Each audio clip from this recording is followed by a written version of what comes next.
at the moment, and from my end, it's currently morning. I don't know, for some other people, it might be another time zone, but wherever you're joining in from, good morning, good afternoon, good evening, whatever the time is.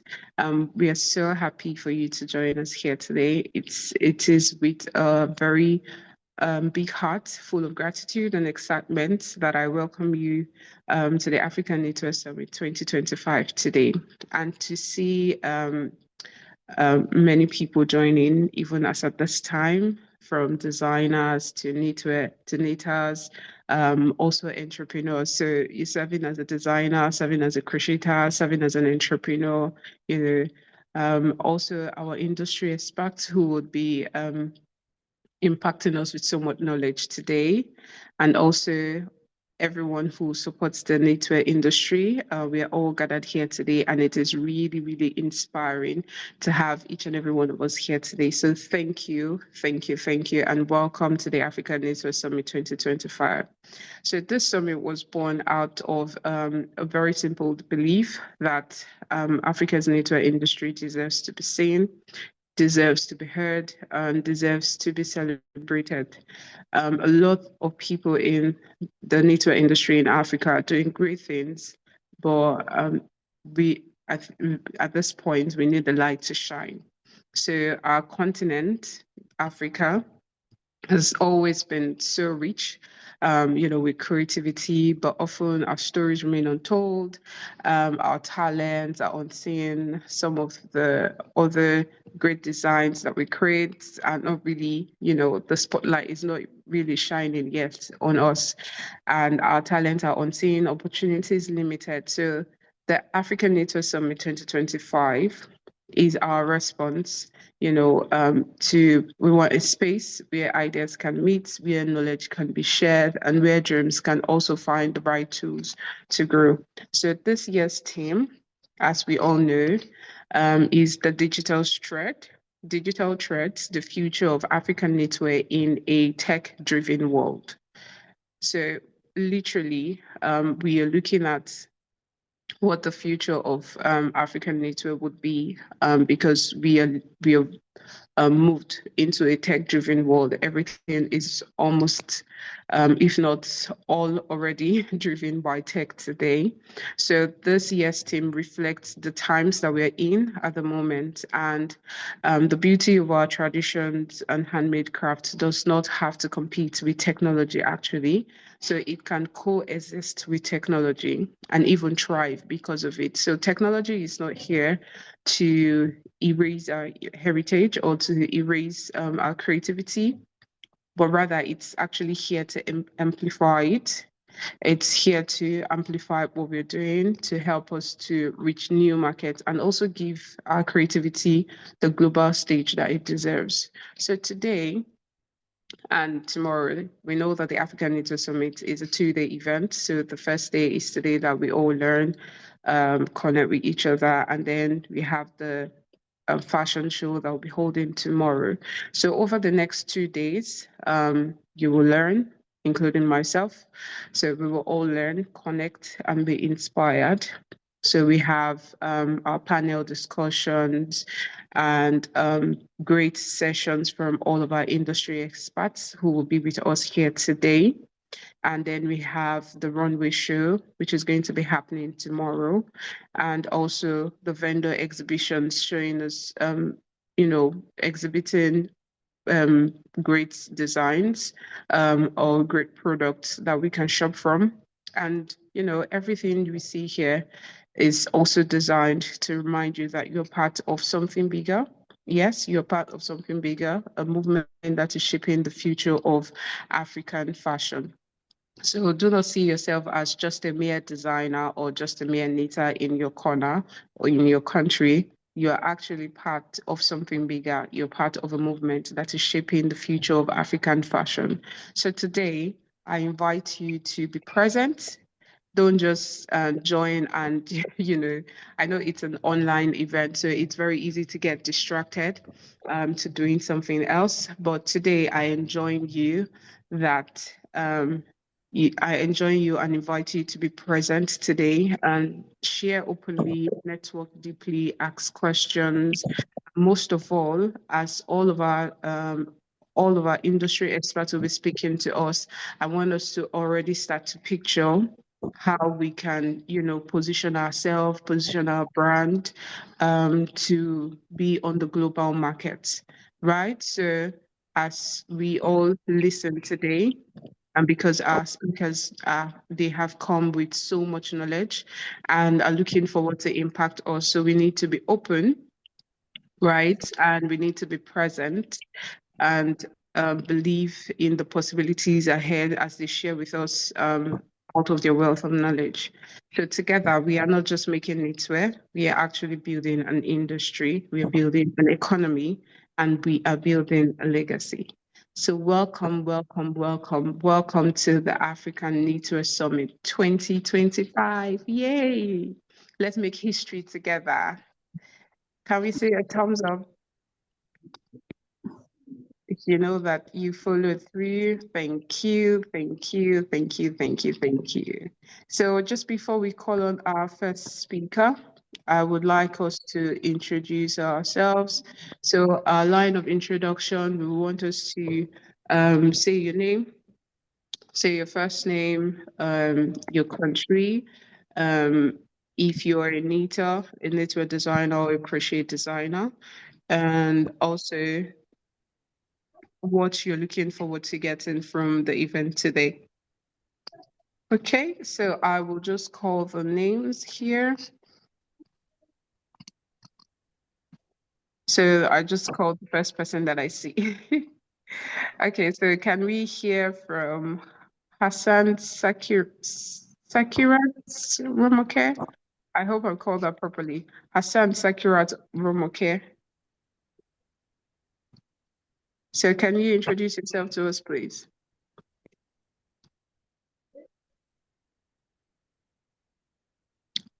Oh, okay, so I guess Hassan is not ready. Can we hear from Linda?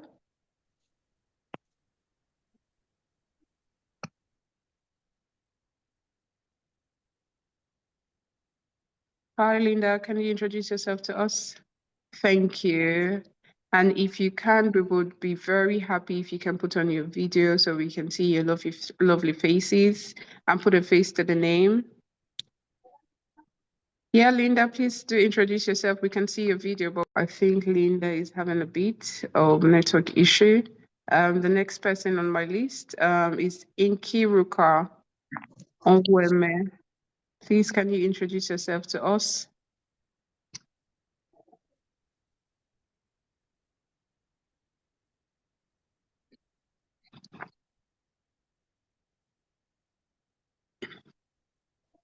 Yeah, we can see you, Nkiru. Can you speak and introduce yourself, please? Okay, my name is Nkiruka. I'm a crochet artist from Nigeria. Yeah, thank you very much. And what are you looking to get from the event today? Just networking and learning from the speakers. Okay, thank you. Thank you very much, Nkiru. So the next person on my list, can we have Abigail?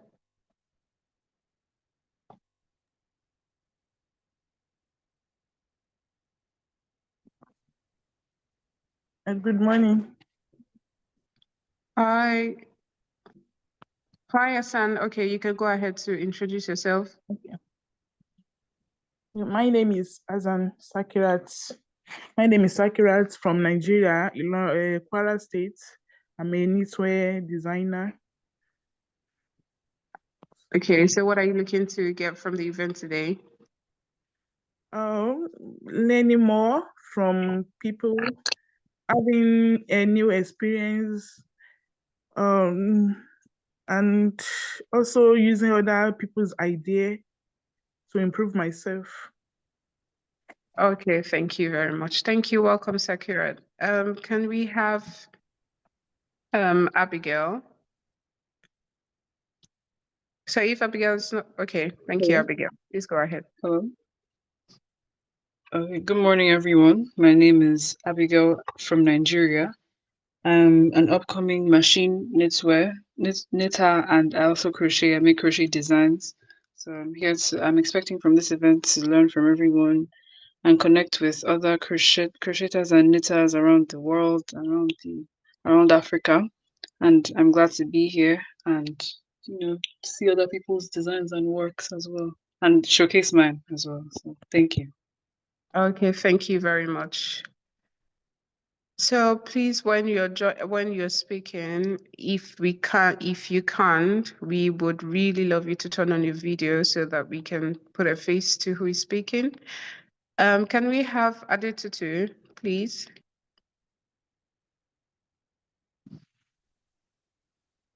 Hello, everyone. Good morning.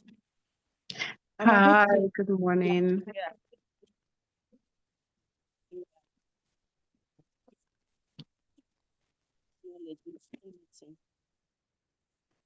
Sorry, we didn't hear half of what you said, but we heard your name and where you're joining in from. Can you hear me now? Yes, much better. I'm Adetutu Lawson from Lagos, Nigeria. I'm an aspiring knitwear designer. I am looking forward to learning more in machine knitting to get more Okay. knowledge in machine knitting. Thank you so much. Thank you so much. Thank you for joining, Adetutu. Can we have Kat Zimbabwe?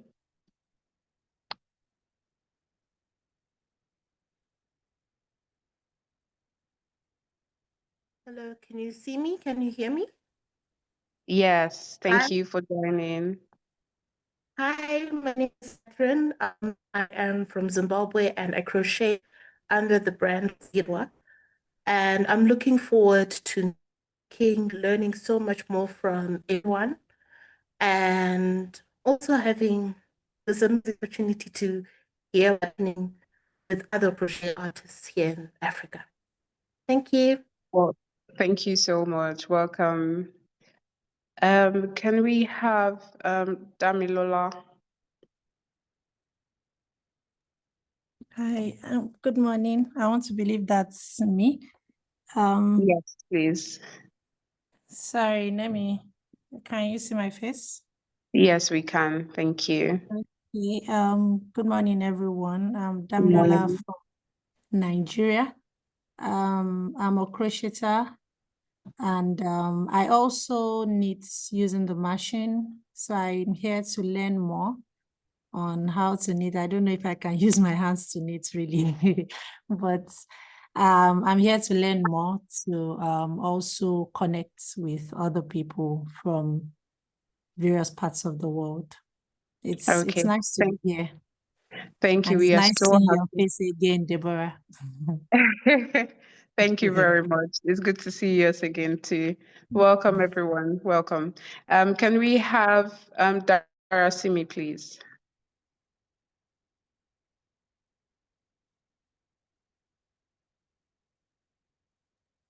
Good morning, everyone.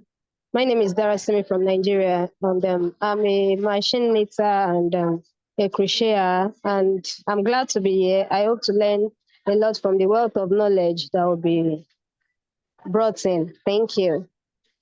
Thank you very much. Welcome, Darasimi. Can we have Grace?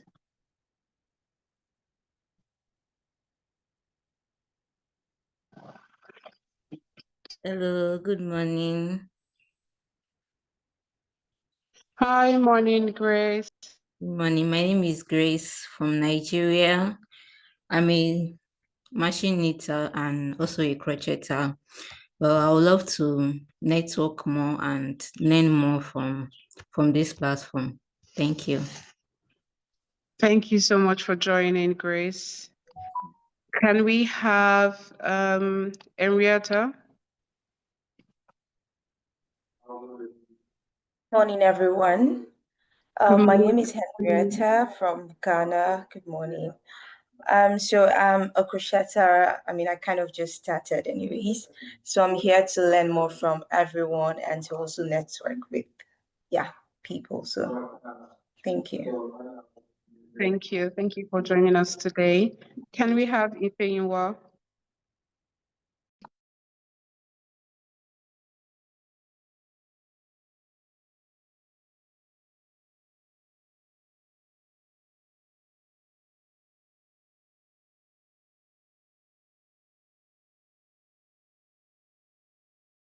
Okay, can we have Jacqueline, please? Good morning. I don't know if you can see me. Okay, yeah. Good morning. It's afternoon here. Oh, I'm afternoon. Jacqueline. I don't even know how I'm to do this app Jacqueline again. Benny. It has changed. Everything has changed. Sorry, Feiwa, can you? Yeah, please, Jacqueline, you can continue. Okay, I'm based in Uganda, but I'm from Malawi. I crochet and hand knit. I look forward to network, connect with other designers, and learn more how I can move my skill from just a hobby to a brand. Yeah, thank you. Thank you very much. Thank you for joining today. Thank Can we have Ifeoluwa?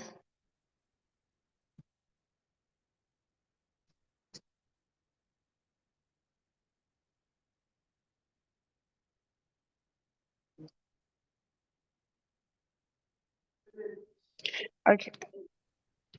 Yeah, Ifeoluwa, you can go ahead. We can see that you're mute.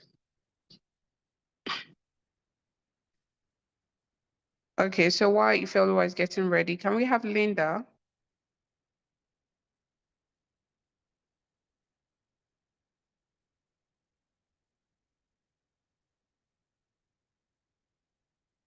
Okay, can we have Natasha from South Africa?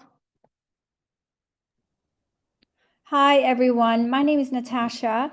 I'm originally from Norway, but I'm based in Cape Town for quite a while now because I'm researching the old traditional mohair wool, and I'm interested in particular in other artisans around other African regions, hence why I'm on this workplace today. So I really appreciate meeting all of you, and thank you, Deborah. This is so exciting. Oh, we're so happy to have you here. Thank you very much. And welcome to the African Knitwear Summit today. Can we have Oluwatosin?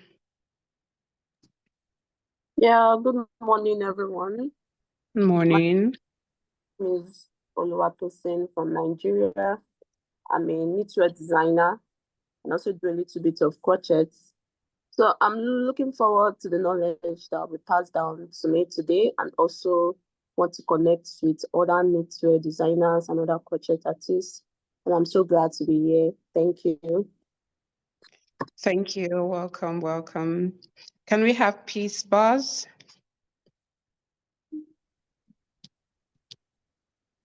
Hello, everyone. Good morning. My name is Pete Vaz from Nigeria. I'm a knitwear designer and also a crocheter. So I look forward to learning from the wealth of knowledge that will be shared in this summit, and also, network, get to learn more and grow my business and my brand. Thank you for having me. Thank you very much. Welcome. Can we have Precious? So we have two Precious. We have one Precious without the country, and then we have Precious with Nigeria. So can we have Precious without the country? Good morning, everybody. My name is Precious. I am a crocheter. I look forward to connecting with fellow crocheters and knitters all around the globe to share ideas and get to learn more on the craft. Thank you. Thank you very much. Welcome to the African Knitwear Summit. Can we have Precious with Nigeria? Good morning, everybody. My name is Precious from Nigeria. So I'm a both crochet designer and also a knitwear designer. I'm looking forward to being inspired and also being encouraged. Thank you. Thank you very much. Can we have Rose, please?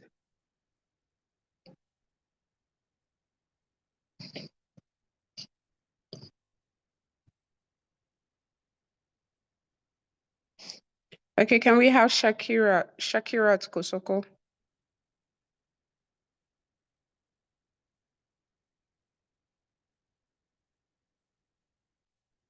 Okay, so if we don't have, okay, thank you, Shakira. Please go ahead. Good morning. My name is Shakira. I'm a crocheter and a knitwear designer. I'm looking forward to learning new things, connecting, and meeting new designers around Africa. Thank you. Thank you very much. Welcome. Can we have Shifa?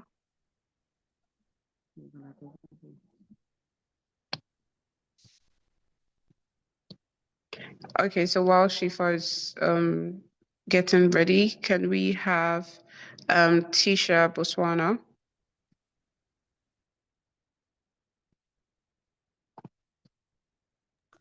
Hi everyone, my name is Tisha Jeremiah from Botswana. I'm a crochet business owner. I run Yours Crochet. I'm looking forward to learning tips on how to move forward with the evolving knitwear and crochet business industry, and also just to hear what the experts and other artists have to say. Thank you. Thank you very much. Welcome. Can we have Tivere? I'm not sure if I pronounced that properly. Apologies, please. Is it Tivere or Tiver, Nigeria?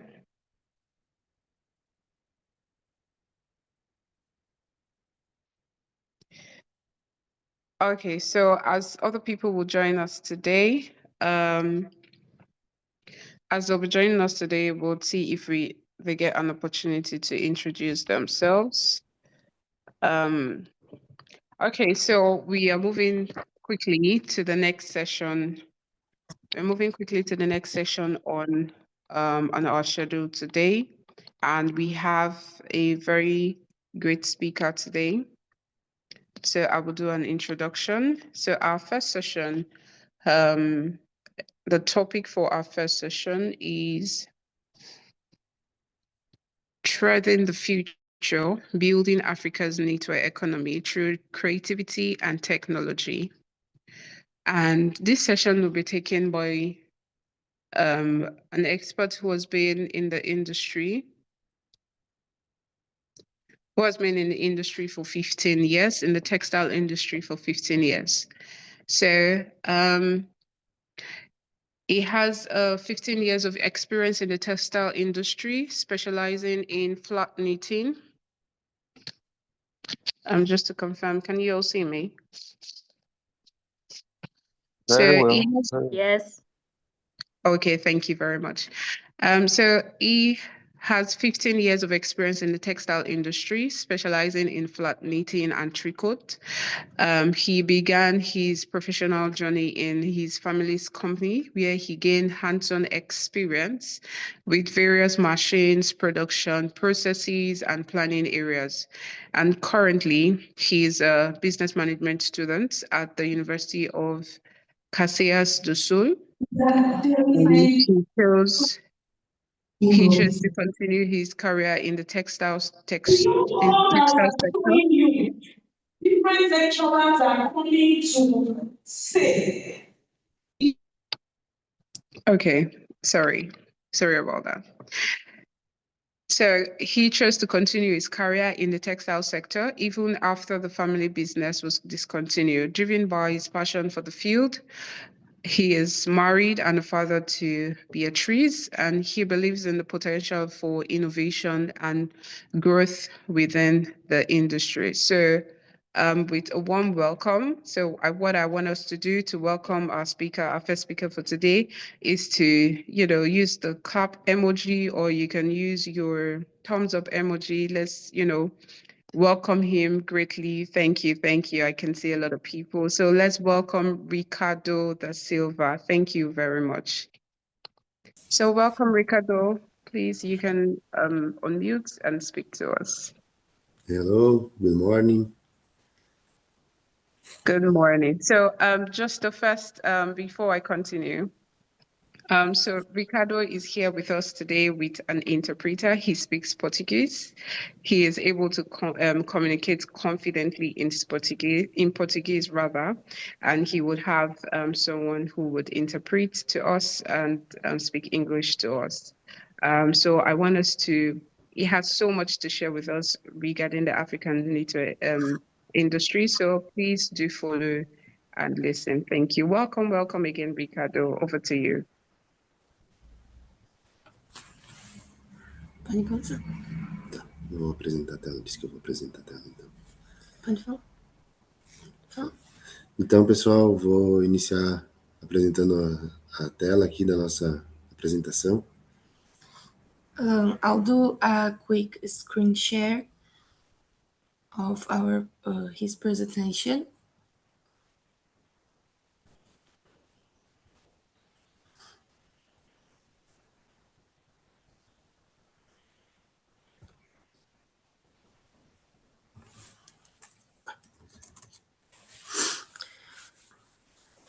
Então, pessoal, bom dia. Meu nome é Ricardo, eu tenho 28 anos, sou casado e tenho uma filha.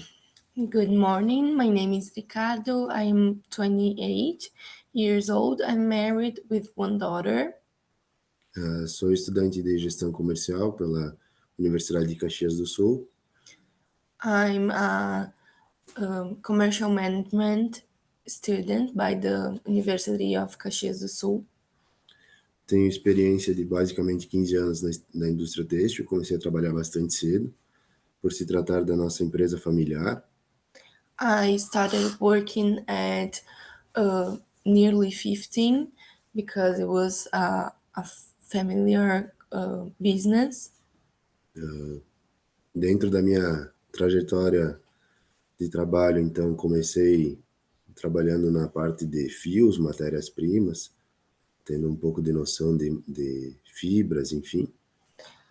In the beginning of my trajectory, I started working with threads and the fibers that we use to flat knitting. E, por sequência, fui evoluindo os passos. Fui para a tecelagem, onde comecei a aprender nas máquinas e os processos produtivos. And by sequence, I started going to the machines and learning the process that it takes to create a piece. E fui para a programação. Então, inicialmente comecei como programador de máquinas stall. And then I started programming, initially by stall machines. Depois fui para a marca Shimaseki. Hoje, então, sou programador de máquinas stall e Shimaseki, que são as máquinas de referência globais hoje, né? São as máquinas de mais tecnologias do mercado. And then I went to Shimaseki, who is one of the most common and well-known brands in the market, as well as Stoll. Nowadays, I am both programmer, Shimaseki and Stoll. Na sequência disso tudo, então, nossa família resolveu descontinuar a empresa no início desse ano, por algumas situações financeiras e de mercado nacional. And after that, my family decided to discontinue the business in the beginning of this year due to some financial and national market questions. Mas continuei no mercado do têxtil, pois é um mercado que me encanta, algo que eu gosto muito de fazer e trabalhar. But I continue to the textile market, as well as it is one of, not one, but the market that enchants me and that I love to be in it. Então, um pouco do que vamos falar na apresentação, né? Inicialmente seria um pouco da minha história, que já introduzimos eu e a Dani.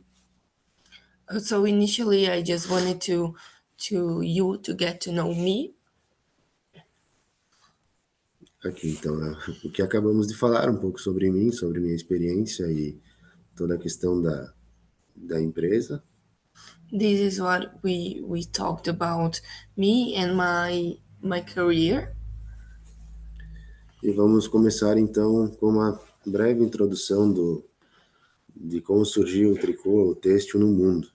So we're going to start by a brief introduction of how the tricot started nearly in the world. Os primeiros indícios do tricô iniciaram lá no século 9, 10, no Oriente Médio, que foi inicialmente começado pela lã e pelo algodão, pelo comércio da Europa. Knit does not have an exact date of origin, but the oldest record indicates that it emerged in the Middle East around the 9th and 10th century. The first pieces were generally made of wood and cotton and arrived in Europe through Arab trade routes. Na Idade Média, então, quando começou a ganhar um pouco mais de força, ali pelo século XII, principalmente na Espanha, mas era um material muito de luxo, então era algo que se fazia muito artesanal, somente para pessoas de alta renda, né? In Europe, knitting gained strength from the 12th century, especially in Spain. A famous example is the Spanish silk stockings from the 13th century, which were considered luxury items, and all of other tricot and knitting items were considered luxury items used by only really rich people.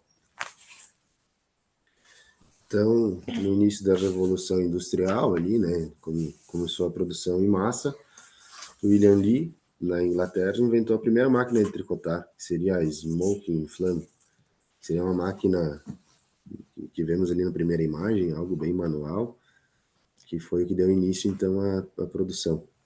In the initial of the Industrial Revolution, William Lee invented the first knitting machine, the stocking frame. That was a machine really manual and used a lot, but slowly.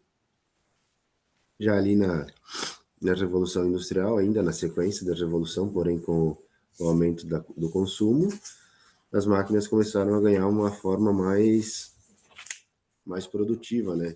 Que nos encontramos na segunda imagem.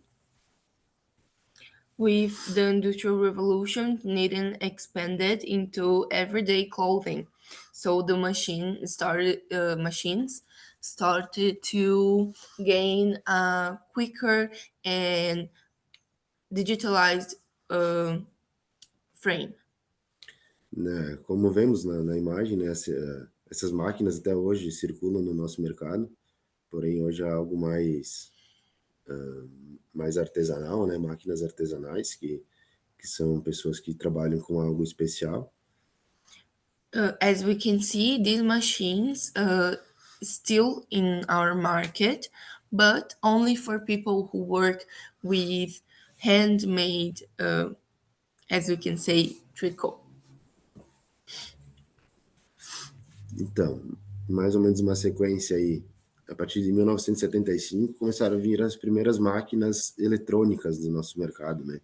Máquinas que não precisavam pessoas para tocá-las, né? Elas já funcionavam eletronicamente. In the beginning from 1970, we started to have our first electronic machine, and it gained strength in the market. So these machines introduced pedals and levers and mechanical systems to increase speed.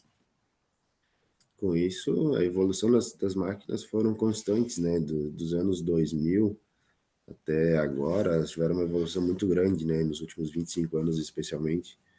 Hoje falamos do mercado com basicamente zero desperdício, né? Por conta das máquinas. And by that, the machines only started to being better. Nowadays, we have basically zero waste machines in the market.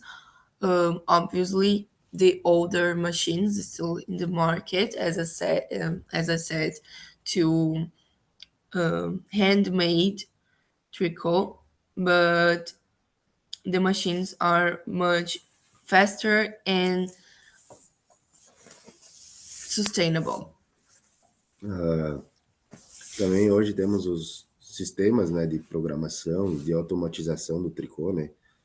Então, hoje nós conseguimos ver pilotos, amostras, mesmo antes de serem executadas na máquina. Temos o software 3D, não somente no Shimaseki, mas em outras marcas, né? So nowadays we are completely digitalized as much as programming, but also seeing the piece of clothing we are programming before it even goes to the machine as a 3D mode, and a lot of other softwares that help us to program and knit better. Vamos agora falar um pouco sobre as oportunidades do mercado africano num todo, né? So now we're going to talk about a little bit about the opportunities of the African market in tricot and flag knitting. Hoje, uma das principais pontos positivos do mercado seria o ponto estratégico, né? O ponto geográfico estratégico. Fica entre a Europa, a Ásia, as Américas, é um ponto de encontro do mundo, né? Então, teria tudo para se tornar uma grande referência. Nowadays, Africa still has a really strong localization when we are talking about market and business, that is between the Europe, Asia, and the Americas. So it has a lot of potential to be a strategic location. Também, junto com o ponto estratégico, hoje temos diversas matérias-primas que são em abundância no continente europeu, em alguns países, em alguns mais, alguns menos. Matérias-primas como algodão, a lã, muitas fibras naturais, que hoje, quando nós falamos em um produto de primeiro nível, remetemos a fibras naturais, né? And nowadays, we still have raw material production. So when talking about the industry, one of the most important things is the raw material, and the Africa has a lot of potential of producing and using the raw material they produce. Outro ponto positivo é o mercado interno jovem, são pessoas jovens ainda, com potencial de trabalho muito grande, e que também, não se tratando somente em exportar o material, mas poderia se criar um produto muito consumido internamente, né? Algo muito focado nas raízes da África, enfim, tudo isso. And talking about the market, Africa has a really young market, so it can also focus not only on exporting the products, tricot, knitting, flat knitting, but also to the inside market, because it has a really good potential for producing and selling inside Africa. Hoje, quando nós falamos do tricô, né, se remete ainda muito à questão do tricô inverno, porém foi algo que evoluiu muito também nos últimos anos, né? Nowadays, when we talk about tricot, we immediately think about winter and cold weather, but today it's something that we are working to take out of people's mind, because it's not the exclusive anymore. Hoje, quando nós falamos do tricô, nós falamos então de diversas áreas, tá na parte medicinal, parte automotiva, calçadista da roupa, enfim. Nowadays, when we talk about tricot, we talk about a lot of markets, medicinal, automotive, for cars, for example, and shoes market. E com isso, não deixamos somente focado a um mercado, né? O têxtil, ele tem o tricô, o knitwear, ele tem uma gama muito grande de mercados que pode atender e suprir as demandas, né? The tricot and knitwear market has a lot of other markets that it can attend and supply for. Vamos passar para as principais matérias-primas, então, como falamos, né? O algodão, em algumas áreas, a lã e fibras naturais são as principais matérias-primas hoje do mercado, é o que o mercado mais gosta de consumir, né? So we're talking now about the raw material. So as you can see, the cotton in Egypt, Mali, and Nigeria, wool and mohair, South Africa, silk, plant fibers, and synthetic fibers such as recycled polyester.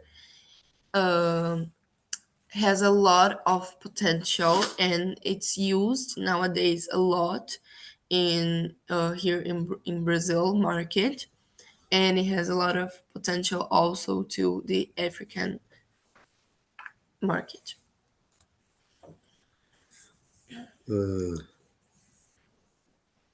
Então, falar um pouco das possibilidades, né, dos desafios também que teríamos para o mercado. Os principais desafios seria a criação de matéria-prima, desculpa, matéria-prima não, criação de mão de obra especializada, né?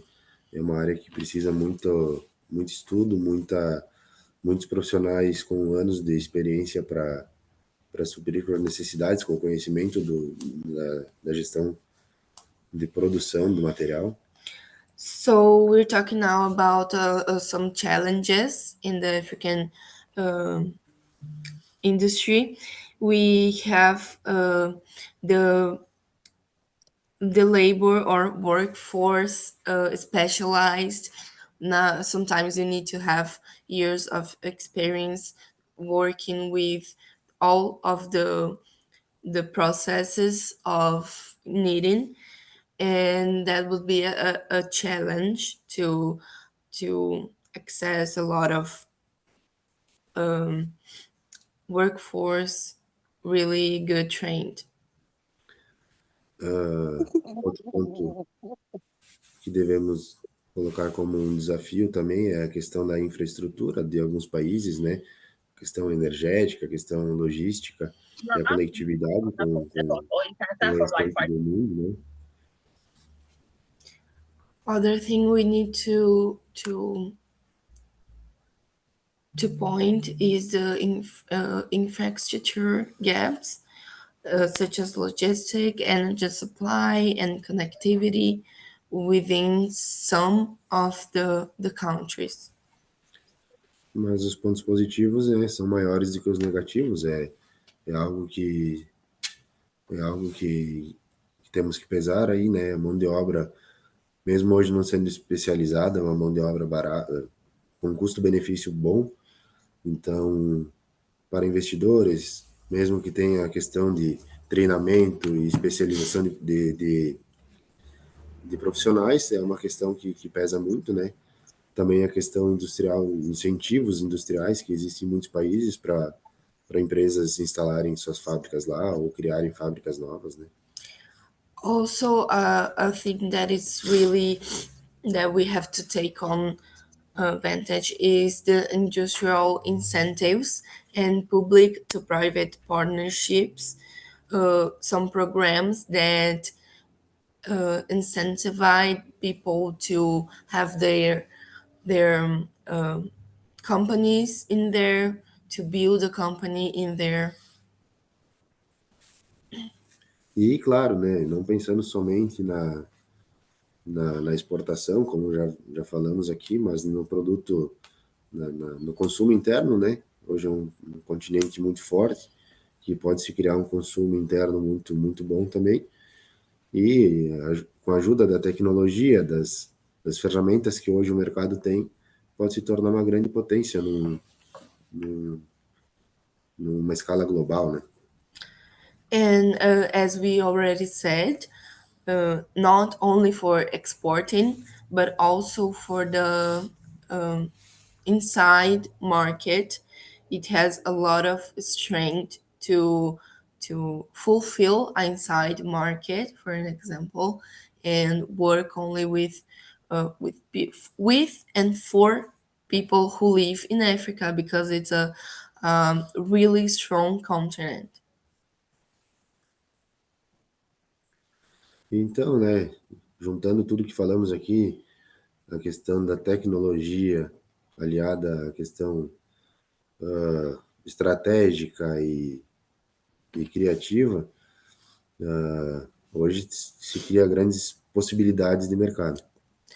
So putting together the strategic and creativity techniques, we can form the really big and strong market with innovation and also tradition. Estudei bastante, então, o continente africano para conseguir trazer alguma coisa mais concreta aqui para apresentação e vejo que é um continente bastante promissor pela questão de todo o mercado que pode abranger. I have studied a lot the African continent to bring you guys something more concrete about what I'm talking. And I really saw that it is a continent that it has a lot of potential of growing in the knitwear. So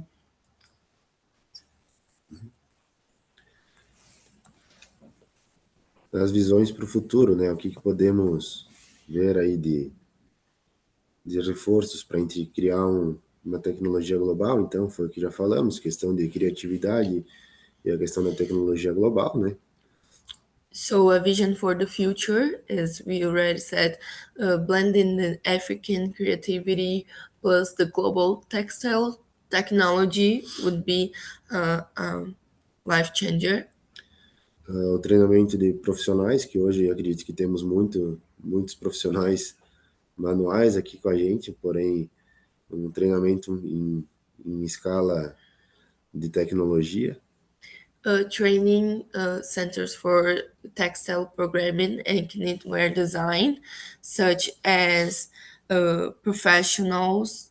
Obviously, we already have, and I believe that in here we have a lot of professionals in the textile industry, but training them, digitalize and O foco em empresas com sustentabilidade, né? Que hoje é o que o mercado necessita, né? Empresas com uma produção bastante focada em menos desperdícios. A model factories focus on sustainable knitwear, and nowadays it's what the market asks for and we need is a sustainable, always a sustainable market. E aproveitar a questão cultural da África, diversas culturas que temos hoje na África, né? Aproveitar disso para fazer um design diferente, alguma coisa especial, para que tenha esse DNA, tenha essa essência da África para o mundo. And use the African culture, that there are a lot of different cultures, and use this as a strength. So use the DNA of Africa to create unique designs, cultural identity, and a lot of others possibilities. Agradeço imensamente a possibilidade de estar aqui falando com vocês. Agradeço a Débora, que conversamos já há alguns anos já, e agradeço a oportunidade de estar aqui falando. Espero que tenham gostado. I'm really grateful for the opportunity of being here today talking to you. I thank a lot Deborah for the opportunity and all the help she gave me. And we're talking for some years now, so we're really thankful for that. Agradeço a Dani também, que me acompanhou aqui na tradução, para me auxiliar. I thank you, me, for translating. Temos um tempinho ainda, se caso surgir alguma... Como é que faz para tirar? Thank you so much, Ricardo, for your session. It was really insightful to hear all that you have shared with us. If you believe that it was quite insightful, can we give a thumbs up or give a clap emoji? Thank you, thank you, thank you. I can see that you've shared with us the challenges and the opportunities and how we can harness the opportunities as available for the African knitwear industry. So we have just 4 minutes left in your session. So I will just quickly throw it open. Is there anyone that has a question and would like to ask Ricardo a question? We do have a question session after that's in the afternoon, but unfortunately Ricardo has to leave now after his session. So if you have a question, this is a very good time for you to ask your question. So if you do have a question, do raise your hand. There's a way for you to raise your hand, so you can raise your hand and we can ask the question before Ricardo leaves.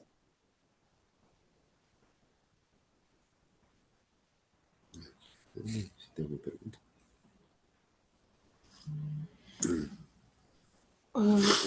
Okay, what does it mean by African So we have a question here. Linda is asking, what do you mean by African DNA? O que tu diz sobre como o que seria o DNA da África? A questão cultural, né? A questão as essências da África, né? Da descendência. Hoje a África tem uma questão cultural bem diferente de muitos países. Então, agregar isso ao produto, né? A questão designs, enfim, matérias-primas, cores, trazer isso para dentro do design do produto para que seja algo diferente no mercado hoje.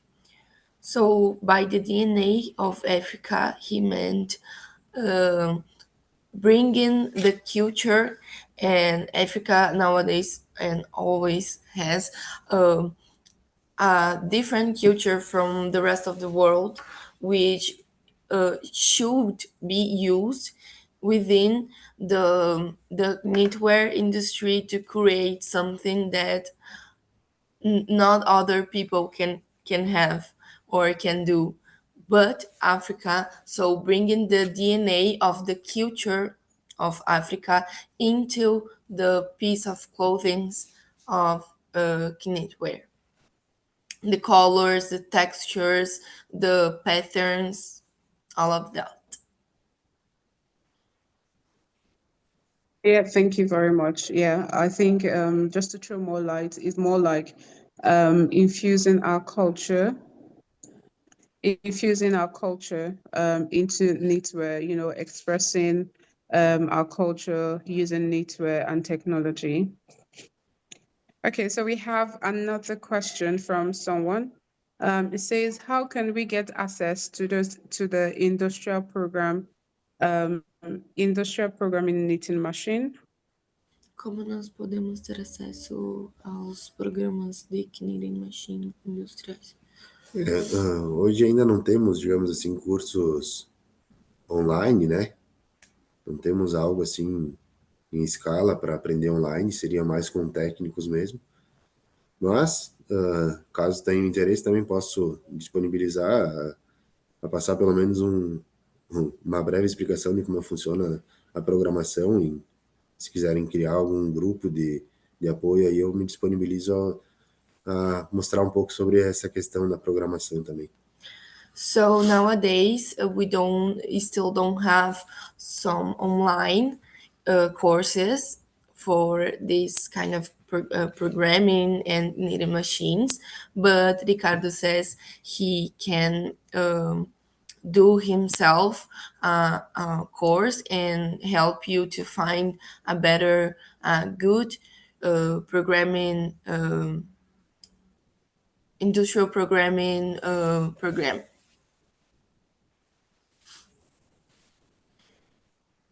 Okay, so beyond the courses, can you also speak to how we can get access if we're looking to get access to some of these knitting machines? Como eles podem ter acesso às máquinas, ao maquinário? O maquinário?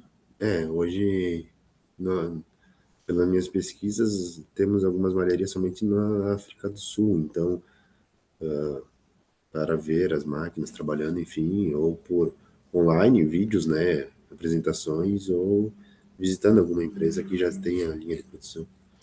So about the machines, he said by his searches, there's some knitwear companies in the South Africa, so you can contact them by video to see how the process works, how the machines works as well, and what it takes to have a company and the processes that it takes to do a knitwear using the machines.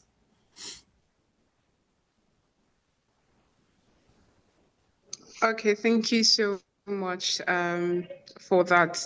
For if there are any other questions, I believe we have the opportunity to share with you, so you can give us the responses. Okay, is that okay? So because we need to move quickly to the next session. Okay. Okay, thank you so much, Ricardo. Thank you so much for joining us today, and thank you for opening our insights to the possibilities that is there in the knitwear industry. Thank you. Thank you.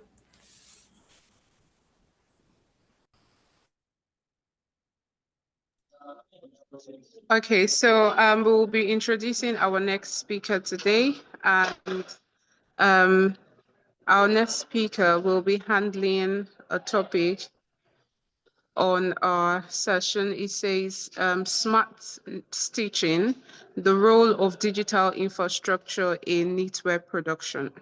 So smart stitching, the role of digital infrastructure in knitwear production and distribution of knitwear network. So just a minute.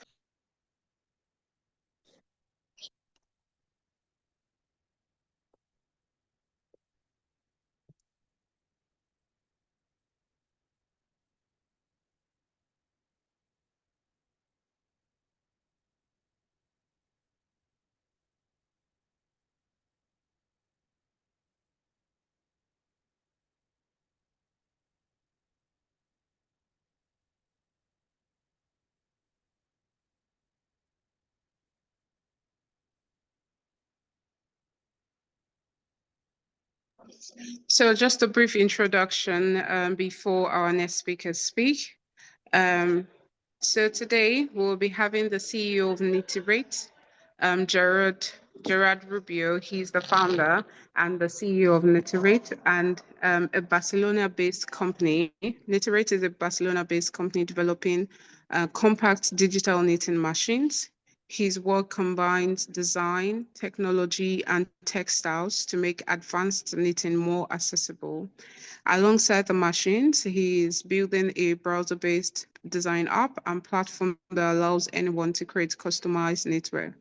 And through Knitwear, he aims to give creators and small businesses new tools for local and sustainable production. So with a warm welcome, please let us welcome Gerard to the floor to speak to us and give us open our eyes and open our insights and understanding to what the role of digital infrastructure is in knitwear fashion. So Thanks, you're Deborah. welcome. Welcome, Gerard. Can you hear me? Yes, we can hear you clearly. Super. Yeah, thanks so much for the introduction and for inviting me. It's a pleasure to be here. So yeah, I'll start sharing the screen. Let me know if you can see it. Oh.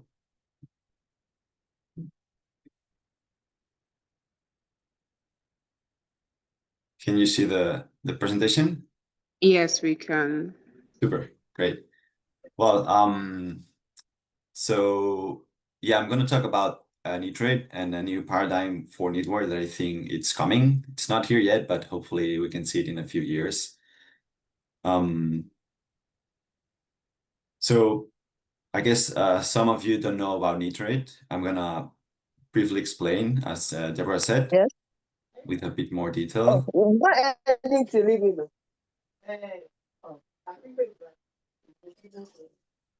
Cool. So yeah, we're a company from Spain. We were founded in 2015, and we mainly make machines. We started making these machines in China, but a few years ago we moved to Spain. So now we make these machines, and we have everything, all the office space and people in Spain.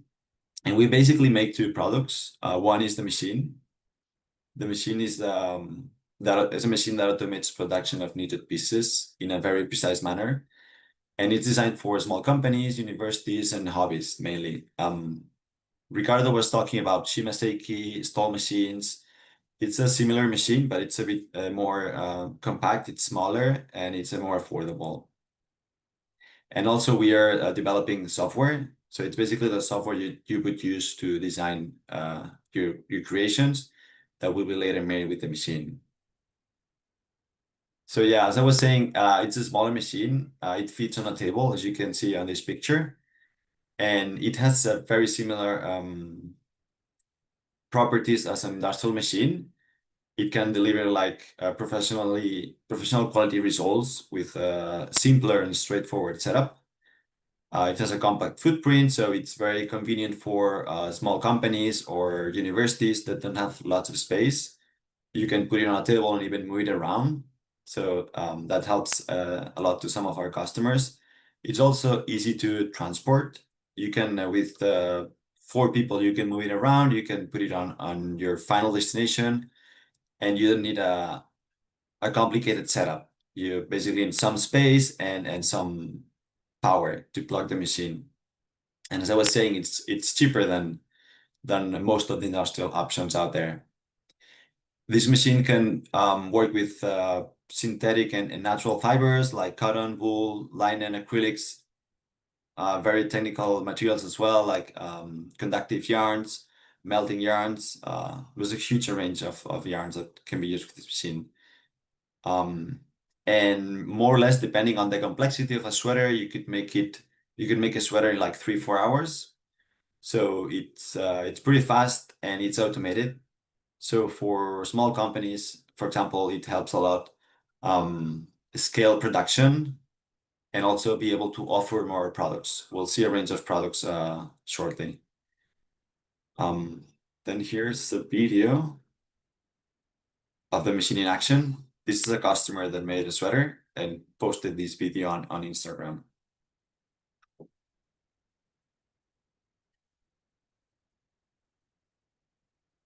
This is a close-up of the needles, then a time-lapse seeing how the front panel comes out, the sleeve, the other sleeve. Yeah, and now he has put together all the panels, the steaming, and finishing the garment. So that's it. It's a short demonstration of what the machine can do. And then on the other side, we have the software. This is a browser-based CAD system for knitwear. This means that this software is online, so you don't need to install anything. It works with Windows, with Macintosh, with Linux. It's very simple to access, so you could actually access it right now, and it's free to use. So you could start designing like in 5 minutes. And yeah, that's one of the our propositions to make knitting more accessible, more affordable, to democratize this technology. And that's why we made this industrial technology more affordable, easy to use, and also with this software that doesn't require any special computers or installs. You can directly access internet and start knitting, start designing. And that's a short video here that explains or shows how you would create a sweater with a template. We have a template system that allows you to start from a pre-shaped garment, and you can here start, as it's showing, tweaking the dimensions of the length of the sleeve, the width of the body, the shape of the neck, and whatever you want to touch, you can adjust it to your needs or to your customer needs. You can adjust the tensions, so you get exactly the dimensions you want. Also the rib tensions, we're seeing here, you can also change the type of rib. You can modify your garment in any way you want. And now we're seeing how we select the yarns that we want to use when knitting for the different sections of the pattern. And now we're importing an image. We can make it a card, and you can move the image whatever you want to create the design you prefer. Here we're importing another image. I'm going to move forward a bit. Yeah, this is the final design. And now we have to prepare this design so it can be knitted with the machine. So here, once we are in this screen, we would start preparing this file for knitting. So for example, now we see the whole thing. And, oh, sorry, just one last thing here. Yeah, so we'll be adding here at the bottom the cast on, the waste yarn, so the piece can be knitted properly. Then all the transferring stitches, because remember, this is automated knitting, so you don't have to stop your knitting if you're doing by hand and do things manually. You would program everything here in the software, put all the transfers, all the racking, all the technical things here. And once you're done, you just save this design on a card. You plug that into the machine, and the machine will do it for you. You have to previously put the yarns and all that and adjust the tensions, but once you have the design, the machine will do it for you, and you can easily scale that production by pressing the button knit several times. So we're going to move to a few things that we've done with the machine. Yeah, obviously sweaters, as I was saying, but also accessories like hats, some pants, different textures, different patterns, jacquards, shapes. But also we can do other things beyond fashion. We did this mask for COVID. This mask has a pocket where you can introduce a filter to properly filter particles, a bag that's with stretchy yarn, so you can fit stuff and then it grows. A lamp here at the bottom, this yellow thing, pillow, and then also artwork. Why not? If you can make patterns, you could just make a portrait or whatever. So now, once I've introduced Knitwear, I want to talk about the fashion industry and the current state of affairs. And yeah, I want to try to discuss this new paradigm that I think is possible and we're very excited about.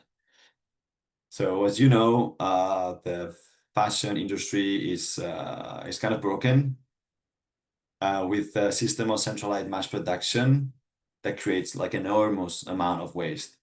This industry generates 92 million tons of textile waste annually, crazy, and has around 20% of overstock rate, meaning that 20% of the garments that are produced are not sold, and they end up in landfills or incinerated, which is a crazy mess. mass production leads to standardization also. So brands stock around 5 sizes per design, but each one of us, we are all different, right? So we sometimes don't fit in these standards, and it's sometimes difficult to find clothing that fit well, and this leads to more waste. Also, these problems with fitting leads to huge return rates for online purchases, which is very expensive at several levels, economically expensive for companies, but also for the environment, because it's a lot of shipping, and most of these garments that return end up in landfills as well. So the problem is that the current system rewards volume over value. And I think we need to rethink this entire fashion industry to address these issues. And that's why we're proposing the following change, the following paradigm. This paradigm has kind of 4 pillars that we're gonna talk about now. So on-demand manufacturing changes the economics of production by eliminating the guesswork. You only produce what has been ordered, and this avoids unsold inventory and all the associated costs, which are huge. For big companies, this doesn't matter, or it does matter in a way, but they account for this waste. But for small companies, this is very complicated and a huge challenge. It also allows rapid iteration. When you do like on-demand manufacturing, you can test designs with the small batches, get customer feedback quickly, and improve your designs and your production without massive sunk costs.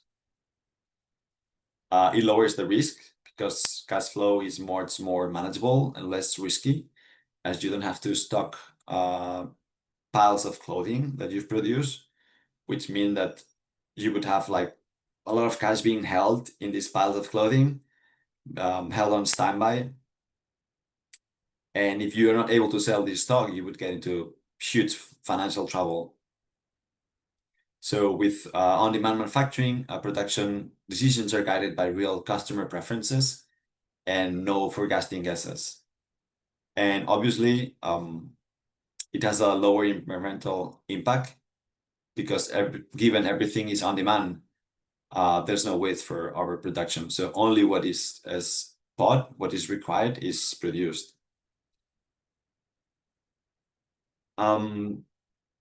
Proximity changes everything, I would say. When production happens near customers, the benefit compounds. There are faster deliveries, lower transportation costs, and impact on the environment. There's a better cultural fit because things are made closer to where they're consumed, and also the value produced at different levels stays in the community. And this creates a virtuous cycle because money spent on locally made goods stays in the community, multiplying the economic impact. Also, skills that are developed stay locally. Designs are not made overseas by someone very far, and same for production. Production usually is like made very far, so all the benefits are like where designs are made or produced. So they end up mostly in these executives of these large corporations. But if it's locally made, yeah, all the benefits stay in the local communities, and this makes the community grow, the economy grow, and creates like pathways for young people, and hopefully a better future for everyone. And another point of this paradigm is the decentralization.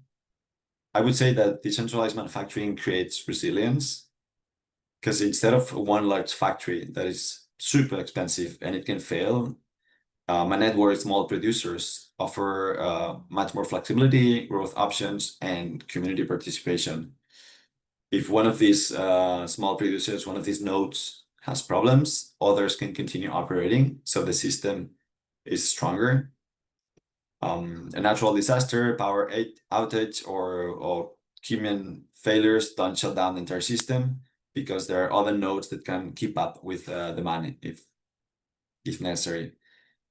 And also, the centralized network can be built more organically. You can start small and expand with time. As opposed to as a large factory, you have to put a lot of capital up front.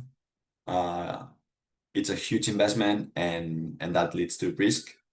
However, with when you start small and organically, you can start growing as the demand grows, without this massive upfront capital requirements. The local entrepreneurs can own and operate production nodes, keeping profits and decision making in the community, as I was saying. So each node strengthens the network while serving the local market. This model, I would say, democratizes manufacturing, making it accessible to communities that could never afford industrial means for producing knitwear. And in terms of customization, instead of having a one size fits all, as what the mass production delivers, with mass customization, we can have infinite product variations while maintaining this production efficiency. Because for a producer, it's not a big challenge to make the garment with this shape or the other shape, or this size or this other size or pattern, changing the pattern. So for given the minimum order quantity is one piece, it's not a big deal to change slightly the design to produce this customized garment. However, for large productions, that's unthinkable. You have to make like thousands or so of garments that are equally the same. So that's what we were talking about, standardization. With this new paradigm, you don't need to like standardize anything. You can do everything made to order locally and customized. Also, customized products have it's obviously a better fit and a better personal connection, which reduces by a lot return rates. So how Knitwear fits in this paradigm I was talking about, I made this kind of triangle this diagram that shows how we could work on this. And actually, we're working on this paradigm right now on this marketplace. We've been working on this for a while, and we hope to be releasing this next year. So this social platform that we're working, this community platform, is kind of the evolution of our software system, providing a marketplace to connect designers, producers, and customers. This platform will enable designers to monetize their designs through royalties and allow customers to connect directly with local producers. So yeah, this marketplace will strengthen the community by creating all these connections between all the different actors. So far, we've been a passive actor in the fashion industry. We are able to select what's on the shelf of a store or online and try and see and hope it works fine with us, it fits well. Right now, we're flipping this, and the consumer is becoming an active actor. So they can design their garments and make them made on demand. So they are able to choose really how things are made and where things are made. And people that own a machine can join the platform to get some extra income. So the platform approach means that each machine becomes more value as the network grows, and this creates a positive network effect for all the participants.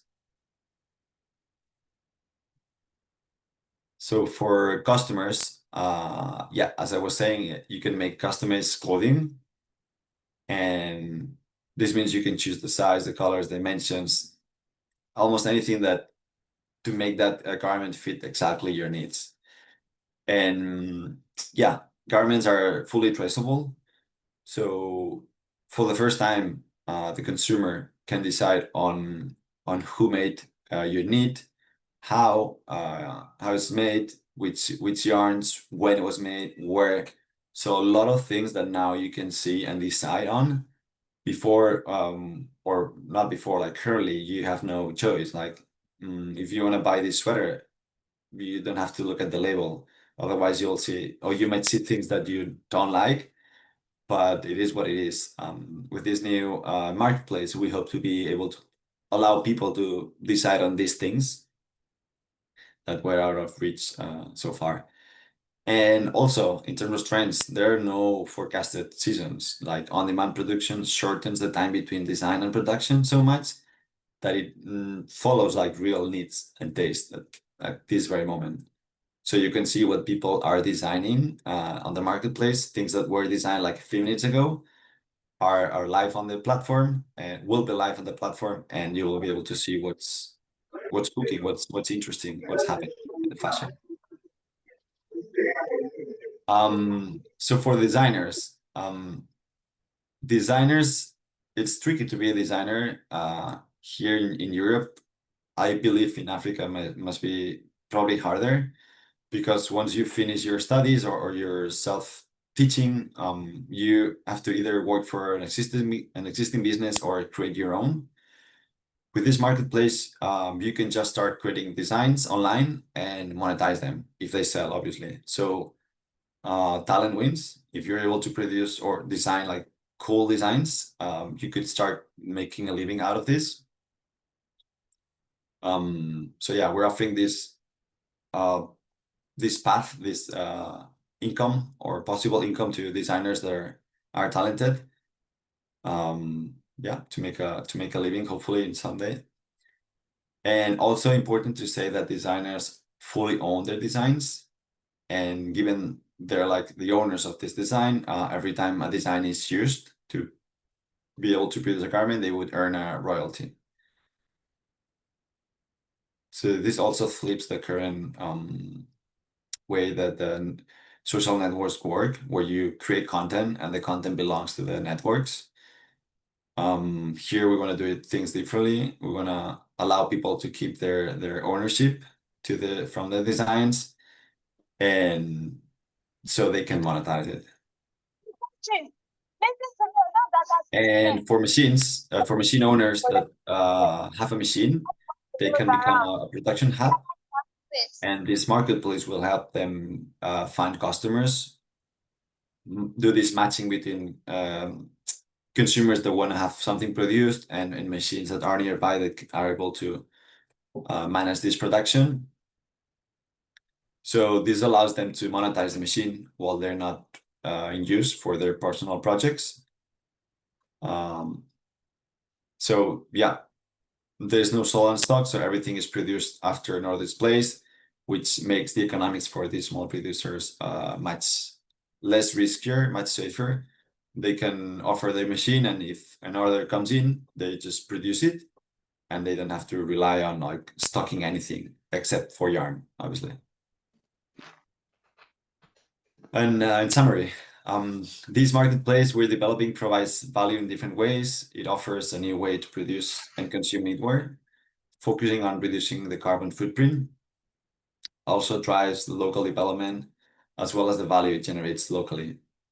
And it fosters a new community where people can share, find inspiration, and discover the perfect knitwear, while also creating this economic growth. Today, the benefits of the fashion industry remain concentrated in this large corporation, and hopefully with this new marketplace, we can distribute these benefits to where they belong, to the communities. So things are not constantly extracted from us, and we can just participate in this new model of production and consumption, and get the benefits from that. So my thoughts on how this could be interesting for Africa. It's challenging. There are lots of constraints, I think, because traditional knit factories require like millions of dollars of investment. So the capital barrier is very high. It's pretty high, which excludes the small and medium businesses or entrepreneurs. They're totally out of the picture.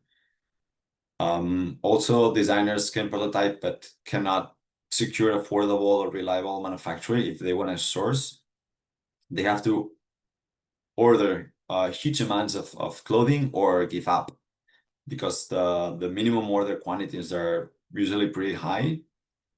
And that's for one piece. If you want to make a collection, you have to commit a lot of money up front, and that's a huge inventory risk that it's hard to finance. And yeah, the centralized factories are not very flexible, as I said, as a power outage can affect operations and challenge this economic viability. Because fashion factories are running like almost 24/7. If you have a factory, you want to have it running as much as possible to make as much money as possible, obviously. But having an infrastructure issue could damage the project and challenge it severely. So as a closing slide, and to summarize, Knitwear machine plus the software and the marketplace, I think they make it practical to design anywhere and knit locally and keep the benefits locally. For Africa, I think this opens a path to build capability without the large traditional factories, without these large investments. Our machines are not cheap either. I would say they're like they're sitting between these domestic knitting machines, which are great, and industrial machines, which are fabulous as well. So we're covering this gap in between. And as I was saying, they're not cheap. They cost some money, but if one has orders coming in, this can be paid off like fairly quickly. So the idea is that these hubs could be growing in Africa, maybe not with our machine, maybe with a similar machine, but the idea is that Africa can regain this this means of production for knitwear. So the value is kept locally, and the knitwear produced as well fits the context in terms of the climate, the aesthetics, the sizes, because it's very different to make knitwear for, say, for Norway or for Nigeria, right?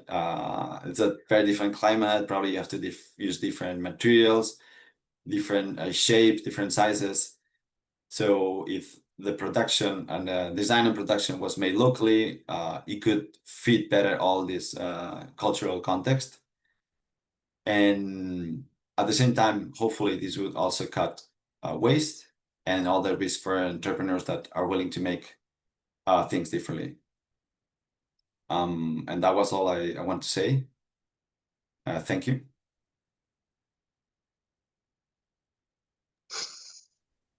Thank you very much, Gerard, for your session. You're welcome. Can you, just before you have just 2 minutes more on your session, before we hand over to the next person, can you quickly speak on what the role of digital infrastructure is in the knitwear industry?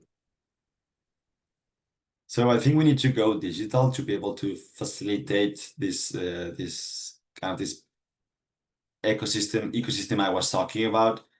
Because if we're talking about digital knitwear, this means that we can trade this information, not boxes or garments. We trade information, bits.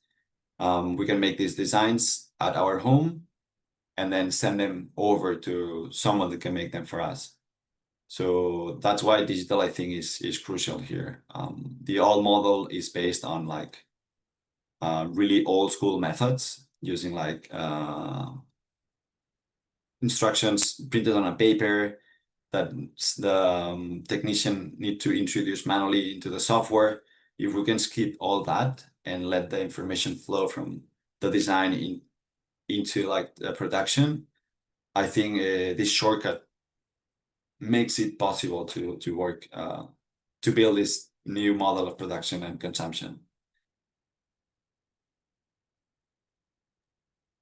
Okay, thank you very much. Can we give a thumbs up to say thank you to Gerard for his session? And so if you have questions, please note your questions down because we'll be having a question and answer session just after the next speaker. And I trust that Gerard would still be with us. Yeah, I'll be around. Gerard will still be with us during this session. Okay, thank you very much. Thank you very much, Gerard. Thank you very much for your session. You're welcome. So we'll be introducing our next speaker today. And the topic, our next topic is from sketch to stitch, using digital innovation to scale African knitwear. So in this session, we want to see how we can move from,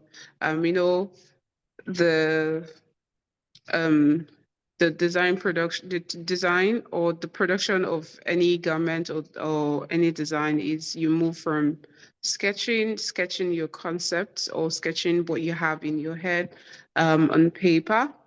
And also then you move on from that to actually creating the design or creating the garment.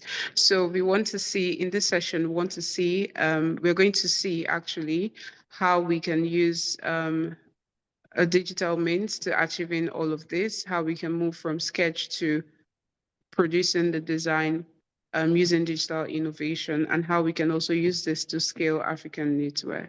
So I will do a brief introduction of our speaker today. And I can see that our speaker is very much ready to speak to us today. So our speaker is Eric Freimark. He was born in East Berlin, behind the Iron Curtain, and he fled to the West as a young adult. He trained as a graphic designer in Amsterdam and also spent many years working in the creative industry. And he had a transformative journey through South America. And later in life, he rekindled his passion for textile art. And at the age of 57, he founded Freimark. I'm not sure if I'm able to pronounce the full name. Try it. Yeah. So let me just stay at Freimark so I don't murder the other part. So he founded Freimark, a Berlin-based knitting studio using digital knitting technology. And by combining traditional craftsmanship with digital processes, he explores new ways to create flexible, small batch textile production. And today he will be sharing his experience of building a digital-first knitting practice from scratch. So please, can we give a warm welcome to Freimark? Please, with our emojis, with our clap, with our thumbs up, and with our love emojis. Thank you, thank you, thank you, thank you so much. So over to you, Freimark. We are happy to hear from you today. Yes, hello. Can everybody hear me? Actually don't see the reactions here. I don't have the chat window open. Yes. I don't know how that works, but can you hear me? Clearly. Yeah. Yes, the reactions are coming. Gonna We hear start you my clearly. timer here. So, yeah, hello and welcome from Sketch to Skitch. Yeah, this speech was advertised with the subline "Using Digital Innovation to Scale African Knitwear" by Deborah. I have to admit, right at the beginning, I have no clue how to scale African knitwear. I can actually just speak for my own journey in knitwear, which isn't very long. I'm a small manufacturer in Berlin, Germany, as Deborah already introduced. Yeah, I don't know anything about scaling, but what I can tell you today and will tell you in this speech is how I set up my little knitting factory in Berlin and how I use digital tools to produce, design, market, and sell my work. Let me see. So everyone can see the slides. I'm not so familiar with this Zoom, so like I first have to check. Everyone can see the slides, Deborah? Yes, clearly. Oh, We okay. can see it. Yes, we All can right. see you and we can see the slide also. All right, so let's continue. Yeah, my name is Eric Freimark. I'm the founder of Freimark Strickmanufaktur, which is a beautiful German word, a difficult German word for knitting manufacturer, Strickmanufaktur. I was trained as a graphic designer and worked for 30 years in graphic design And 3 years ago, I founded this knit studio. I'd say the digital tools I'm presenting here are also like tools I had used before, because I consider myself a digital native, meaning that like I was starting my journey into digital stuff when the internet actually started, like in the early 90s. But after 30 years in the graphic design fields, I had like what I would say a little burnout, and I needed a break in my life. I needed to figure out what I wanted to do, because I didn't want to sit in front of a computer anymore for my whole work. And I wanted to do something with my hands, manufacture things. I went on a little travel in South America, in the Andes, where there is a huge textile tradition. And I rediscovered there my love for textile arts. And I remember in childhood when I learned knitting and crocheting from my grandmother, with whom I grew up. So when I came back from my sabbatical, I started Googling textile machines, knitting machines, and I actually ended up with one of the machines that Gerard just introduced here, the Knitwear machine. And I started out my little journey there. But I had to say, I just want to make it short, the slide. After 3 months, I had to quit the Knitwear because this machine was not living up to my expectations. Also, the software was not, like, I could not see how I could actually scale and set up a manufacturer with this machine. I'm not going into details, but I will tell you the machine that I actually bought after that, which I'm very satisfied with. It's a machine that is based on a software called Reinan from China. Reinan is a software company and machine knitting company in China, huge company that develops knitting machines and software for 20 years. And it's widely used in Southeast Asia in commercial production setups. So there is like thousands of these machines in Southeast Asia. This one is quite a big one. It has 364 needles, a double bed, 2 systems, which is very helpful if you do jacquard knitting. It's a 7-gauge machine. They come in smaller sizes too. So like if your space is smaller or something, then you can also buy them in very smaller sizes. Actually, the same size as Knitwear, but for me, I'd say this is a much more advanced machine. So if you really plan into going small scale production, then I'd go rather with this machine. Yeah.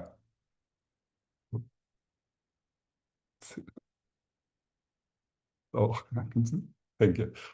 Yeah, let's start how I do the design and workflow with this knitting machine. I use it, as I said, like as a graphic designer, I use a couple of graphic design apps that I'm actually familiar with. You can also use different software for that, but that's just the software I grew up with and was trained with. So you would need a software, in my case, Adobe Illustrator, that works with curves and lines and points. So the shape is actually done in mathematical operations. You use that, for example, for shapes, for designing shapes of a sweater or something, or arms and something, patterns of these. But you also need a pixel-based graphic software that you can produce bitmaps with, and I'll show you a little bit later why that is important. And me, myself, also coming from a programming background, I also use sometimes really programming language Python here, which can be used to generate generative patterns. Yeah. And yeah, and today I want to show you the whole process with an example that I designed in my manufacturer, and also we're selling it and we're producing it right now. And I choose this one because it's quite a simple design. There's only 2 colors jacquard. It's a square. So for the purpose of this presentation, I choose this simple design. You can, of course, with the machine and the software, you can do the most complex designs, the most complex shapes and sweaters and everything, but that would be like too far to go in this small presentation of 30 minutes. So that's why we have this simple plate here, which is a plate 1.30 m by 1.90 m. It's quite a big one, actually. Cannot be produced on the Knitwear. It's too small for that. But my machine actually can produce these big designs. So the inspiration for this design came from also a German artist who mostly worked in the last century, a Bauhaus artist who was very advancing the weaving as modern art. And I choose a repetitive pattern from Annie Albers and translated it into a two-color knitted plate. So what I started with, I told you already, like I sometimes use code, and I wanted to show you a creative way how you also can design generative patterns without actually any knowledge of coding. It's called vibe coding. It's quite a new thing. It's we use AI for writing the code, and then we compile the code in a Python editor, and then it will generate the pattern for us. So there's a little prompt that I wrote. There's the building block that it's actually made from, and I have prepared it here. You can actually run it in a browser in a Python fiddle, and then it will generate this design for you, and you can regenerate it every time, and it will come out differently, which is why it's so perfect for this. Let me see. Oh, wrong one, sorry.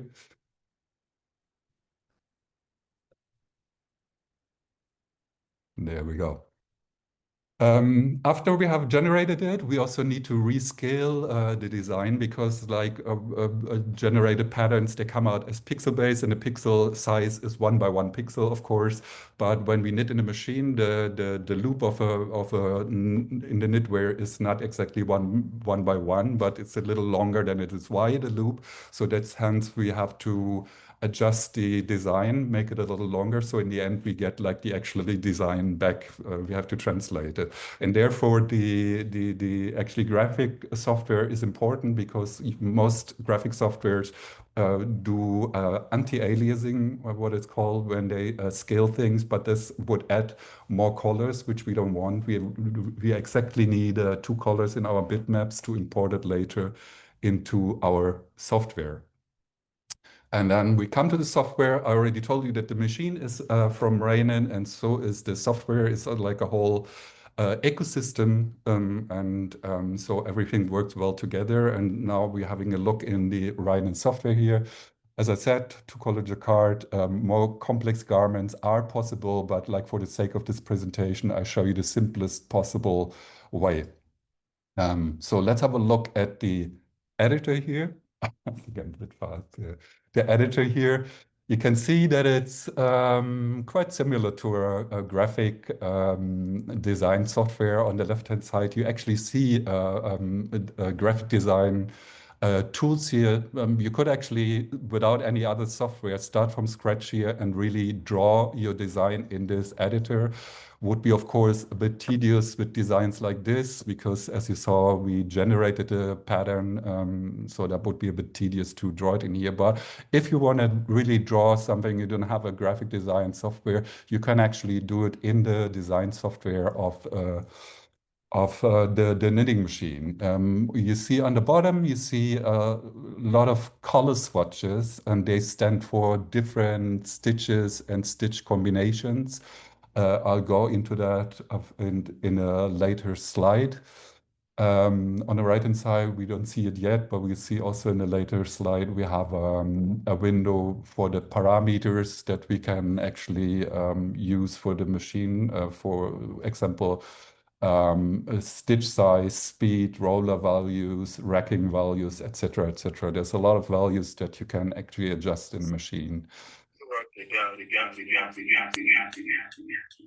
Oh, what am I hearing here? Someone has the speaker open, I guess. Yeah. So this is a little zoomed in view of the software.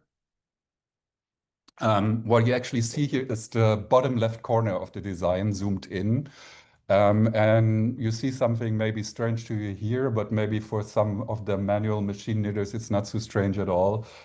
We need to knit always a little piece of fabric before we can actually knit the actual fabric because we have the rollers who adjust the tension of the knit. They first have to grip the knit. And so we have to use waste yarn to knit a little piece there before so the rollers can actually grip the knit before we can start. And then also you see here, we're introducing a couple of yarns here. This is the different yarn feeders coming in here. We knit them into the waste yarn so they are fixed in there. We have some transfers here. And we have a separation thread here. And then in this line, we already start with the actual knit on full needle, it's called. And yeah, then up here, we're starting with the jacquard knit. You can already see here, it is also zoomed in now. This is the function line. So you can, in every line, you can actually put parameters in here, but it's actually different than with, for example, the Knitwear software. We're not putting fixed parameters in here. We're just putting in addresses. That means we can assign addresses here, and then later on in the machine we can actually do adjust the values for these addresses, which means we can actually adjust the values while we knit, which is a big advantage when you're developing a new piece. So you don't have to like pre-program and fix the values in your design. You can actually adjust them live while you're knitting, which is a huge advantage and time saving feature. Yeah, so the next slide, we are even further zoomed in here. Here you see the actually jacquard piece is two colors. The two colors mean you see here a little, I don't know if you can see it on your, when you have a small screen, you probably don't see it, but this is the color number 3 and the color number 6, which means in this part we are knitting the color number 3 in the front, and whatever color is in the same row in the back, and the other way around here, we're knitting here the color number 6 or yarn feeder number 6 in the front bed and the number 3 in the back.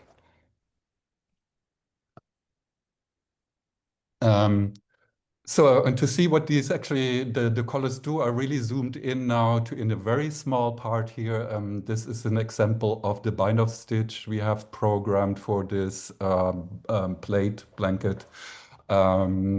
This is what we call a macro or a package, and that means we can actually program a whole sequence of stitches that can be repeated all over again. We can use it in different designs all over again. So like this is macros we can pre-program.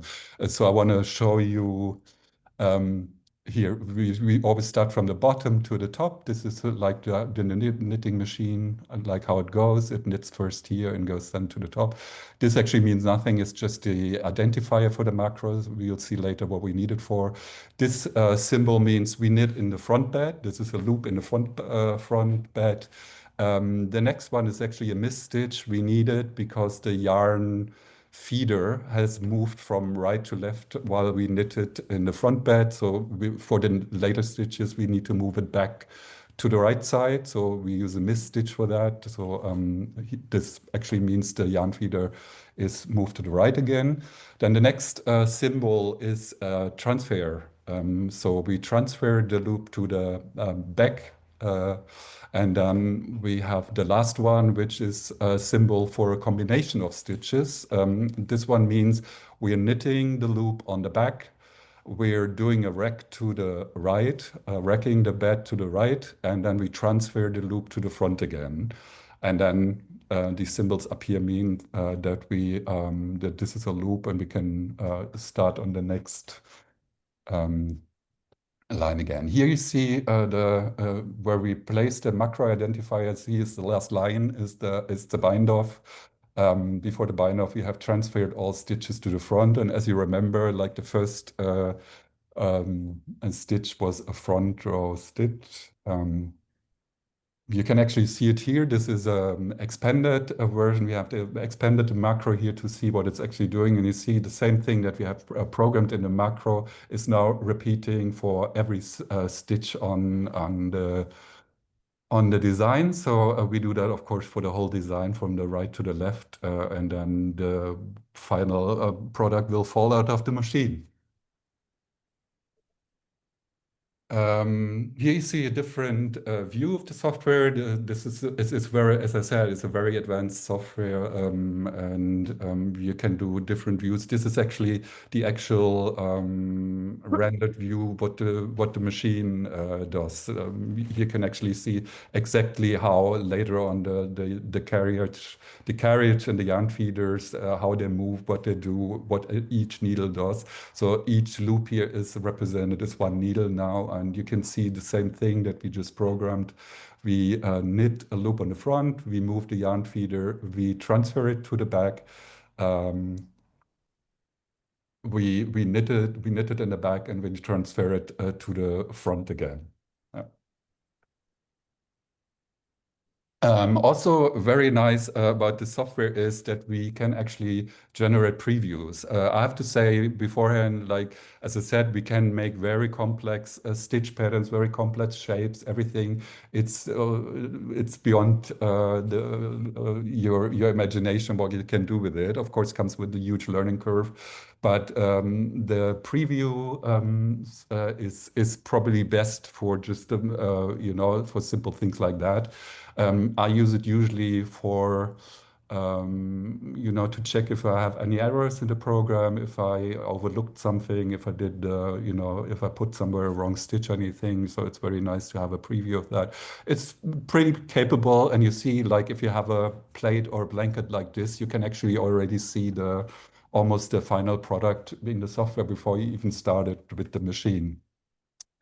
Coming to the machine, we have finished now our design, and we compiled it to a USB stick, and we will now import it into the machine. You see a little screen here. The software in the machine is also a Rhineland software, as I said, like it's a whole ecosystem, and so it can read the software there. You could actually, if you wanted to, like even correct your design into the screen. You could actually even start on the little screen to design everything, but I would not recommend it, as this is a touch screen, not very big. Like this would become some to do, but you can, if you want, you can correct it. We use it mostly, as I already said before, we placed in the design, we placed a couple of addresses everywhere where we want to change parameters and everything. We place an address. The addresses are numbers actually, so I can place anywhere in my design. And for example, number 11 for stitch size. And then you go into the machine and you look up the address number 11, and you can adjust the stitch size here. And what's very important with prototyping and stuff is that, you watch while you're knitting, and you see what's happening there. Sometimes you see you have too much roller while you're too big. So you don't want to go back to the software and start all over again. So you can adjust right here live. You can adjust the stitch address and see what's happening there, which is a huge advantage and a huge time saver. Yeah, so we'll start knitting here. You see on the left side, it's not the blanket that I showed you. It's another blanket. We call it our typo blanket, comes from typography. This is a font that I designed myself and made a blanket from that. In the middle screen, you see our carriage. This is a two-system carriage, meaning that we can knit jacquards in one go to the left and right. We don't need to go back and forth for two yarn feeders. We can actually move two yarn feeders at the same time. That's what two system means. And on the right-hand side, you see a very detailed look of what's happening there. You see the two needle beds, front and back, diagonal to each other. The little brushes you see there are there to open the needle latches, like when the needle comes out and knits the thread. I'm sorry, I don't hear you. I can't hear you. Sorry, you can go on. I will just mute the person. Okay. So yeah, you see the the yarn feeder in the middle, and there's the yarn in there if you watch closely, and then the needles come out of the needle bed, and knit the yarn there. Hopefully this is at least a little bit visible. Yeah. Yeah, and prototyping. I mean, like you heard the presentation before me, it sounded like, from sketch to knit takes like minutes. I'm coming from the practice side of it, and I can tell you it's not taking minutes. Of course, we are working here with a natural material. We're working with machines, with complex machines. We are working with complex software. So it's a bit an exaggeration to say that, from yarn to product, it takes minutes. Most of our products have like iterations of like 50 to 30 cycles, like program it, knit it, look at it, like improve it. And so, yeah, also like, of course, you see here, this also brings a lot of waste. Not a lot. If we knit, for example, with one yarn, we of course unravel the yarn and use it again. It's difficult, like in the example that I showed you with the jacquard. Two colors, it's very difficult to unravel. So it usually ends up in our waste buckets, but we do have already a plan to use the waste. We are not throwing it away. We're also producing pillows in our manufactory, and we are planning to shred these materials and use it in our pillows. So we go at least in the direction of waste-free manufacturing. Yeah, you see the final product. Also, when you have the final product, you of course wanna sell it. So you need a little marketing. So we had a big photo shoot a month ago with this product. Our idea was to show like how soft and nice to the skin our product is. So we photographed it on bare skin, and we also made a little fun. This is of course homeware, like a pillow and a blanket, but like we dressed it up. We styled it as like you could actually wear it as a dress, which we thought would be an eye catcher for like Instagram and stuff. Yeah, and of course, when we talk about digital, we also need a channel to sell our stuff. And coming from the programming, graphic design background, I had the privilege that I can actually make my own shop here. Most users would probably use Etsy or Shopify. I did actually started with Etsy, but I figured that like the environment was not actually where I fit in. Like this is, it's more like a small scale stuff, and I really want to go into like a local small manufacturer. So Etsy was not the right platform for me. So I designed an online shop myself. It's programmed in what's called Shopware. It's a German software. You need to have knowledge in PHP and have your own server to do that. But when you have it, it's a huge advantage because you're still you stay independent from big platforms. Yeah, and another thing that we just started with and we want to explore more is, of course, with this machine and with a shop that we co-program ourselves is like customizations. Here you see one product that we offer in our online shop. I call it the typo pillow, Typokissen.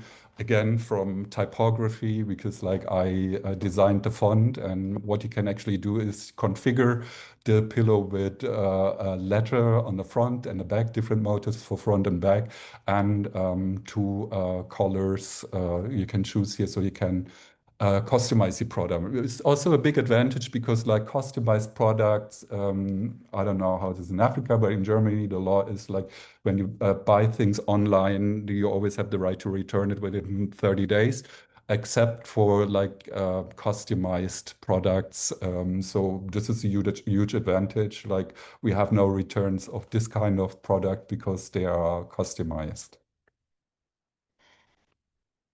Yeah, and I realize I ended up a little early. We actually have like 4 more minutes. I hope Deborah is fine with that I end up a little early. I know that the question and answer section is coming after me, so like I don't think it's a big problem. I want to thank you for your attention. I hope it was not too boring. I hope you could understand me. And if you would like, if you like the presentation or like what we're doing, then just follow us on Instagram, scan the QR code and follow us there. Thank you very much. Thank you so much. Thank you so much, Eric. That was a very, very lovely session. I was just sharing with someone that, oh my God, I've been running away from coding and here I am in knitting. I have to code. Coming to realize that there is actually coding in knitting. I was just telling someone that because I have a computer science background. I have a Yeah. background in computer science. So early on, I'd already said I am not doing coding because I just felt it was Do it could vibe be coding. very, Vibe coding is the next big thing. Go to ChatGPT and ask ChatGPT to write yeah. you a Python script, and it's as easy as that.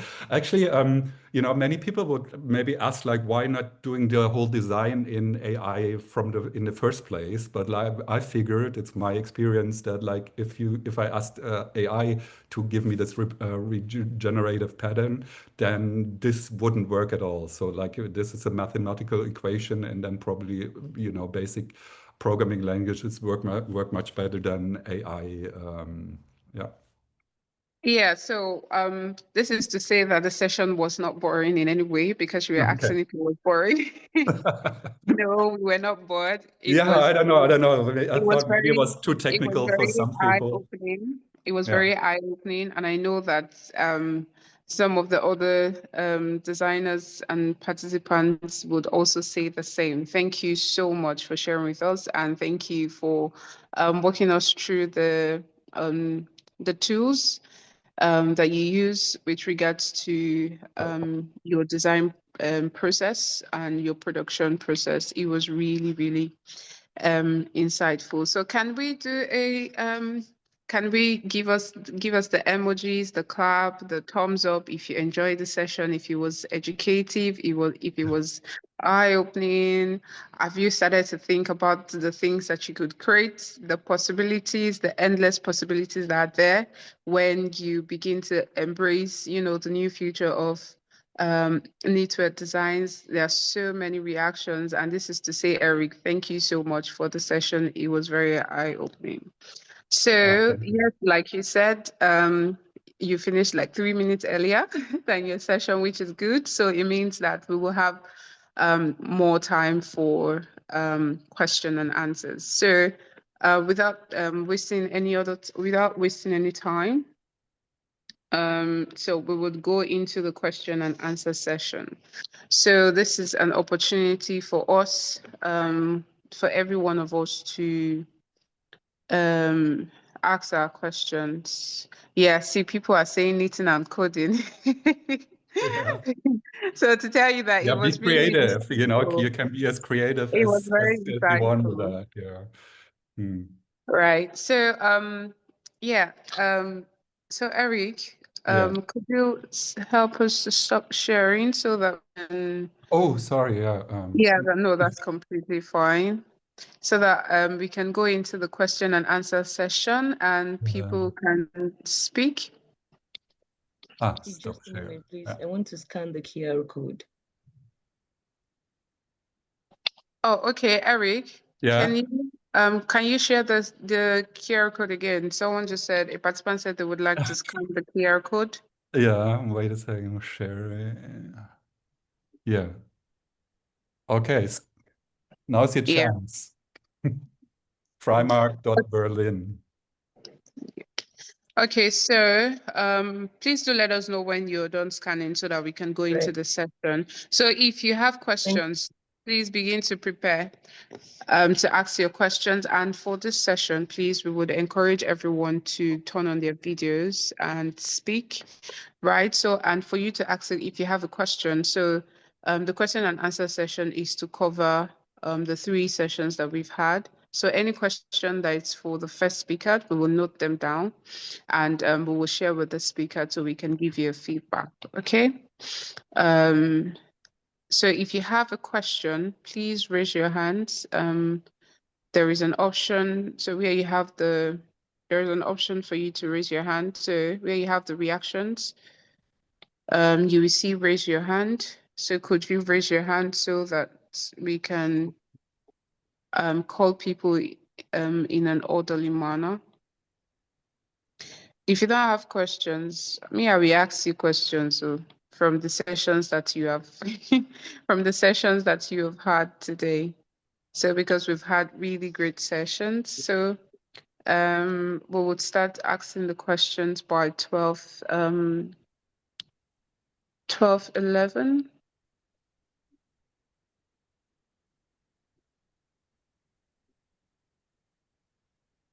Yeah.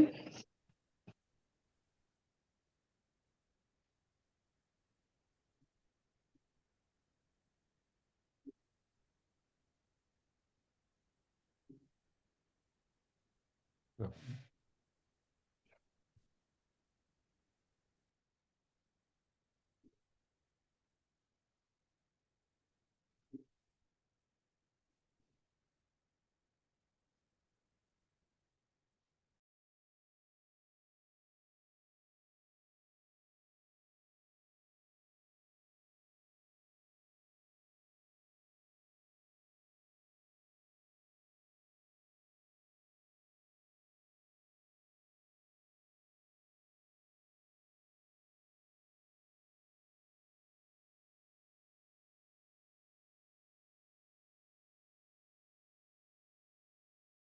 Okay, so we have our first question.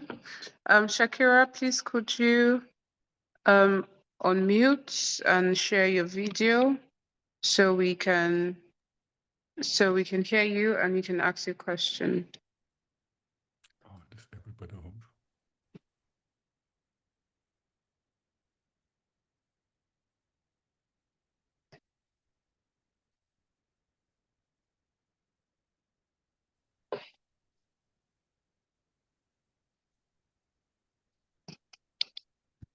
Yeah, Shakira, can you hear us?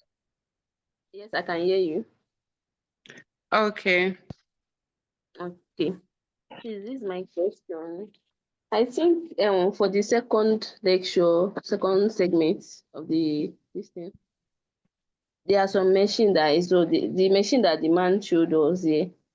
I think I don't know how the machine, how is it easily available as in for us in Africa, how can we like get those machine?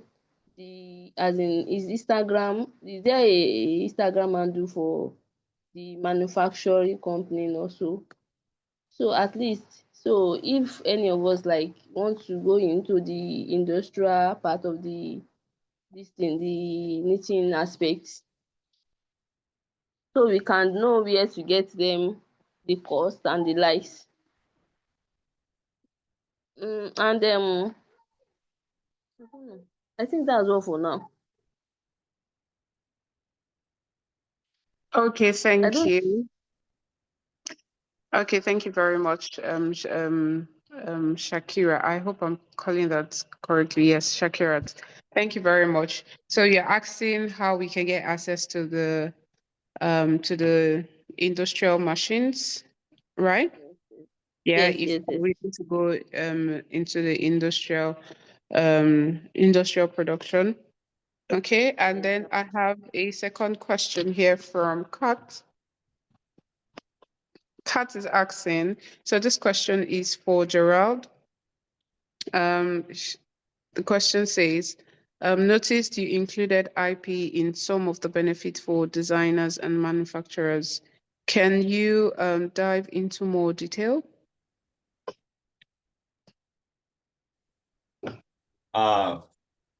Yeah. Well, it's more or less what I mentioned. The idea is that nowadays when you create some content online, you post it and then it's not yours. And it's other people, other companies that monetize that content. We want to flip this and allow people that create something benefit from that.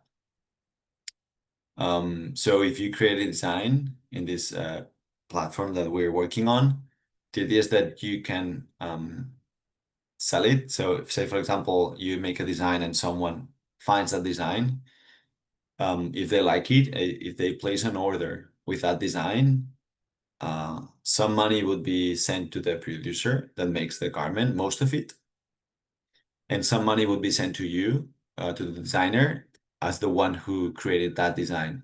So you would earn a royalty for every transaction made with this design.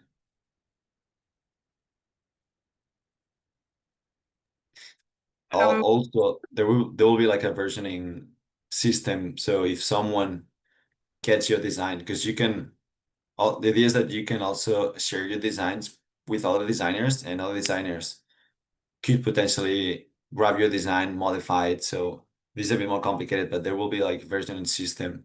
So we can track contributions to each of one of the designs. So there must be a design with multiple ownership, and we would find a way to distribute this royalty amongst all these owners. So that's the plan, yeah. Kat, has your question been answered properly?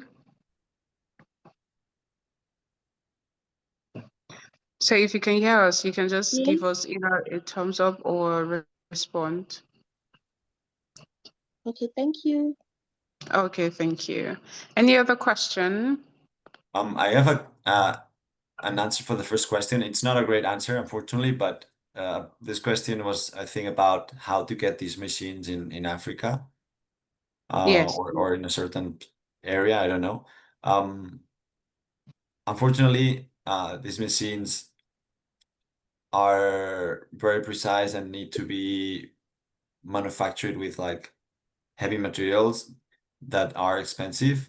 So unfortunately, these machines are not being sold like very cheaply.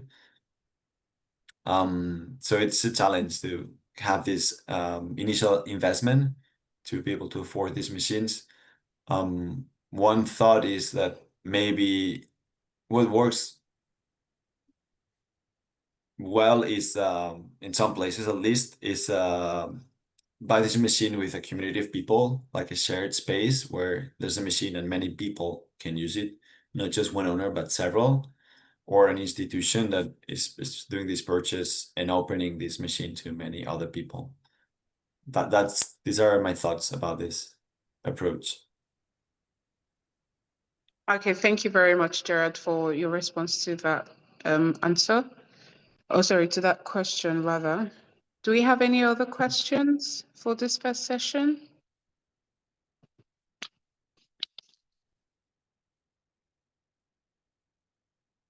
So we're supposed to have questions. Eric talked about a lot of tools that could be used, and a few other persons were talking about they never imagined that there would be a connection with coding and knitting. And also we see the other two sessions that we had talked about, the process of Knitwear production, how it can be better. Also about the opportunities in the African knitwear industry. So we would like to get questions.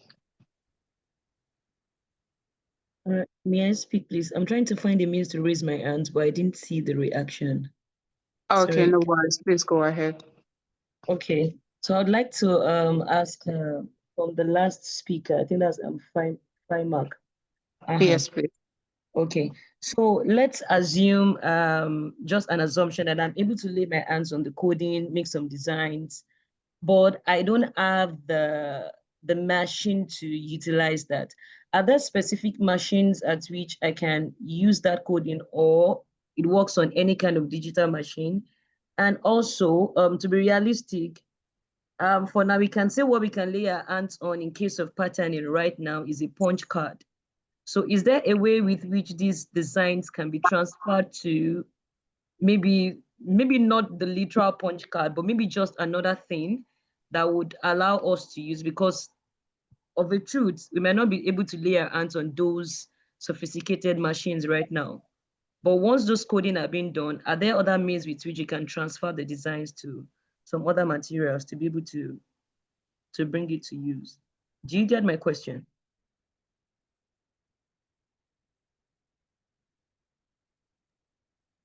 Yes, Farmers, the question is for you.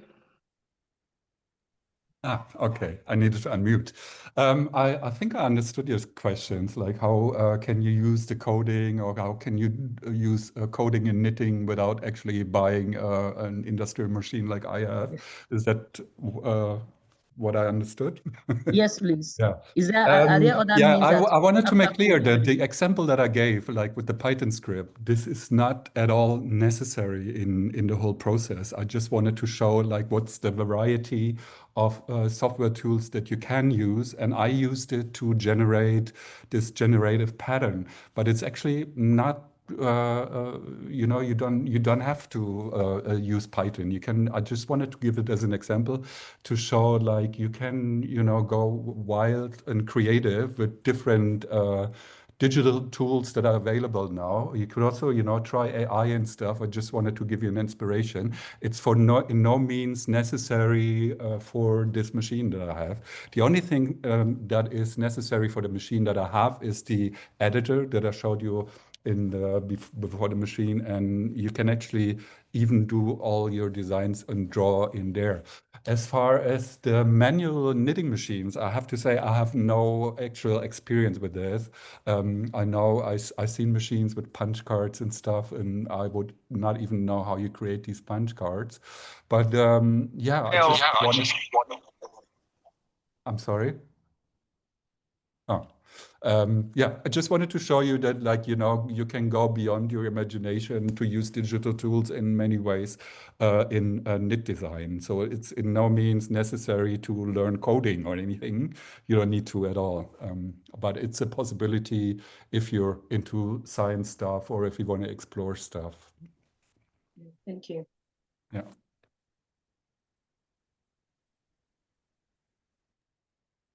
Gerard, I know that you've had experience with the domestic knitting machine. Can you also contribute to that, a response to that question? I'm with Eric. I don't have a lot of experience. I learned the basics of machine knitting with the domestic machines. And I actually started hacking one of these machines, putting motors and sensors and electronics to be able to automate the process. So as soon as I started using these domestic machines, I started hacking them, and I didn't produce anything with it. So yeah, I don't know. It must be difficult to find these machines in Africa because it's sometimes challenging to find them in Europe. But I cannot contribute more. Okay, so well, in Africa we use more of the domestic knitting machine. So I guess from what you've just said, you leaned more into the technical side of the machine. Yeah. Okay, thank you very much. So do we have any other questions?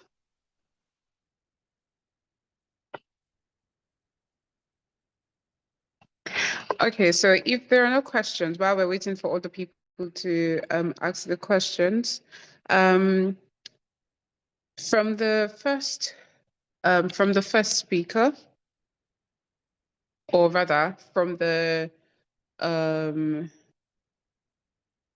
every session, can we list out some of the tools that are possible that we can use with the domestic machine? So it'll be like a brainstorming session while we are waiting for other people to drop in their questions, so we can see some other questions coming in. But before we take that question, so like a brainstorming session, some of the tools that were mentioned by Eric, which of those tools do you think we can use and apply to creating to our production process, even though we are still very much familiar with the domestic knitting machine? Anyone who would like to answer that question? It doesn't have to be a right, there's no right or wrong answer. It's a brainstorming session. So I'm just going to look through the questions that are just coming. Okay, so this question is for Gerard. So while we are waiting for people to provide answers or suggestions, It says that how can we, okay, this question is by Oluwatosin. How can we assess the software parts so that we can be able to design and also monetize our designs without us having the machine? Yeah, I'll share the link to our current software on the chat board. But this platform is still not existing. We're working on it and we hope to release it next year. So there's no way now to like monetize designs or production. Currently, this is only software that allows people to design for the machine, and there's no social connections or any of that. So right now you can use the software, it's free, and you just need to create an account and access it. Okay, This is a so software for that is, sorry, it's a software that we're working on it. It's evolving, and we'll be adding more stuff to it over the next months. okay, so just to get this right, this is a software that works with Knitwear, right? Yeah, it's only for the Knitwear machine. Okay. So Oluwatosin, I think this has answered your question. So for now, the software is not yet created. The only software available is the software and that works with the machine, the Knitwear machine. Okay. So I will go first. Okay, we have a hand raised up. Can Can we I have? maybe add something to it? I Yes, please. never worked with it, but I know that a lot of people do. Actually, I think it's in software from UK or Germany. I'm not really sure. It's called Designer Knit. Designer Knit is like a Windows software, and you can probably actually design for like these programmable domestic machines with it. You can. It's a software that you have to buy, of course, but if you Google it, Designer Knit, it's a software that many people use to make actually knitwear designs. Yeah. So like Yes. personally haven't worked with it, but yeah, so check it out. Yes. I've heard about designing it. I think I heard about designing it like in 2019, 2020 when I was doing a lot of research. Yeah, so it's like it mostly works with the domestic model, mostly brother. I think I have many. I think they even, Gerard will probably confirm it, they even have an interface for the knit rate. That's what I've Yeah, heard. so it's something that you have to plug to the machine.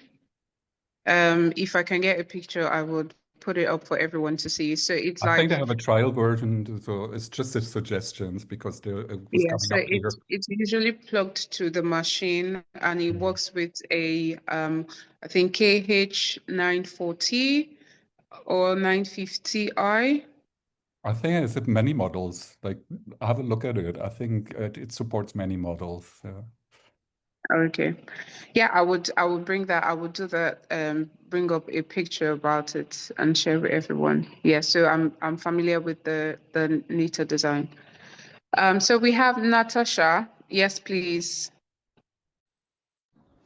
Hi. Yeah, my name is Natasha. I'm calling from South Africa. It's been a really fantastic session. So thanks to you, Deborah, and thanks to all the speakers.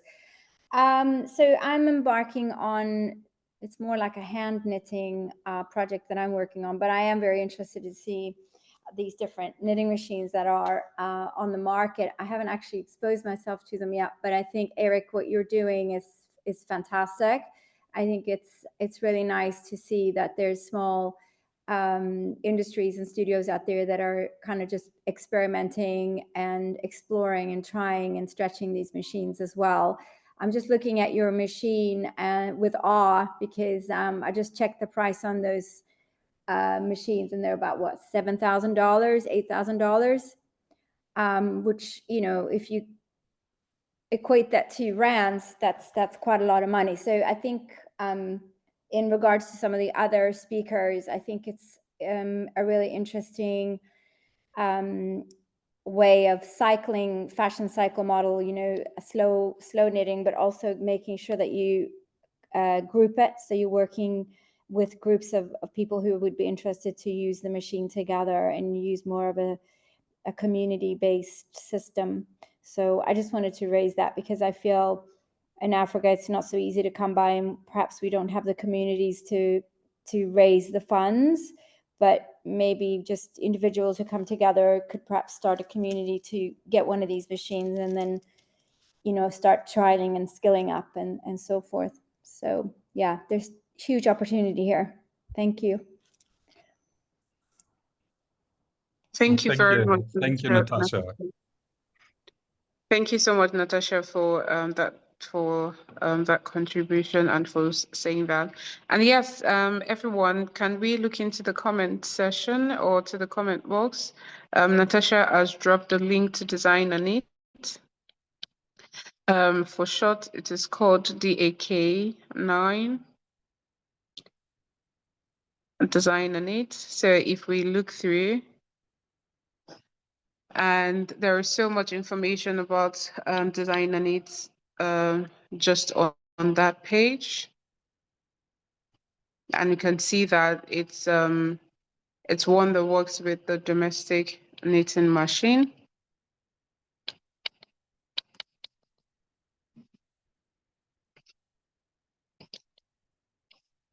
Thank you so much, Natasha, for sharing that. Okay, so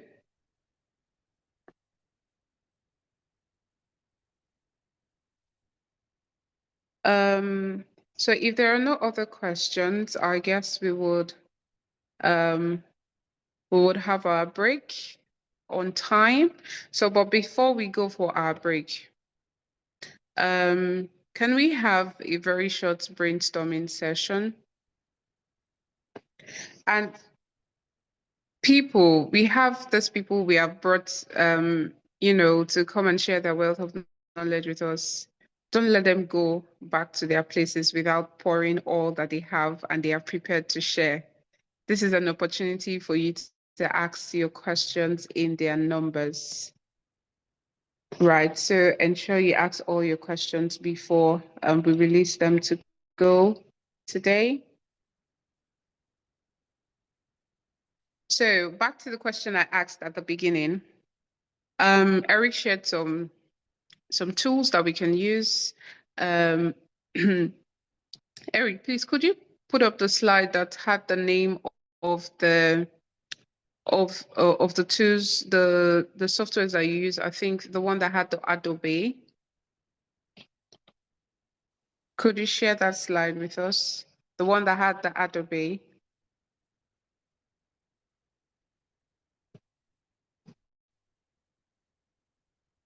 Thank you. Yes, thank you. So we have Adobe Illustrator, Adobe Photoshop. So I've worked with Adobe Photoshop before.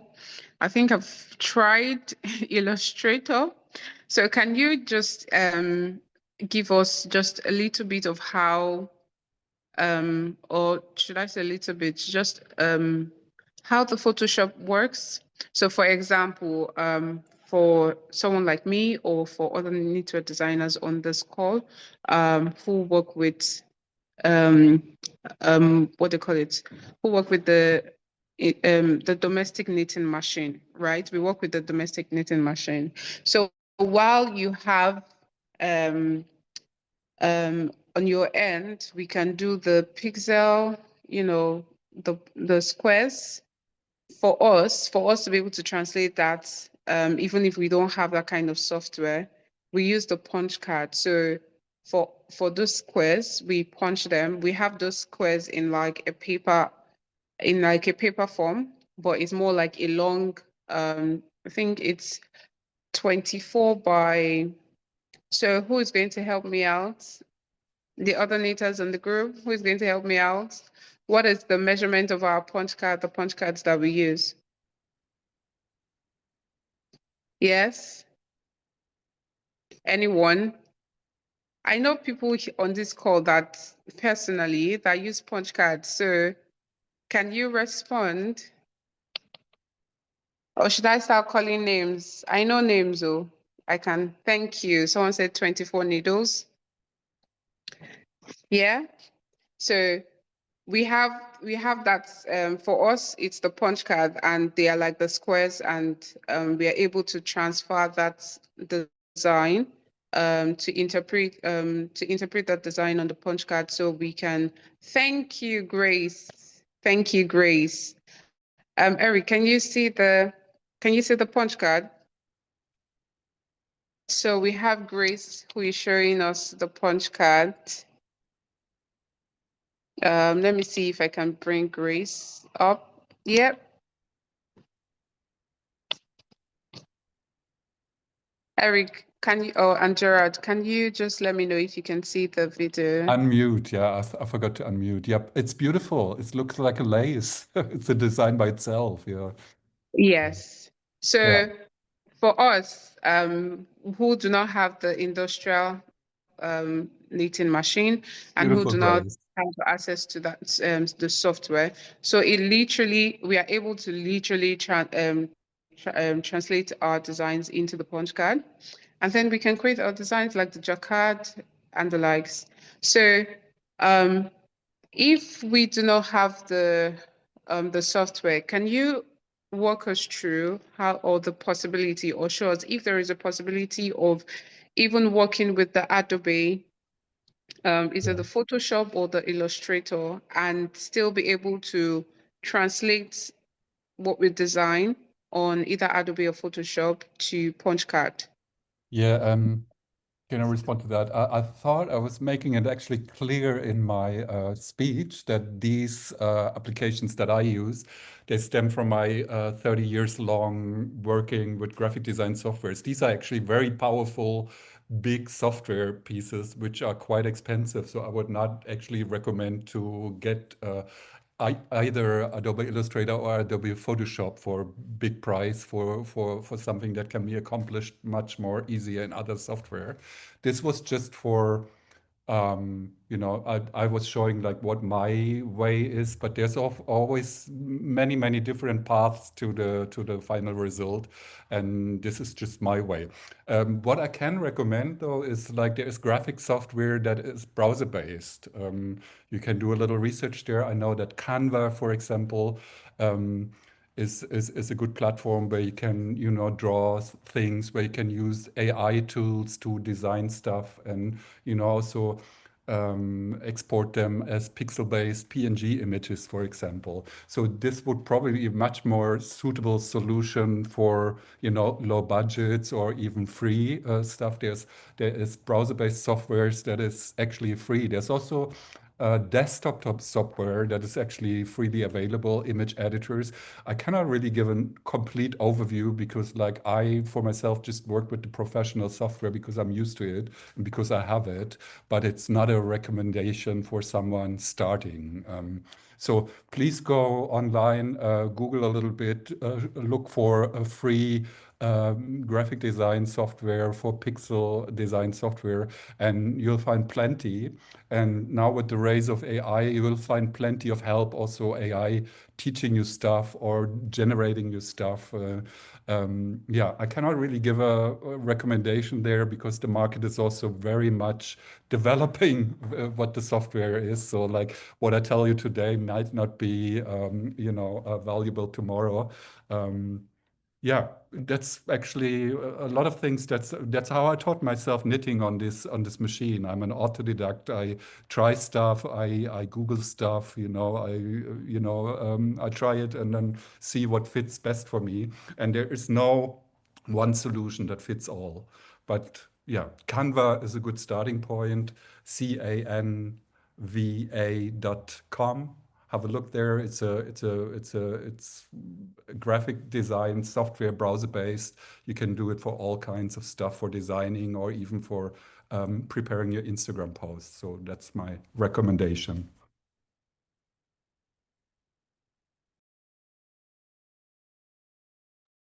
Okay, thank you very much, Eric, for that. So Gerard, what would you say is a recommendation that you can that you can give beyond the Knitwear software? So obviously we know that if we want to use the Knitwear software, we have to have the Knitwear machine. So what tool or what other tool can you also can you recommend that we can use that would work with our domestic knitting machine? Yeah, it's a very similar recommendation. I would look online for these softwares. There are some that they're not even software like pages where you can upload an image and it transforms into like a number of pixels and number of colors, so you can reduce pixels and colors within this kind of converter online. And it's super simple. You just upload the image, convert, and then you can get this output like as a punch card, like 2-color, super low resolution image. So I would go for that actually. But yeah, we use Adobe, but it's expensive. Canva is a great option, but I would try first if it's just like modifying an image. In this way, I would find these online converters that can like tweak the image a little bit. Okay, thank you very much. So I think with that,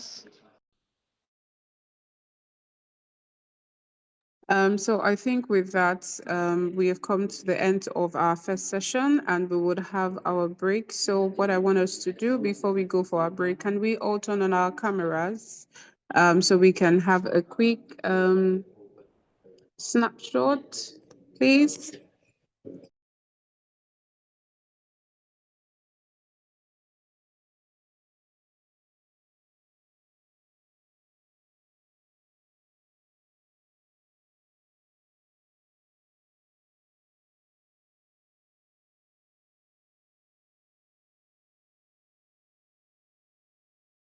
We're still waiting for some people to turn on their cameras. It's good to see a few faces.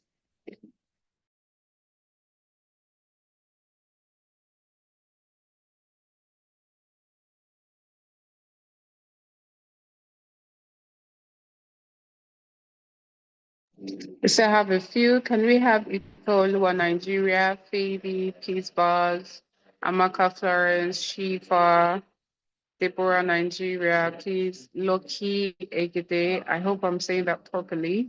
Apologies if I mispronounce your name in any way. So can we all have you all turn on your camera so that we can take a very quick snapshot.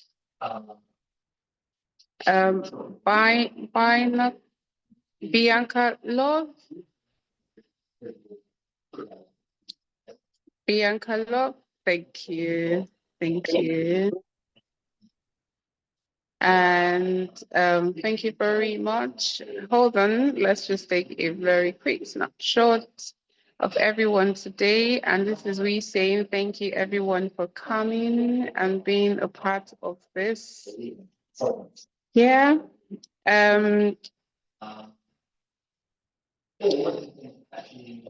So we still have a few persons. Shifa, Ifeoluwa, Amaka Florence, please could you turn on your cameras, please? And we have Denise Crochet.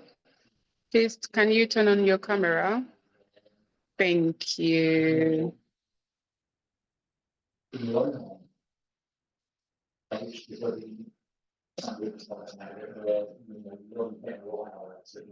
Okay, thank you very much. I think we've been able to take a snapshot of all of that. Thank you, everyone. It's so good to see our lovely faces. We have so many. Someone is even currently working at the same time. That's really impressive. When I mean working, person is crocheting. And I'm sure some other people are on their machines knitting as well. But thank you very much, everyone, for joining. This is just the first session. Please, let's come back for the second session of the event. So the second session, we'll be talking about yarns, understanding the different yarns that are available especially in Africa, how we can source those yarns either locally and source those yarns locally within our local communities. And also we'll be talking about export opportunities. We'll be talking about export opportunities for the knitwear industry in Africa. Also, we'll be hearing from one of our local yarn producers here in Nigeria, and they are not just they do not just produce locally for Nigeria alone. They also produce for Africa. So we'll be hearing from them to hear what they have to say. And so please, let's go on our break now and come back by 1:20. Normally our break was supposed to end at 1:25, but because we have a lot of time on our hands, so we will come back at 1:20. Okay. So if you want to stay on the call, yes, that's perfectly fine. You don't need to log out. But if you think you need to log out, that's fine. Can we all just give a thumbs up and a clap emoji to all of our speakers today to say thank you very much for coming. Thank you, thank you, thank you, thank you, thank you. I hope you can see the emojis, Gerard and Eric. I hope you can see the emojis. This is all saying thank you for coming, for taking out time to join us today and to share with us, share your production, share your knitwear journey, and inspire us to look forward to want to do better than what we're doing now. So thank you very much. So we'll see us again at 1:20. Please let's come back at 1:20 so we can start and finish on time. Okay. Thank you all so much. Bye. Bye, thank you. Bye, bye, Gerard. Bye, Eric.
Okay, so I will be doing a brief introduction of our speaker today. Our speaker is here with us. I'll be doing a brief introduction of our speaker today.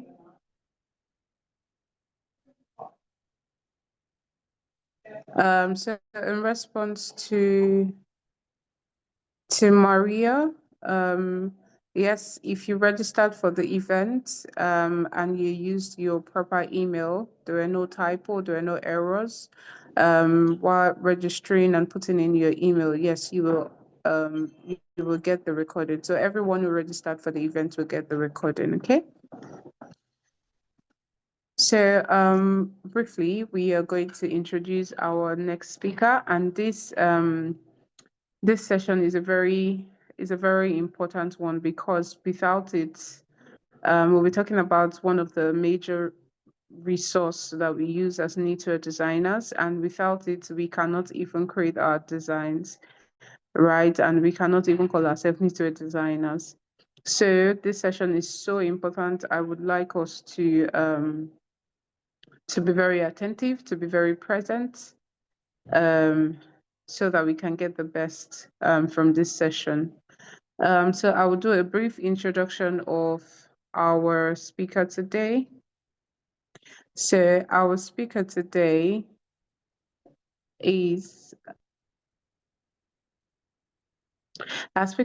will be speaking on understanding and sourcing appropriate yarn per project.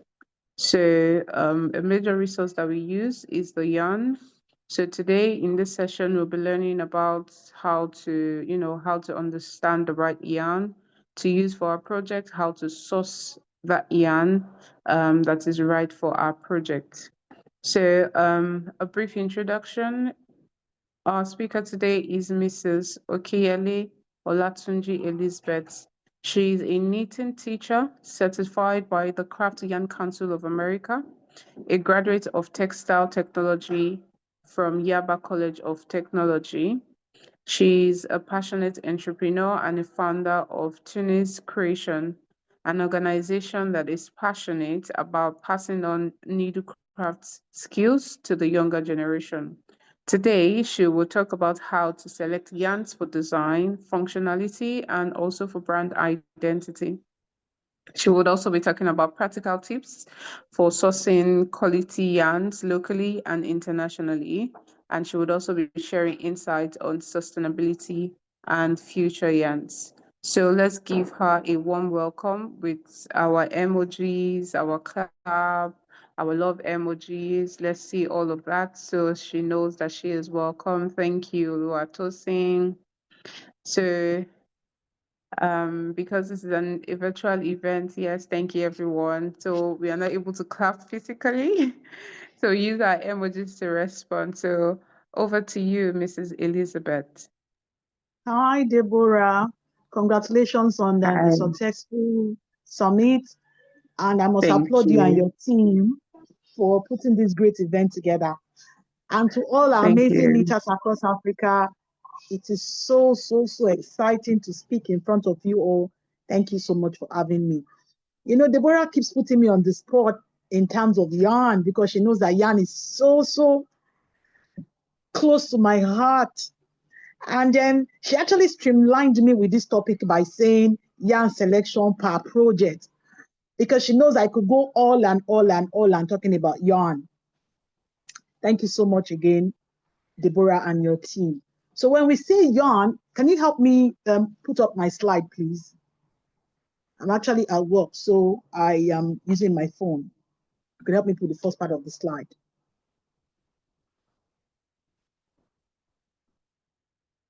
I can't hear you. Oh, Deborah. sorry. Yeah. So I said just a minute. Just give me a minute. Let me get it up so I can let me put it up on my phone so I can share it. Yeah. All right. So now, when it comes to the first important word on my topic, which is understanding and sourcing for yarns per project. When it comes to understanding your yarn, the first point of contact for knitters, crocheters, anyone in the field who uses yarn as their major tool for work is your ball band. So your ball band is actually the paper that comes with your yarn, and that ball band tells you all the information you need about your yarn. So I have this yarn with me here, and this yarn is actually from Lion brand, and it tells me the fiber component of my yarn. So yarns are made up from fibers, and that fibers could either be from natural source or it could be from synthetic source. So this yarn I have with me, for me to understand this yarn well, I am actually reading the information on the ball band, which is the wrapper that comes with the yarn. So this wrapper tells me the fiber component of this yarn I have with me. And it says this yarn is made up of 58% cotton and also 3% other fiber and 39% acrylic. So if you add up your 58% cotton, add up your 39% acrylic and 3 other fiber, it gives you 100%, which is the fiber component of this yarn.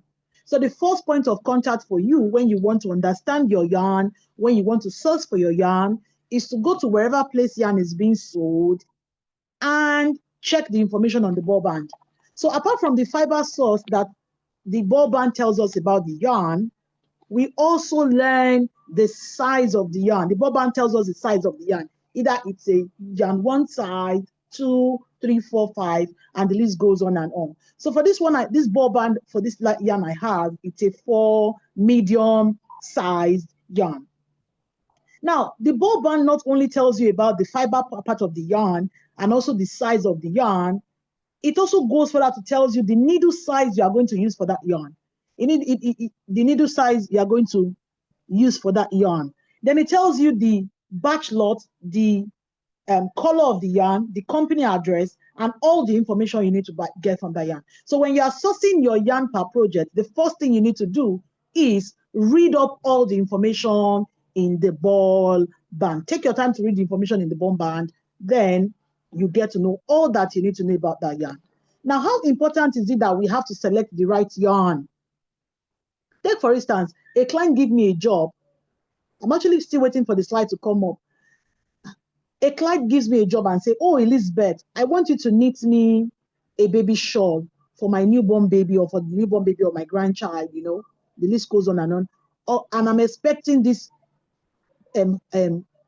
project or this knitted or crochet blanket or shawl to be such that it is going to be skin friendly for this baby. Now, for you to now source the yarn for that kind of project, it's important that you know exactly the fiber type you need.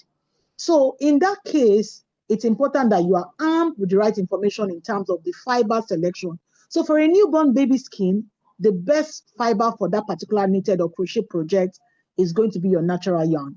And so what are the options we have for our natural yarns in terms of selecting yarns for the ideal and a particular project? Is your natural fiber. And the first king of the natural fiber that comes into mind is your cotton fiber. So for a delicate project as important as a knitted or crochet baby shawl, or a baby hat, or a baby socks, the best fiber to select and source for that particular project is going to be cotton yarns, because cotton yarns is skin friendly, and a bit of other natural yarns as well. That could be alpaca, it could be mohair, and the list goes on and on. So the first thing that comes to mind when you are selecting your yarn is understanding the fiber type, and that's what we have on the slide. Understanding the fiber type. It says not only in terms of the appearance of your finished knit, but in terms of the fiber type, that plays a key role, because the fiber type is going to determine the comfort, the fiber type is going to even determine the overall appearance of your knit. So we have cases where knitters and crocheters spend so much time making an item, and at the end of the day, when you take that item and put it up for sale, it's not attractive. What is the key factor in determining the overall appearance of this fiber? It's not just even the effort you have put in terms of the stitch type, in terms of the look, but the whole basic work falls on your fiber type. So it's important that you get the right yarn fiber. It's very, very important that you get that right as soon as possible. So sourcing for the right yarn is one of like the most basic information that you need to have as a knitter or a crocheter or a fiber enthusiast that work with yarn. The next slide, please. So what are the essential factors that must guide your yarn selection? We've talked about the fiber content. The second important factor that guides yarn selection as well is also your yarn weight and your gauge. So when it comes to your yarn weight, we're looking at ranging from the fingering yarn from size 0, we have 1, we have 2, we have 3, we have 4, we have the medium weight yarn, we have the fingering yarns, we have the jumbo yarns, we even have the roving yarns. We have yarns these days that models on the runway catwalk and walk of knitted items made with them that are as big, as thick as my hands. So knowing the yarn weight and the type, how thick it impacts your drape and the structure and fit, all these are factors essential when you are guiding, when you are selecting your yarn. Then we also look at the texture as well and the finish of the yarn. How does it look? When you are done with the project, does it have hairs? All these things, exploring smoothness versus novelty, all these things are a key factor when it comes to selecting your yarn type. Then we also look at the color and the dyeing techniques, considering how solid, variegated hand-dye yarns can elevate simple stitches or create bold effect.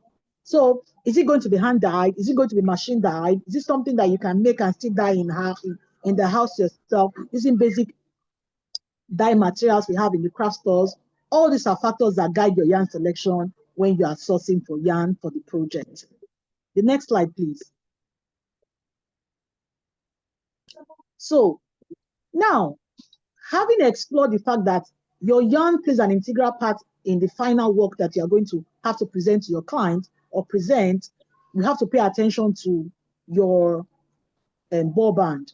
Now, there's also other things that's also embedded inside the ball band as well, which some modern day yarn factories are also bringing out to. They are putting this information on their ball band to tell you, buy our yarn because we are practicing sustainability. And not only sustainability, these yarns are also meeting certain world standards in terms of ethics. So what are these things that we see? We look at natural and renewable wool, alpaca, cotton, linen, hemp, bamboo, recycled fibers. We have recycled denim yarns, yarns made from reclaimed fibers, man-made alternatives. Then we also look at production practice. We are metamorphosizing to an age where people are interested in the storytelling behind your craft as an artisan. So how does that concern you that want to buy the yarn? You are interested to know that if this yarn was made in a factory where all ethical practices are also put in place. Take, for instance, you want to make a shawl, and you know that the yarn used for making that shawl is produced by underage children who are not properly given the labor charges. If you are armed with that information, will you find it pleasant to just walk into the store and buy that kind of yarn? The answer is no. So not only are you getting your craft supply that's as important as yarn, you are also interested in knowing the production practices and ensuring that all the production processes are ethical. All the production processes are in line with the standard that is being set according to the organizations who regulate the practices. So you can find all this information on the ball band. And if this information is not there on the ball band, you can query, you have the right to be able to query them and ask, why don't we have this information on the ball band? Now let's bring all this plenty English that we're speaking, let's bring it locally to Africa. Our ball bands, the ball bands we have on our yarns are not properly labeled. I actually repeated this last time and tried to effect it to some of the factory that we work with. But again, many of these things have not been effected yet. Unlike when you pick a ball of yarn in the UK or in the US or other Western first world countries, you can find all this vital information on the ball band. But that is not the case we have in Nigeria or also some other African countries who are just growing their industry. So as knitters and crocheters, the awareness starts with us by querying and asking questions. Ask questions when you get to buy your yarns. What information do they have on this ball band that tells me all the things I need to know about these yarns? When you are doing this, you are working in line with ethics and you are questioning to ensure that the yarn you use for knitting and crocheting something very close to your hands is ethical and also environmental friendly. The next slide, please.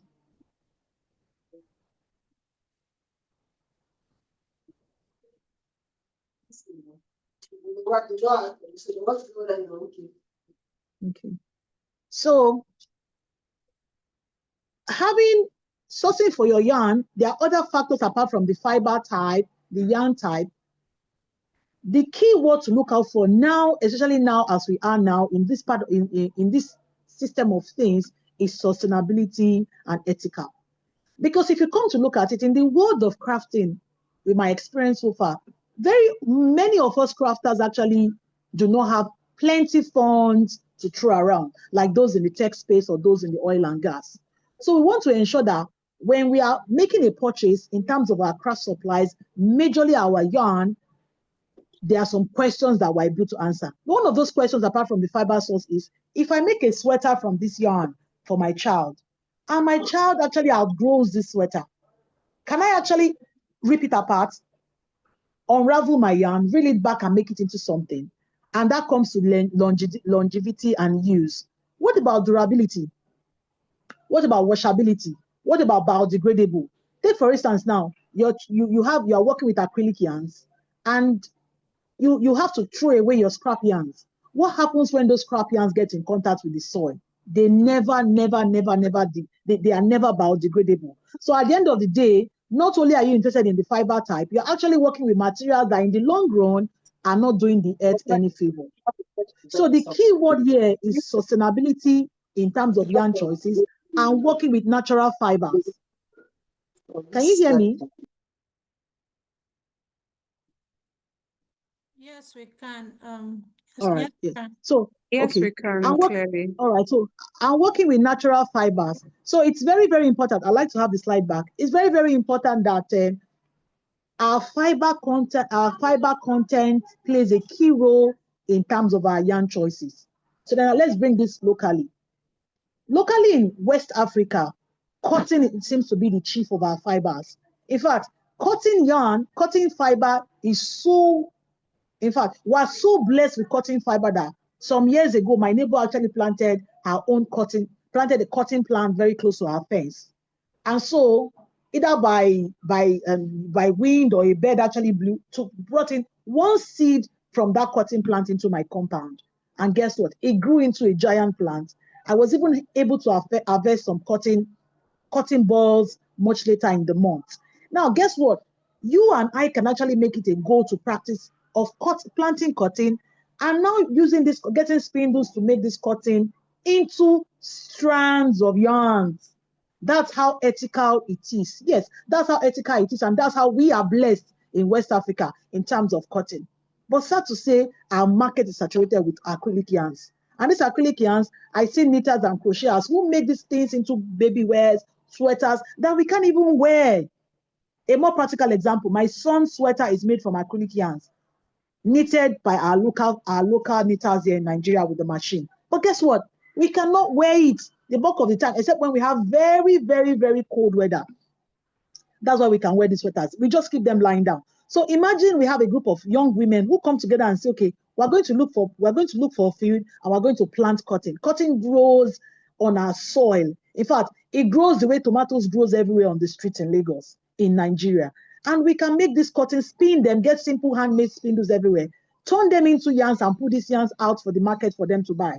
And when they buy these yarns, they can spin them, they can weave and knit and crochet them into beautiful things. So when you are sourcing for your yarn, ensure that you are sourcing for a yarn that is environmental friendly, a yarn that is going to be a blessing to the earth someday when you are no longer using it anymore. It's going to be biodegradable, not the one that will be there like a nylon, filling up all our land space and creating environmental and negative impact on the soil. So we have cotton. Cotton is the chief of our fiber and is readily available here. Knitters and crocheters, what is keeping you from doing this? You do not need so much money.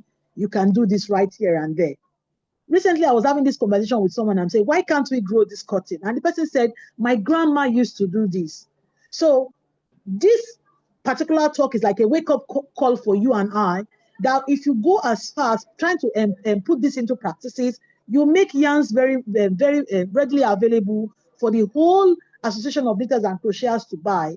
And guess what? There's great great perspective for cotton yarns, particularly in Nigeria, because very few people are growing cotton now and making it dwindle. And we want knitters and crocheters to fill our market with environmental friendly yarn, sustainable yarn that is being made with factory processes that are ethical, and processes where laborers, whoever is working for us, are properly paid. Another slide, please. So we are also looking at transparency, traceability. Then for our home country here, wool is actually, because of the insulating properties of wool, wool is not such an investment in terms of a fiber type. So if you make a garment out of 100% wool, you find out that even if you wear it in the sun, you start having, it looks as if the fiber protruding from that particular garment is making your skin very uncomfortable. So animal fibers, actually like wool, are best for weathers that are very, very cold. So in Europe, you see them felt their knitted items, crochet items for their hats, for their mittens, for their socks, because those places have extreme cold.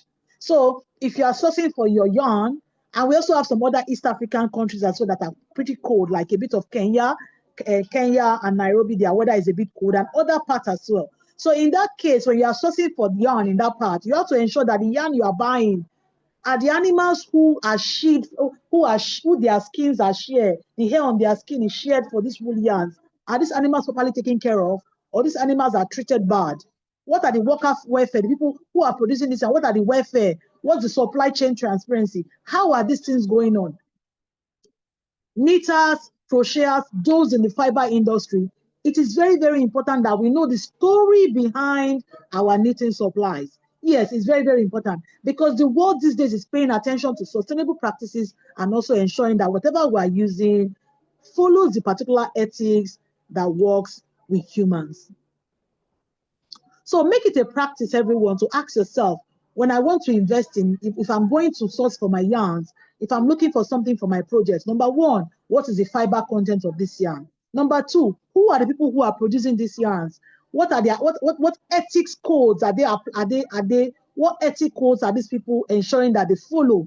And also, what's the sustainable practices? What is the end product of this thing I'm making? If I make it, will it last forever? Will I be able to pass it from one generation to another? Or at the end of the day, when I make this, if I make this garment, my child may not even finish wearing it in one life cycle. At the end of the day, the hair starts coming out from these fibers of the yarns, it starts to rip apart. I may not actually be able to reuse it. Make it a practice to ask yourself, what is the fiber origin? What are the production ethics? What's the durability? What's the end of life for these things? This makes your selection intentional and more project appropriate. So we're going to, I think if you want to request for this slide at the end of this talk, feel free to reach out to either me or Deborah so that we can share this to you and you can reach further, and get to learn more. Now, when I am being asked to have a presentation, I always like to do my talking part and expect the audience to do their talking. So now it's question time. I'm excited and looking forward to listening to your question so that we'll be able to discuss more. So the floor is open, please. Ask your questions.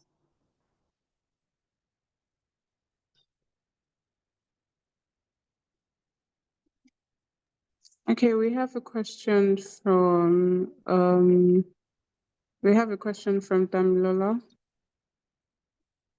Okay, good day once again. Thank you very much for this talk, madam. I agree with you that cotton, like it grows like weed, yeah, because I grew up seeing trees of cotton and sometimes playing with them, just pulling the strands and all that. My question really is, do we have companies, so to say, like, okay, if one says, oh, I want to now invest in growing cotton, do we have companies that are readily available or that have the machines to then make this cotton into yarn? Because I think that's like my concern. To get the cotton, I don't think I have a problem because, like I said, I know it grows very well and one can easily grow them. But I think the main thing will be, are there companies that can help then translate it from cotton into yarn? So thank you for that question. For converting the cotton ball into yarn, requires you to have like a carding machine, a spinning machine, and all of that. Before now, where we have our textile companies going out of market, because when we read textile tech in my early undergraduate days, we saw all this machine through school. So many of those textile companies have actually gone out of business. So the very few ones who are available around, we have locally here in Nigeria, we have Yeye, we have Alpha, we have Sunflag as well. Many at times, they actually don't turn this cotton ball into yarn. The cotton arrived to them already reeled in strands. The cotton, they get their raw material, cotton raw material as strands, more likely from Benin Republic. So if you want to come into the business, you say, okay, these things grow like weed here, I can grow this. You may be able to invest in some simple spindles. There are some simple spindles. I think we should have YouTube videos to this effect that shows women who get the cotton balls, they take them out fluffy, and they mass them up together. Now, when they mass them up together, you see the spindle gives it a spinning effect. And guess what that spindle twist does? It can spin that mass into strands of yarn. Now, those strands of yarn may not be uniform, like when we have a spinning machine or when it goes to carding, the carding takes out all the dirt and all. But again, you may be able to reel something into the ball, and that uneven length of strands can actually now further go into subsequent machines to be able to get them more even, work on these strands, and we'll now be able to have a more uniform yarn. But in between all of this machine process, there's so much that can be done with the hand. And that's why countries like Peru, countries like India actually represent putting their country in the world map in terms of the textile world. So these are things that we Nigerians can do as well. You can get a simple spindle. I think there are spindles in the north. There are others you can actually order from Amazon. And you can get a group of women to be able to do these things in their own little way, because the wide use of these cotton strands are enormous. Take, for instance, if many of you who remembers those era when we normally use our wick kind of lantern, it was those type of cotton that they use. They use those cotton as a wick. Not only that, what about your stove? Although we've graduated from the era of stove, where those cotton threads that we use on our stove. These were the multi-use for cotton strand. So there's multi-use in our local market for these things. Other people can decide, okay, we're going to be buying these cotton strands that are hand done in the spindle from you, and we can weave them. We can dye them and weave them into ashoke. They are going to make lovely, great ashoke pieces. The list goes on and on. So while we may not have any ready company who is there waiting to say, okay, go, Damilola, go and have 20 acres of a cotton factory, bring out your products we're going to buy from you. There's so much you can do in between you getting the cotton ball from your farm and getting a lot of people to put their hands together and make lovely things. So the feed is green when you put in the effort. Okay, thank you. Did I answer your question? Yes, you did. Thank you very much.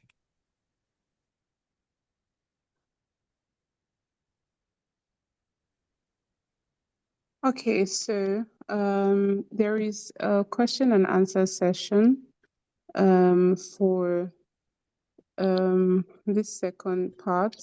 So before we continue with the questions, so we need to prepare for our second speaker who would be speaking to us today.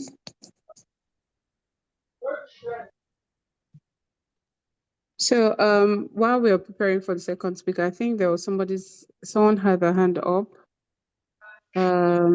Just a moment, let me confirm. A second person had a hand up. Well, I should put a hand down.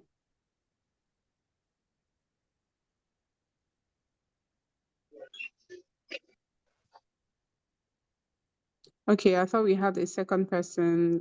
Like, is it Adewale Oluwatosin? Someone asked a question and said, how do we process this cotton yarn in terms of the spinning and all? I think that's a question on the chat section. Did you see that, Deborah? Yes, I'm just saying that. Yes, so you can respond to that now. All right then. So there are practices to enhance the general appearance of your cotton strands, your cotton yarns, your cotton threads, if you want to make them in the house. There are general practices that could help with the overall appearance. One of them is sodium hydroxide treatment, where you put once you are done with the strands, you can embed them into a solution of sodium hydroxide. And what that sodium hydroxide does is to straighten the strands of the cotton. And cotton is such an amazing fiber that it readily obeys when it gets into a bath of sodium hydroxide, and it aligns them. And so when you see some of this, your super fine cotton that you buy from Amazon, you buy them from very expensive cotton yarns that have been given, subjected to all this sodium hydroxide treatment and all of that, it gives it a fine luster, it gives it a fine sheen, it gives it that, those embedded characteristics that when you now transform them into a fabric, weave them, knit them, crochet them, it gives you those amazing things. But this is the thing about how textiles is growing now. Textiles is actually going away from the machine and coming into people's homes. And that is like the key thing we see in growing economies like India, growing economies like Peru. In fact, we have a lot of scholars who actually leave their home country in the US, in the UK, and go into these communities to studies about their textiles. And years back, Nigerian used to be very rich in all of these textile stories, all of these knitting stories, all of these crochet stories. And that's why it warms my heart and gladdens my heart that we have a whole community of people who are listening to this part, who are growing their craft businesses in their homes, some of them in their shops, and getting interested in wanting to know more about yarns, asking questions, using Instagram, all social media platforms to showcase themselves. So the more we are, the merrier we are, and we begin to ask questions and we begin to call on our factories to say, give us something better, demand better wages for people who are putting their effort into these yarns, and also look at how we can metamorphosize from just planting cotton to growing organic cottons, other things like that will be beautiful for the environment and become a great blessing to us so that we can earn income and make our environment a better place.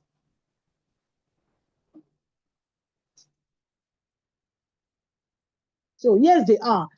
We had one cotton from Alpha recently that actually we're trying to see if we can, the cotton was there, not dyed anyway, it came in just raw cotton color. And we were saying knitters and crocheters who make items with these cottons could actually progress to doing a small home dye bath to be able to dye these things themselves. But the question the factory keeps saying, is there a market for cotton yarns? And I'm saying, yes, there's a market, because we have knitters and crocheters who spend so much energy and time and money making things with acrylic fiber. At the end of the day, they only take pictures with these things. No one can wear them and go about with them. So the question is, to now find that cotton to buy is where the problem is. They have to now go all the way to Benin Republic, because Benin Republic are actually trying to grow their cotton fiber world. We have a lot of foreign bodies who are investing in them. I saw so many information when I was trying to do the research for my presentation, and I saw that Benin is doing very well. So if you and I decide to start growing our cotton now, there's going to be markets for it. And even the company in Nigeria who are actually looking at doing this cotton production, they want to buy their cotton from Benin Republic, because I will still have to look at the sample once it comes in and said, oh, we've ordered for some sample from Benin. Those of you who are going to be in the physical space for this summit tomorrow, you're going to meet with some of the factory managers and have this conversation with them. I think we're also going to have some few sample cottons on our table of display as well. So yes, we have some companies who are doing this, but again, they have to go all the way to another country to buy their raw material, whereas we can do a lot locally here in Nigeria.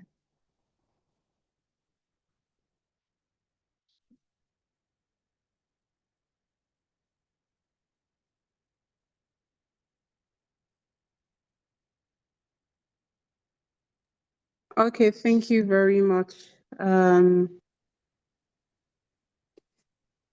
Thank you very much for the session, and thank you for all of the answers to the questions. So I know that this is one very, very important session of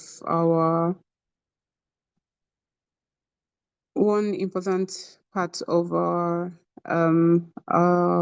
design process as knitwear designers and even as crochet designers.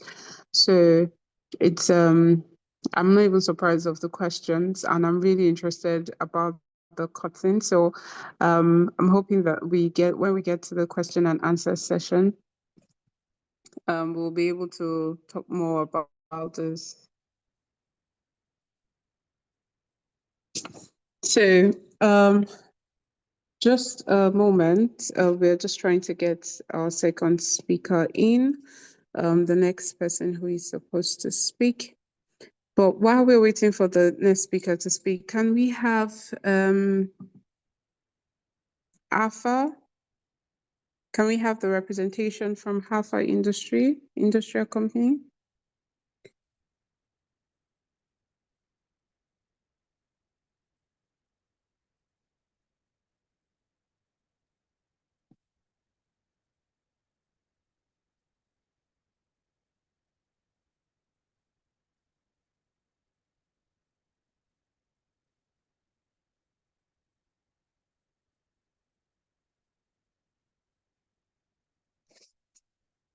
So just a moment, please.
Okay, sorry everyone. We're just having a bit of a fix with our next speaker.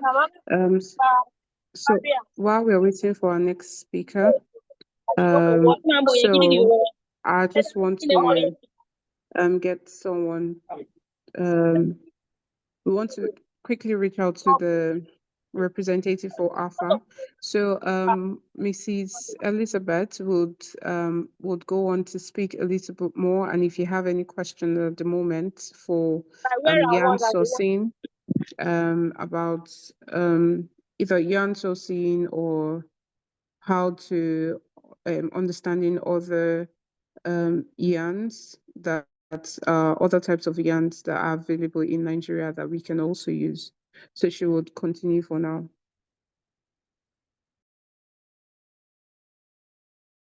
Hi, everyone. It feels good to be back again.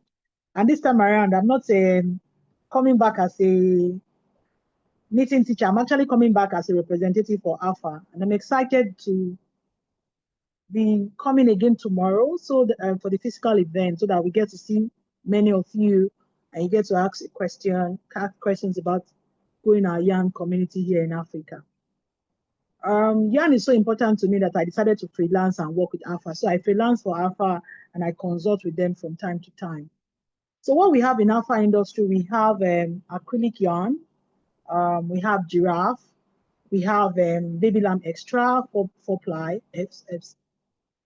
BPL, we have the baby lamb regular, we have our giraffe hank, we have cones, we have giraffe board thread, you know, and the list goes on and on.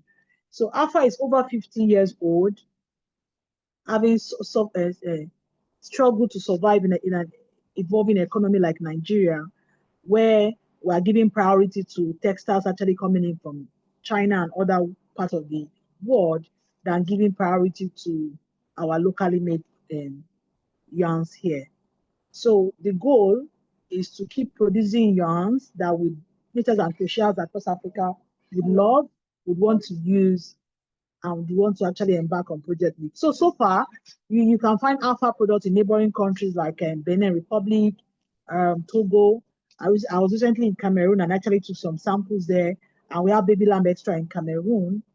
And when we actually visited Nairobi as well, we had a couple of baby lamb extra in us. But you know, it's going to be very hard to go all the way to East Africa to supply yarns. But Alpha Industry is always very open and open to exciting partnership and continually producing yarns that best serve the interest of knitters and crocheters across Africa. Now, they recently had a new product that was launched during the open day for handcrafters with High Excellency, where they had this 100% cotton yarns produced. I think what's their name? The Spintex was the one producing the raw cotton that Alpha was spinning into 7x6. When we meet some of those factory managers tomorrow, they'll be in a better position to tell us exactly the fiber component, the ply of the cotton yarn we have available.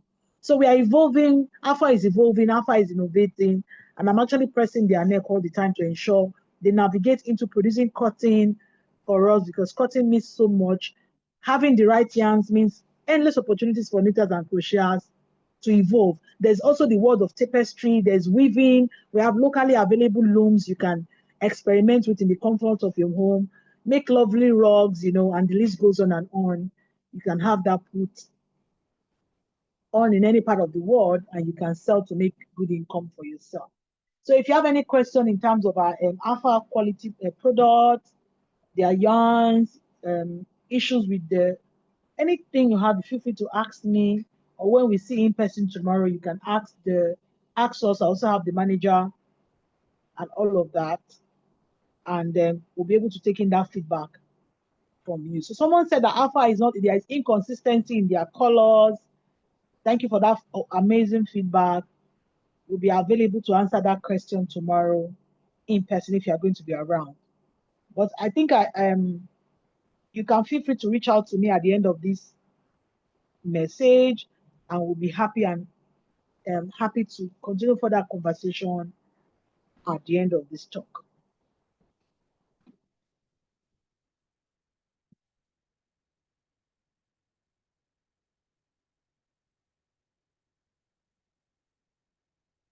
So Deborah, I'll have to go now because I have a class coming up very soon. Okay? Okay, no worries. All right then. So someone said, how can they get the cotton yarn? I'll be happy to share a contact with you. Maybe you could just reach out. I am on the tag platform with one of my numbers, so I could hi everyone, and you could actually reach out to me on the platform with all your questions, both based on Alpha and all of that on the community of that. Then a quick one too before I go, two things that was actually part of my slide. When it comes to sourcing for yarn, you can actually get t-shirt yarns from your old t-shirt. So we have so many thrifted t-shirt yarns that are everywhere in our African community. In fact, Europe and America, they tend to see Africa as their dumping site. So why they come in to dump our textiles for us, we are getting innovative by making these textiles into t-shirt yarn. So that's another way to be sustainable. These t-shirt yarns, you can buy them from thrift stores. I do that a lot. Make them in. I don't even buy the t-shirt yarn from the market. I make my own t-shirt yarn from this old t-shirt. So you can cut them into strands. We have great YouTube videos cut them into strands, I reel them, and I can knit them into whatever t-shirt project I have. Then number 2 is actually used to also, while sourcing for my yarn, I go to the thrift store, I buy an already used sweater knitted from those women, and I bring it home, I open it up and I reel it, I unravel them into yarns. I'm actually teaching my next door neighbor how to do that, and she's so fascinated because she does not like to spend money buying yarn. I'm like, you don't have to invest so much. Part of being sustainability is making use of what you already have. So you can scoop up or harvest lots of yarns from old sweaters in thrift stores, meetings, baby hats, the list goes on and on. It used to be something I did as a child, as how I source for project yarns for my project, and I still do it to date. So part of how you can save on funds and come up, which is when you go to trade stores, you can get sweaters. In fact, those women at times, they are looking for who to even give their sweaters to, just take them off their space at very discounted price. They do this in everywhere in the world. They do it in the US, they do it in the UK. When I visited the US, I went to the thrift store and I saw people scooping up yarns from this source. So if you go to a thrift store, maybe I'm using thrift is too much big English. If you go to where they sell okrika, yes, we have that in almost all countries in Africa. You'll be amazed at the lovely yarns you can find. In fact, if you have never worked with natural yarns before and you're looking for opportunity to work with natural yarns, you can go to this thrift store, look for sweaters, socks, mittens, baby hats. As a child, my mother used to sell food in a thrift store. So I happily go around looking for things to unravel, and I still do it today. So go around. If you feel some of those fibers, you feel that they are not even acrylic. Some of them are 100% wool, and some of them are a blend of variety of natural things that when you feel them, you felt something really nice. So go experiment, go explore, go look at all these sources that people are not paying attention to scoop your yarn, and you keep going. I have to just go now. Thank you so much, Deborah, and every other person who is making out time to listen to this amazing talk. We hope to see you again next year. Thank you. Okay, thank you. Thank you so much. Thank you so much. I can see some responses in the chat session, people saying that they're getting ideas as in the innovation, and that is what we are trying to achieve, and we are so happy that people are being inspired by what you've shared. So thank you again very much. Can we give her the love emoji, the thumbs up, the clap, to show our appreciation and to say thank you. Thank you, everyone. Thank you so much, Deborah.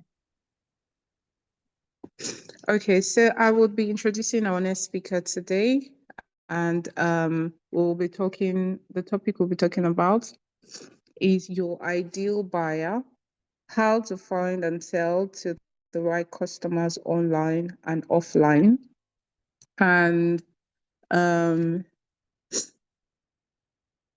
And she's some persons might be familiar with her work, and she's someone that has worked with she has quite a customer base, and we would like to hear from her today. We would like to hear from her. Apologies for my sniffing. We'd like to hear from her today to share with us a wealth of knowledge on how she's been able to, source to get our customers, and the level of customers that she's able to have, either offline or online. So this is a very great opportunity for us to learn today. So I will do just to briefly explain and introduce her today. So our speaker is Princess Keola Uzoma. She's a Nigerian-born fashion designer. She's an author and creative director from Imo State. She's the visionary behind PK Crochet, a contemporary handmade fashion brand that explores storytelling through crochet and knitwear. As the author of a crochet pattern book, Keola is passionate about teaching modern creators how to design and bring their own fashion ideas to life. And at the summit today, she would explore how to identify your ideal customer profile using Instagram, WhatsApp, and local networks to attract customers, create knitwear that solves a need and stand out. And she would also be talking about how you can build a trusted, profitable knitwear brand. So can we give a warm welcome to Princess Keola Uzoma today? So over to you, Princess.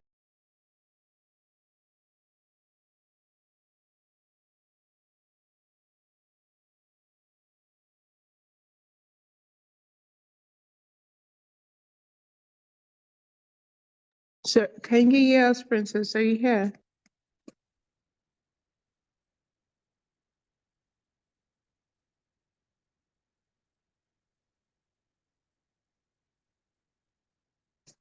Thank you. Let's keep giving her a warm welcome while she speaks up. I hope there are no issues with the network or something.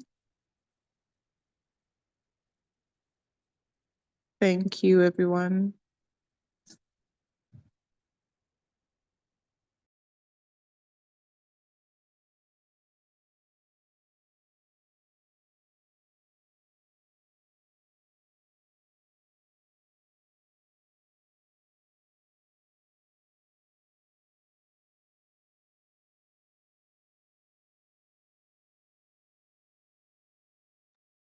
Okay, so while she's joining and trying to sort out the network issues, so for this session, what are you looking at when you talk about your customer? When you're talking about looking for a customer, can anyone share with us? You can unmute and speak. What practical steps, maybe 2 practical steps you have taken to get the customer that you have today or to be able to create your customer base? Yes, can we have like 3 volunteers to answer? So let's have, okay, I'm going to call names. Can we have Tisha from Botswana?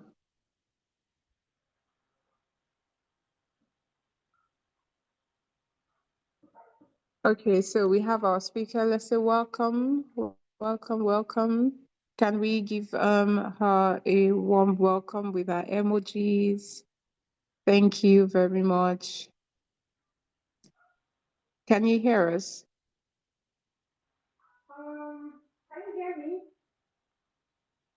Yes, we can hear you, but it's a bit distant, but we can also see you too. Okay. Sorry, give me a minute. Can you hear me better now? Yes, it's much better. All right. I am sorry for keeping you waiting. Yeah, but I'm here now. So nice to meet everyone here today. My name is Keola Uzoma. Please let me know if you can still see me. Yes, we Hello? can see you, though it's I can see you, ma'am. yeah, we can see Can you, you but see me? it's a bit frozen. Frozen? Okay.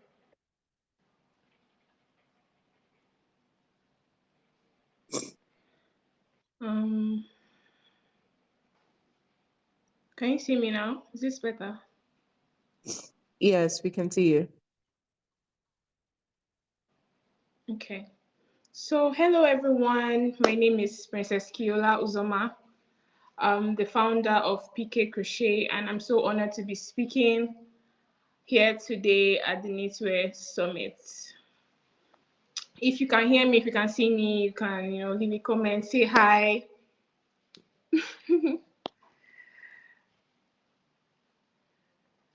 Okay. When I first started crocheting, it wasn't because I had like a grand plan for a business. It was a safe space for me. I was going through a personal journey at that time. And so crochet was like an escape for me. So yeah, I ventured into it and I realized that it helped me cope. And you know, I'm an Igbo woman. I'm from Nigeria. And you know, I thought to myself, like, okay, this thing that I'm doing that is coming easy to me and I'm enjoying, well, how can I make money from it? And that is when I decided to start my business, PK Crochet. So the topic here today is how to connect with your clients online and offline, how to know them, how to identify them. So knowing your buyer, finding your ideal buyer and selling to them both online and offline. So a lot of times as knitwear or crochet designers, we think that everybody is our customer. You know, anybody we see, our neighbors, our friends, our family, yes, they can. But if you try to sell to everybody at the same time, you end up selling to nobody because, first of all, you have to identify your target audience. These people that you're reaching out to, can they afford this item? Is their income on this scale of, you know, are they middle class, low class? Are they the elites? Who are you selling to and how can you identify them? Because not everyone, let's be honest, not everybody can afford crochet and knitwear pieces, right? Can everybody hear me? Can everybody hear me? I can hear you, ma. Okay. I just need to be sure. I'm sorry. So for example, here in Nigeria, people might buy crochet for different reasons, for parties. Some want to go to the beach. Some just need something to, you know, keep them warm during the cold. You know, there are different reasons people buy. People also buy for your storyline, like the message your brand is trying to, you know, push out there. People buy for so many reasons, for eco-friendly products, you know, just to be stunning and look unique. You know, so you have to identify these reasons and know your clients or your customers according to them. That's why understanding your ideal buyer matters. It shapes how you talk about your work, where you show up, and how you sell. Yeah, so now, how do you know who your ideal buyer is? So number one, I think you need to check from your previous, if you've sold before, you know, you look at your already existing customers, who they are, why do they come back to buy from you? You know, you can even go as far as creating a little character for them, or creating a box for each of your clients. For example, you have someone that likes to go for parties. She's a Nigerian girl, you know, she wants exclusive outfits that no one else has. And then there are other people that would want eco-conscious creatives, like for our people abroad, you know, those that buy because they care about slow fashion and sustainability. You also have to understand their desires. Nigerian buyers value status, your uniqueness, and if you are able to meet up timelines. Most times, my Nigerian buyers want something today or tomorrow. So you have to figure out these people that want same day delivery or maybe next day delivery.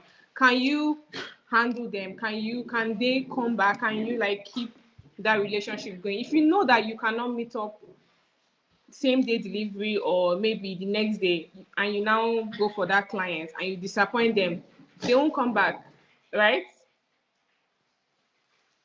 Right? If you don't keep up to your expectations, if you tell your customer, okay, it will be ready on Tuesday, and then on Tuesday your customer tries to reach out, you are not responding, there is no follow-up email, there is no text, okay, it will be delayed by like 2 days or 3 days, you're just silent, and then you now message them 1 week after that their order is ready.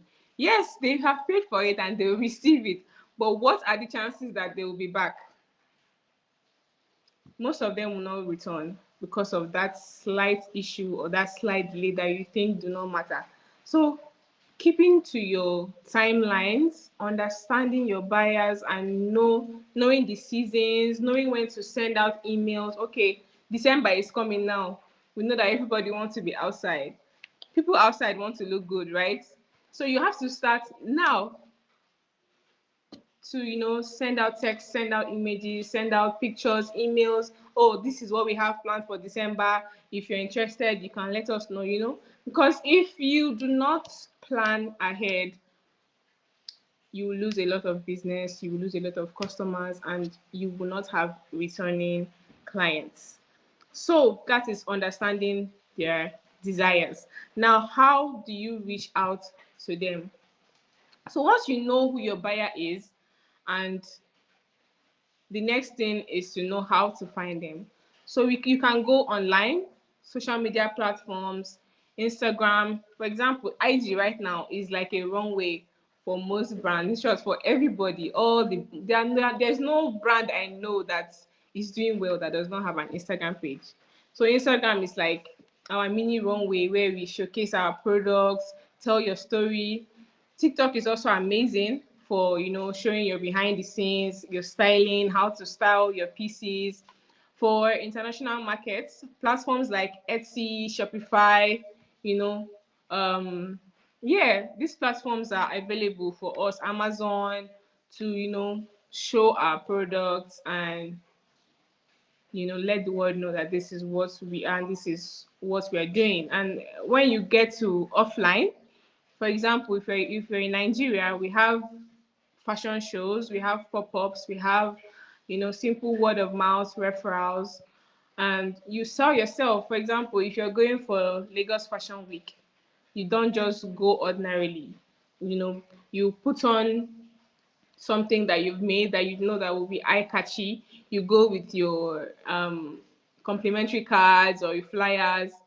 So when someone sees you, they'll be like, this thing you're wearing is fine. Oh, then you can introduce yourself. Yes, I'm the designer. This is my design. This is my card. Word of mouth, connecting, reaching out to people. There are different ways you can, find these people. And the truth is that your online presence is your global runway, like I said, but your offline presence builds trust. Your customers need to know and need to trust you that, okay, if I give this person 1 million naira, they will not run away with my money.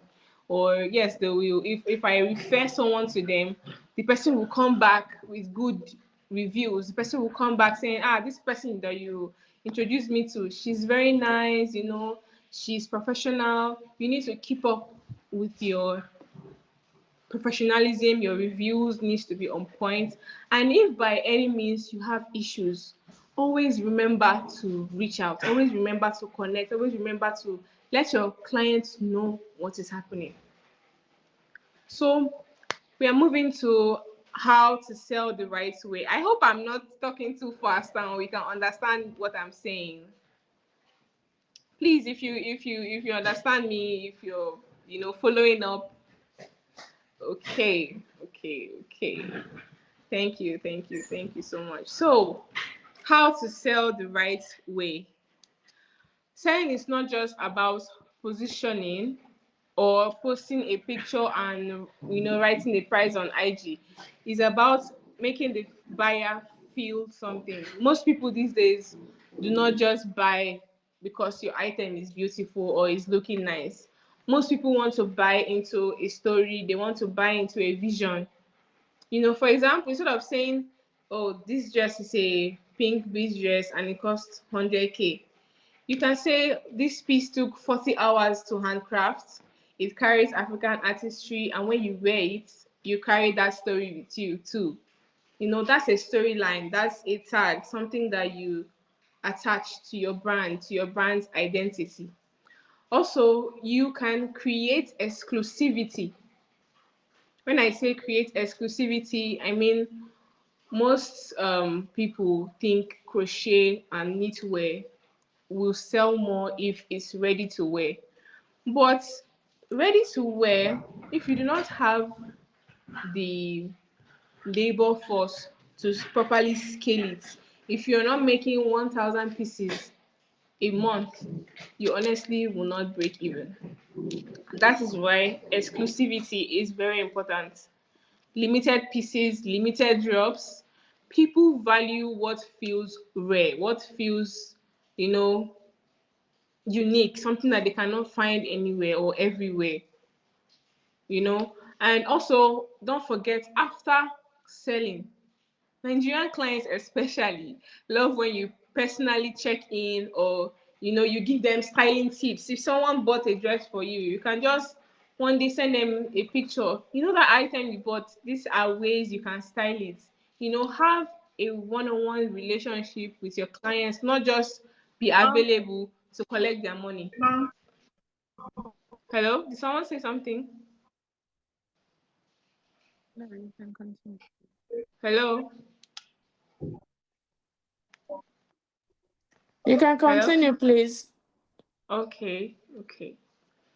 So like I was saying, exclusivity, limited pieces, keep your outfits limited and valuable. What feels rare and unique, that is what most people would want to associate with, especially our Nigerian women. So you have to build relationships with them, not just only transactional, but emotional and storyline, your brand's story, your brand's presence. When they see your brand, what can they associate you with? Also, the challenges and mindset shifts. I know one of the biggest challenges we face in Nigeria is asking our clients asking us for discounts, and trying to always price and reduce the value of what we put on our pieces. I would say that once you price your product and you have seen that, okay, this item costs 300K, and you put it on your website or you put it on your page, and someone comes and tries to price you even 280K, the moment you accept. Can everybody hear me? Yes, you're being heard. You can continue. Okay. So, like I was saying, once you have given a product of yours a price, and someone comes and says, "Okay, please, can you reduce it for us to 280K?" The moment you do that, yes, your clients will be happy and they will definitely come back. But you have given them that leverage, or you have given them that idea to feel that, okay, this price is a bit too high, and they can actually come down. And trust me, when they come back, they will even price you lower. I've seen this happen a lot of times, and then you get upset. You try to explain to them that no, you gave them a discount that time, but the discount is gone. But the fact is, immediately you give them that discount, most people would want to even reduce your price even lower.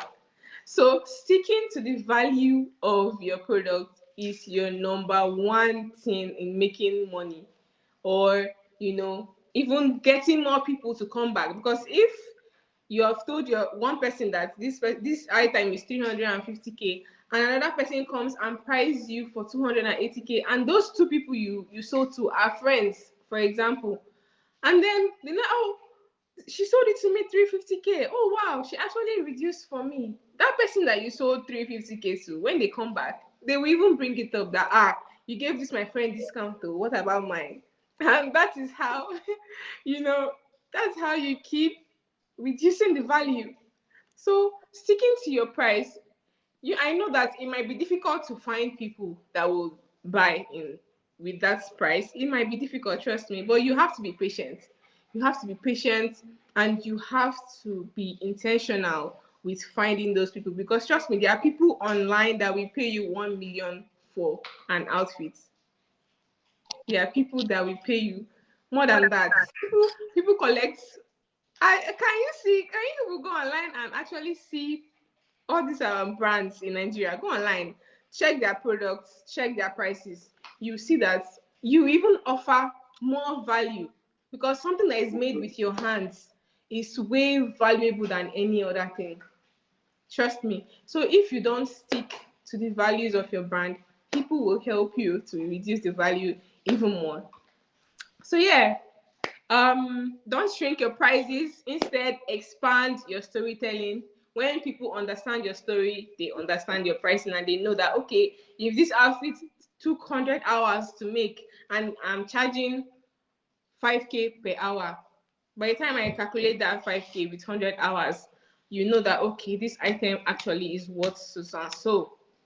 So now I will be closing, and to wrap up, we are talking about finding your ideal buyer. It's simple. Know who they are, meet them where they are, sell through connection, storytelling, and value. Whether you're here in Nigeria or anywhere else in the world, remember that someone is waiting for exactly what you have to offer. Don't be afraid to show up. Don't be afraid to speak your truth, and stand confidently in the value of your crafts. Thank you so much for having me. And you can ask questions. If you have questions, I'm here to answer your questions. So, yeah. Thank you so much for that session. Can we show how much we enjoyed the session with our emojis? Please let's respond to show how much we enjoyed that session, because I did. I did. Thank you. Thank you all. Thank you all. Please, if you I have hope we can. questions, feel free to reach out to me on social media. You can message me. You can send me a message on IG. I think they should have my IG handle. So yeah, you can feel free to reach out if you need to talk or discuss or ask questions. I hope I was able to deliver a good lecture, and I hope my message was passed. Yes, we got the message. So, because we have time on our hands. We're happy to take a question. So, if you have any question, can you raise your hand? Can you use the raise your hand option on Zoom? So, our handle, our IG handle is, I'm putting it in the chat right now. I think it's PK_crochet, right? PK crochet underscore. Okay, PK crochet underscore. Yeah. Okay, Linda. Linda has a question. Okay, so someone is raising their hand. Yeah. Okay, Linda, you can go ahead, please.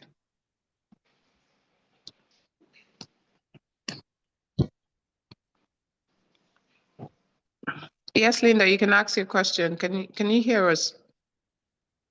If you're speaking, we cannot hear you.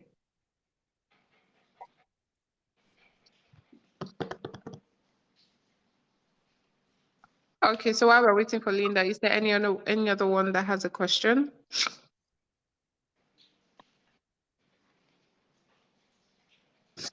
This is an opportunity. One of the major things that people talked about was the fact that how they can build their brand, how they can get customers.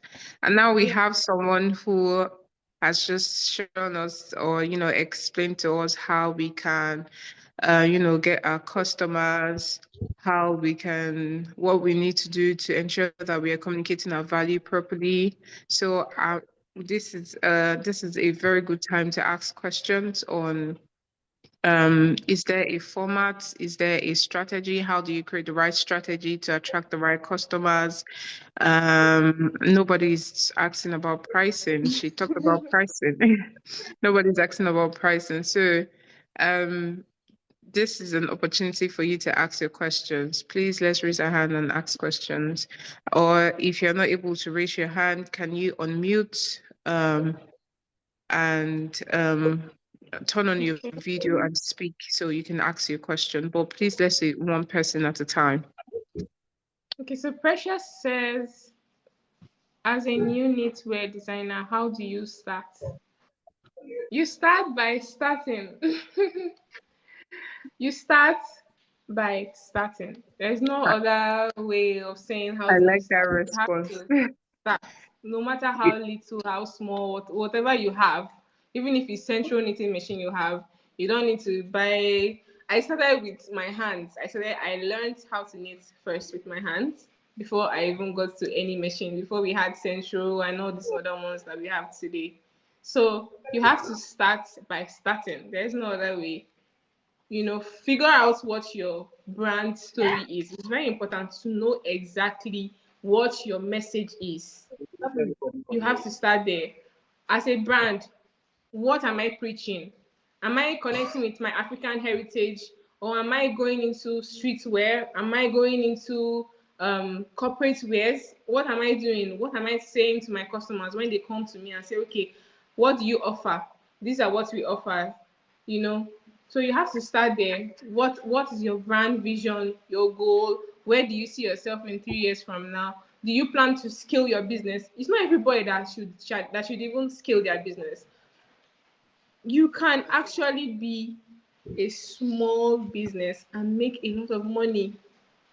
Don't be pressured about, showing off online and doing all of that. All of that will come effortlessly when you have built a story for your brand and you have built a presence. So just start, okay? Just start. So let me see if we have Sorry, please, if you're not speaking and if you're not asking any question, please can you mute? Because we're getting feedback from some people who have unmuted their mics and there are background noises from them. Please, can you mute? Hi, Donsin. So Donsin said some people believe that overpricing your product, sorry, so you Keola, can before you give discount to continue. those who seek for it. Sorry, Keola, before you continue, Yeah, can you hear me? I can hear you. Yes, please. We just need a few persons to mute. Ben Pinto, please, can you mute? Linda, please, can you mute?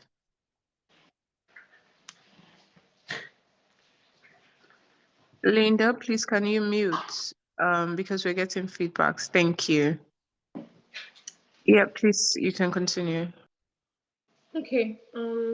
Donsin says some people believe that overpricing your products, so Let you me can read give out the discount to questions those for who you. seek for it. It's a good way of maintaining your clients. Um, First of all, there is no such thing as overpricing. Let's work on that mindset. There's no such thing as overpricing. If I buy a pen for 10 naira and I decide to sell it 50,000, that's my price. Someone else can decide to sell it for 5 naira. That's their price.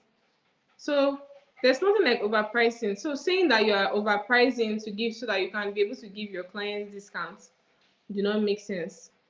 Find your pricing, the price that is best comfortable for you. For example, if I want to price an item now, I want to sell a beanie or a crochet hat. By the time I figure out how much I spent to buy the yarn, how much I paid for transportation or for delivery, how many hours it took me, and I'm paying myself per hour. Don't forget. Um, yeah, how many hours it took you to make the product, and you find out, okay, everything totals 50,000. For you to actually break even, you need to times that money by 3. You need to multiply it by 3. So that when you get paid, you know that, okay, if I divide this money into 3, I'm putting one part of it back into my business. I'm putting one part of it aside for maybe savings, and I'm using one part to fulfill the client's order. Do we understand?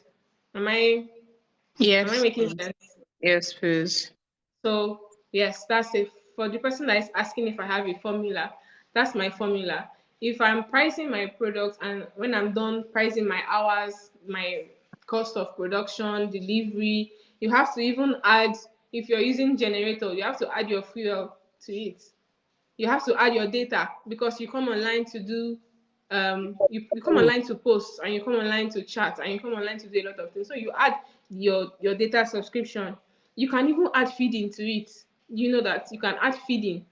You can add feeding to your pricing. That's what keeps you afloat. And when you're done, you multiply by 3 so that you can have something to reinvest in your business. Because if you do not reinvest, there will be no growth. You will be left at a plateau. You'll be left at a certain level, because as we grow in business, our clients expect us to do better, not just to let them know that we have new pieces available. They want to see us grow. You have to prove to them that, okay, they are patronizing someone that is successful. So if it does not reflect in your pricing, if your client buys a hat for 5K this year, next year your client should be buying that hat for 15 to 20K. You should always upgrade, because even if you look at our economy, it's not helping. So if you keep saying, okay, my prices are too high, your mindset also matters. If you keep telling yourself that your prices are too high and people will not buy from you, then people will not buy from you.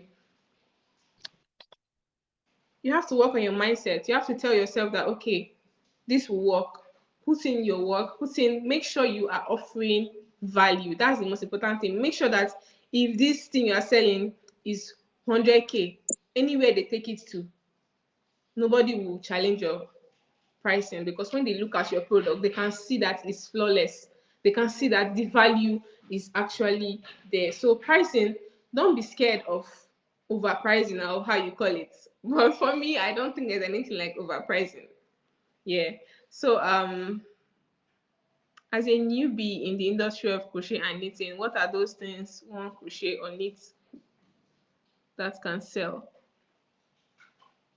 You can sell anything. There are different. Crochet is versatile. People do decor, people do handbags, people do outfits, people do jewelry, So you can be versatile. You can choose to do everything, or you can choose to pick a niche. So it depends on how you market your items. Whatever you sell or whatever you decide to do, you sell and you will find customers. You have to put in the work in looking for those customers. So yeah, I don't think there's a specific item in crochet that sells more, knitting that sells more than the other. It's just how you present your products, how you tell your story, and how you showcase the value of what you have to offer. What else? What kind of products can we create that shows value? Like I said, any kind of products. But using my brand as an example, I don't do ready to wear. Most of the items I have are made to measure, bespoke and custom, because I know that I don't want to, be looking for workers or chasing people everywhere to fulfill. Because once you go into ready to wear, you have to fulfill a certain order every month. If you're not aware, once you go into ready to wear and you go, for example, you go to Miss K boutique and you want Miss K boutique to stock your items, and you tell them that every month you will supply them 200 items. You have to keep up with that supply chain. Because if you don't keep up with it, either they lose interest in you or you lose money. So personally, I do not do ready to wear. I do made to measure and bespoke, because it gives me the opportunity to connect one-on-one with my clients. It gives me the time to relax and actually make sure that I'm doing a good job. And it also gives me that space to have my personal, time for myself, because this, to be honest, knitting and crochet is time consuming, and you have to figure out how you need to, keep space for yourself, because if you don't take care of yourself and your body, you can't work. mentally, physically. You need to go for massage. You need to, go for exercise, mental evaluation. There's so many things, because if you are not sound mentally, you won't even be able to create.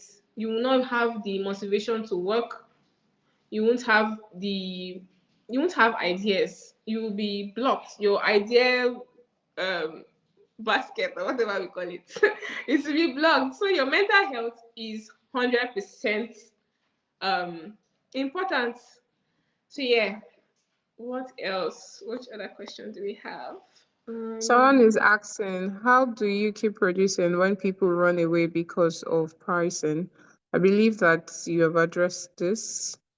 Yeah. Um, someone is also asking, is there any content ideas you can share?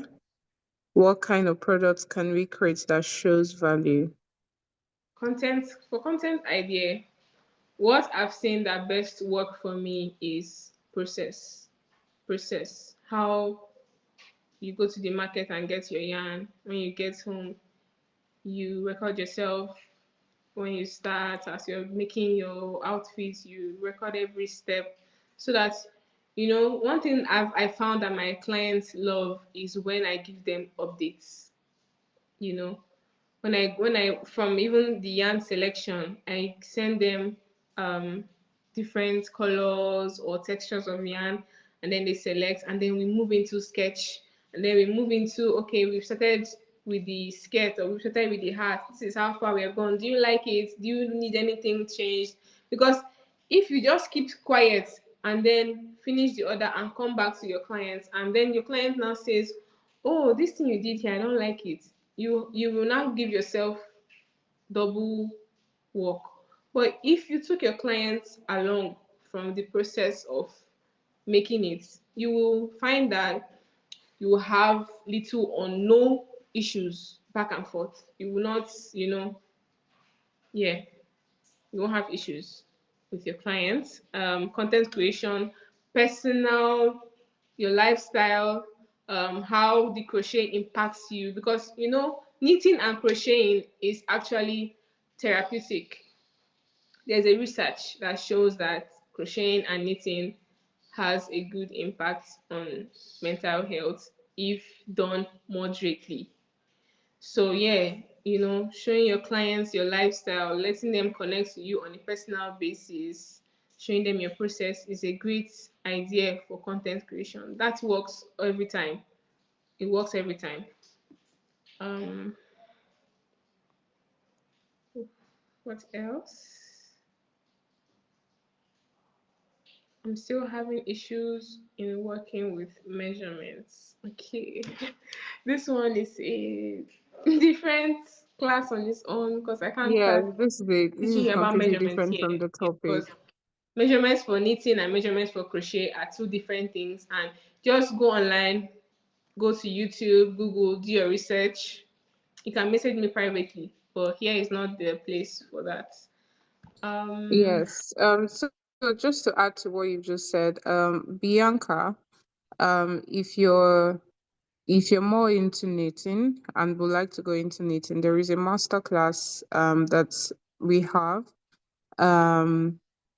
for to learn, that talks about measurements, right? So there's an extended date for you to register for the master class, right? So if you're asking questions about measurement, if you want to learn more about measurements, how to get your measurements right, your gauge right, for your stitches or for your designs and all, then you should register for the masterclass. I will put the link in the chat box, so that you can click on it and register for the masterclass. Okay. So do we have any questions? Do we have any other questions? I think we still have up to 50 minutes before our last speaker for today. Yeah. I'm here now, so ask.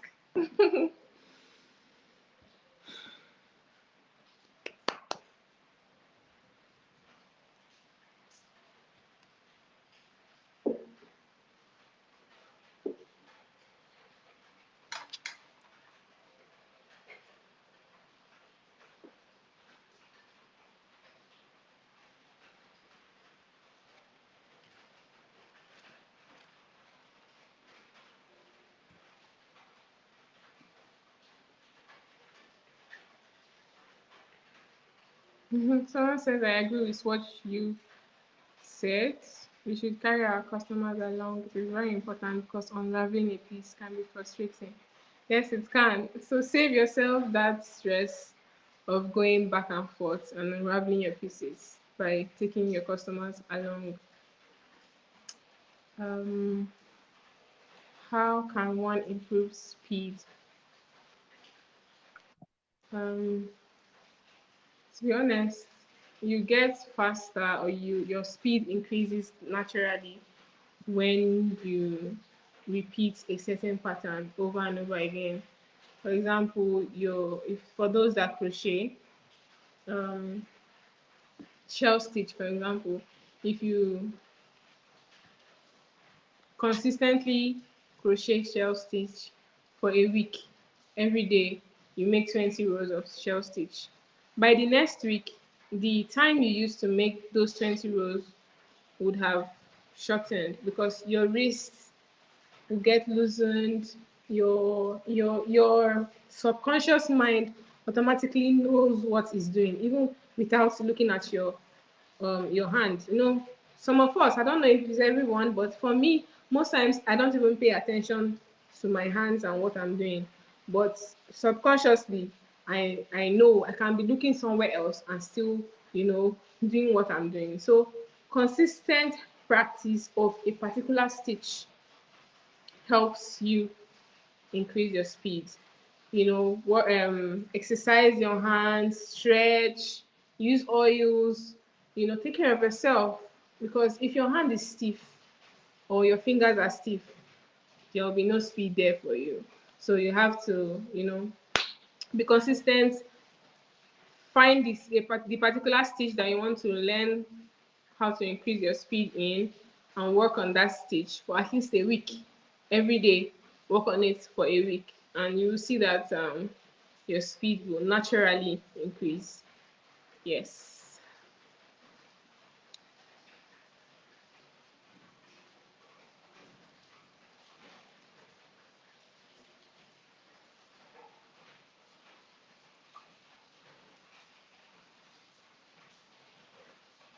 Okay, thank you, Linda, for what you've just shared. So, how do we say thank you to our speaker today? So because we've been able to take question and answers after each session today, and because we've had extra time, after the last speaker comes up to speak, and he'll be speaking about export opportunities for the African knitwear in a tech-driven era. So after this session, we will not be having a separate question and answer session, because we've already addressed most of the questions in after each of the speaker in this second part of the summit. So the first speaker, we were able to answer was able to answer a lot of questions after her session, and here also for our current speaker, she has been able to answer and address a lot of questions after our session. So once the last speaker comes up, we would only be taking question and answers with regards to his session. So there will no longer be having that singular or separate question and answer session today. So if you know that you still have question, we have the next 2 minutes before we release Princess Keola. So this is the opportunity to ask the question right now. But anyway, if any other question comes up after the summit, maybe while you're going through your notes or going through what you've learned today, I'm sure she's happy to receive questions from our DM on Instagram. Yeah. So we've already shared our IG handle on Instagram. I saw our Instagram handle in the chat section, so you can follow her. Please show all the love by following her and look at the amazing pieces that she creates. And look at the kind of customers. If you know the kind of customers that she has, you had better ask all the questions right now. Thank you so much. But yes, So, but yes, you can always connect with her even after today, and I'm sure she's very happy for that. So, just 1 more minute again before, if you have any last minute question. Oh, so we have a question. Oh, okay. Not a question, but someone validating some of the things I've Damilola. said. Thank you, Damilola. Thank you.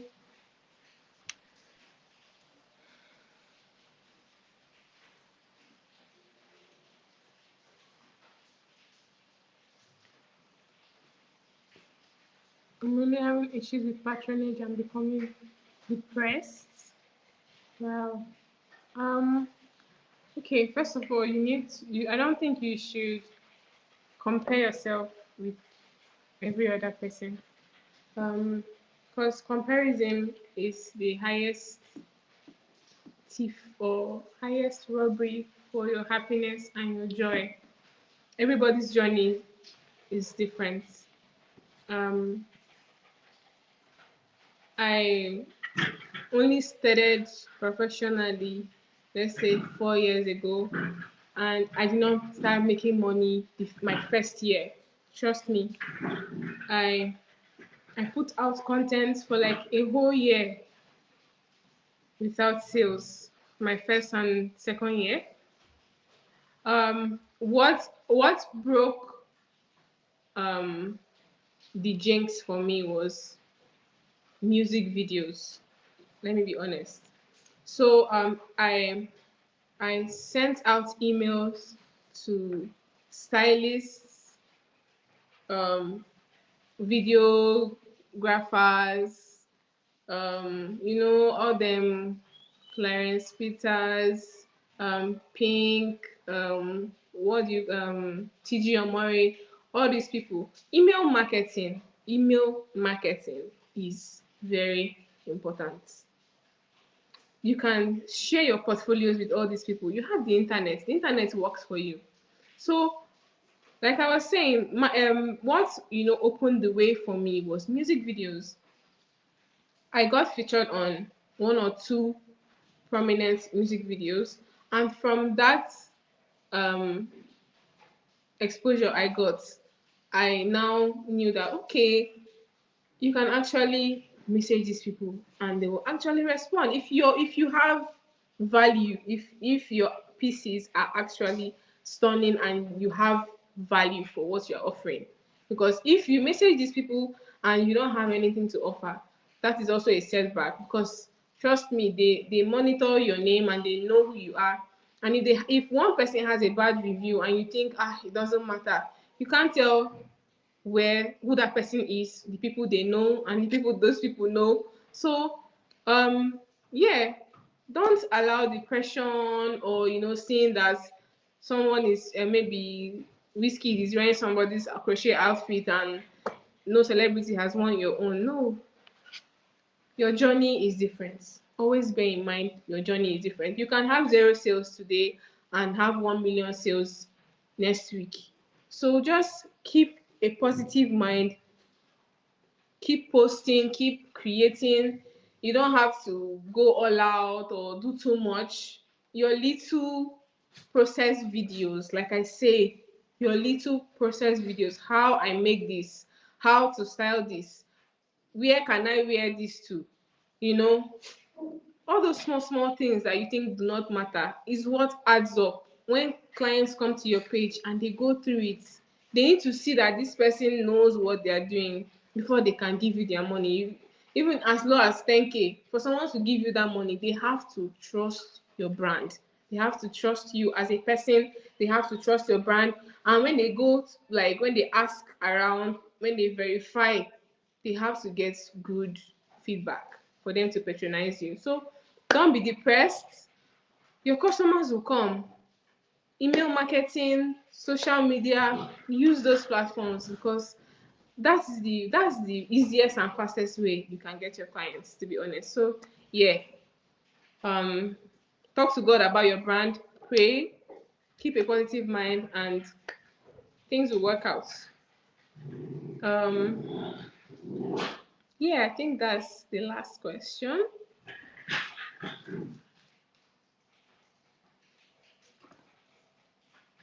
Thank you, Grace. Thank you so much. Okay, thank you, everyone. Thank you so much. Can we give her a round of applause with her emojis? Thank you. Let's give her some. Yes, a love emoji. Thank you so much. Thank you so much, Keola. Thank you for joining us today, and thank you for sharing your wealth of knowledge with us. I know that so many other people are happy to have you on here, and we are more than happy to have you on here. Thank you for sharing with us very important tips from this event, for this event.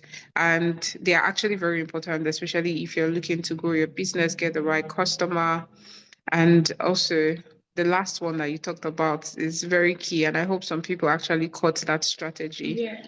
to That's actually get in collect money for that information. So. for they're able to get that strategy to getting new customers. So yeah. So thank you so much. Thank you so much once Thank you again. for having me. You're welcome. Bye. Yeah, bye. So we'll be going on to our next session today. Which is our last session for today. And the topic for this last session is crossing borders, export opportunities for African knitwear in a tech-driven era.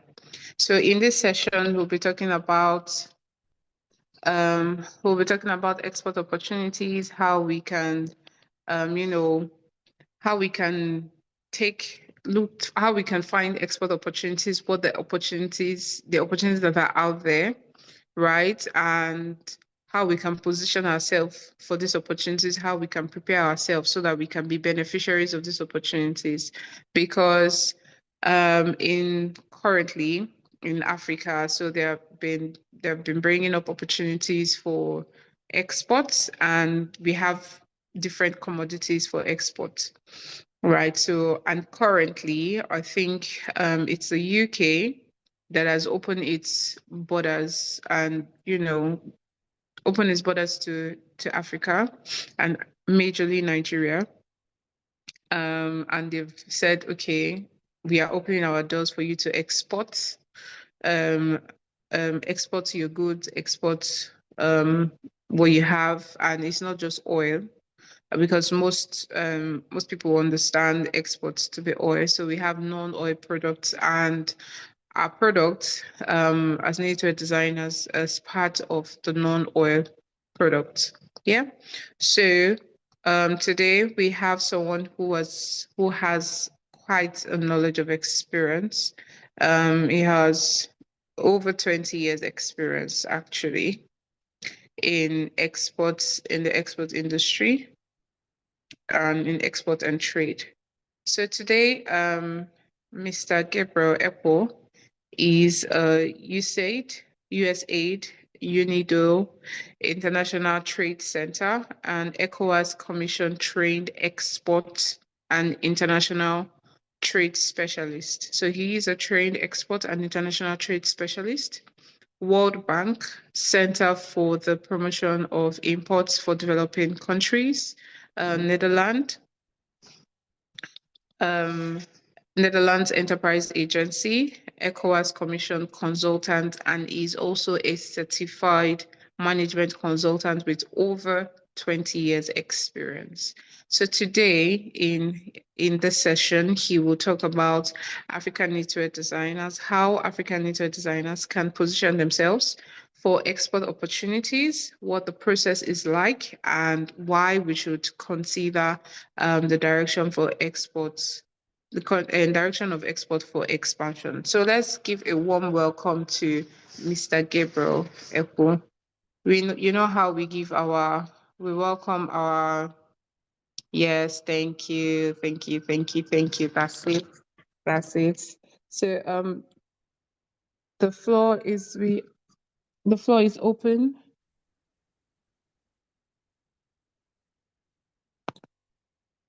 So you're welcome, Mr. Gabriel. Yeah.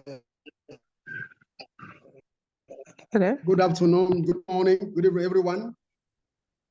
Wherever you are, wherever you are. Yes, thank you very much, sir. Yeah, nice meeting you. I hope you have you had wonderful sessions, right?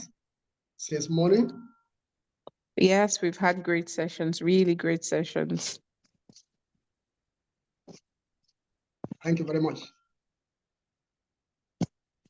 Let me bring up my slides. Just a moment.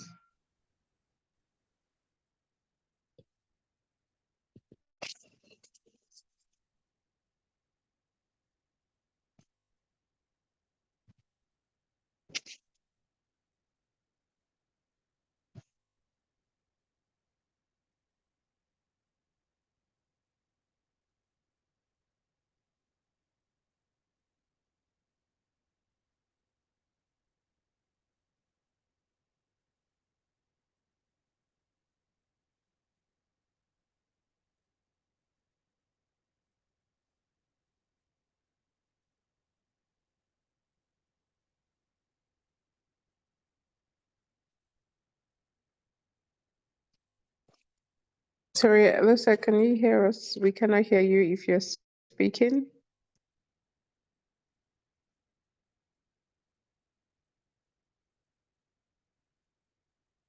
Hello, can you hear me? If you're speaking, we can't hear you.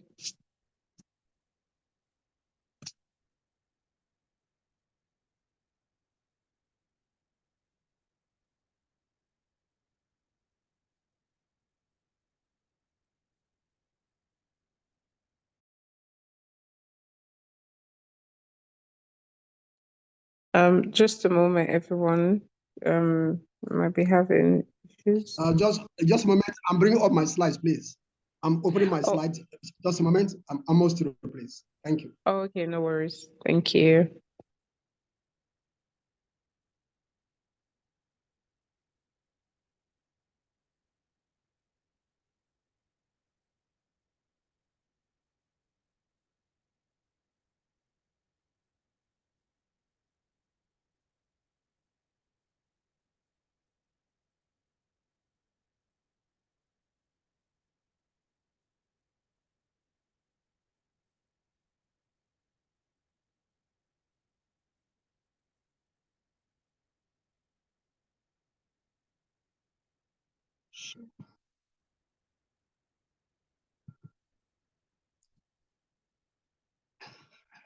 Hello? Oh, come on. Yeah, we can hear you. So I think your slide is still coming thank up. you. You can see my. Can you see my screen from there? Yes, we can. Thank you very much. You're all welcome to this the last session for the day. I started to take just one incentive out of the three that the two I will share during the interactive session. Is the ETLS. ETLS is West African export incentive managed by the ECOWAS Commission, duty-free. Your government can enter the 15 West African countries duty-free. And also UK just came up with the development countries, the trading scheme. Thousands of products from developing countries, including Nigeria, almost all African countries can access UK markets, also duty-free. So, but this is the AFCFTA, African Continental Free Trade Area, incentive for 54 African countries. The AFCFTA, as you may well know, is an incentive that enables you to export your knitwear garment products to all the African countries. In some countries, it's duty-free, okay?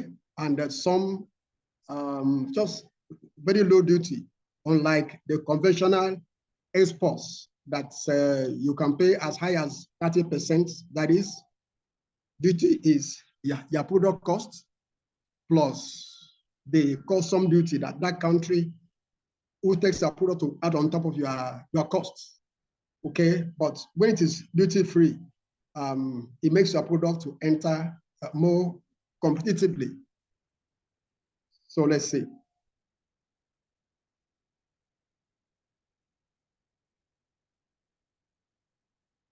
Just a moment.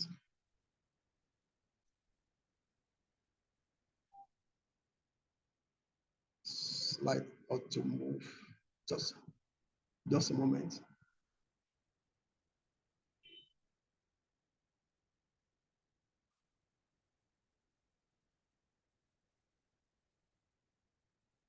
I'm wondering why it's not rotating from here. Let me see what should be the issue.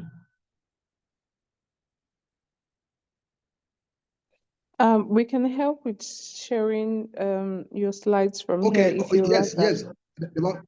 Deborah, okay, please Okay. try. Yeah, Okay, I no appreciate that. Thank you.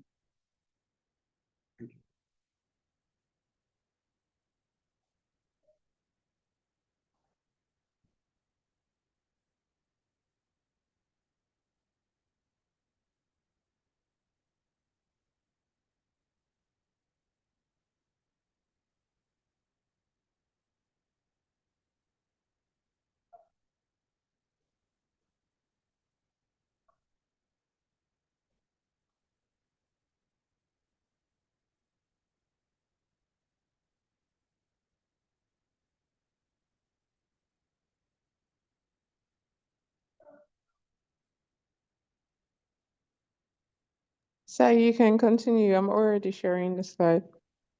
But I'm not seeing. Can you make a slideshow, large screen, so that I can see? I'm not seeing from here. Can you see it now? Very tiny, very tiny. I don't know what should be the what should have been the issue.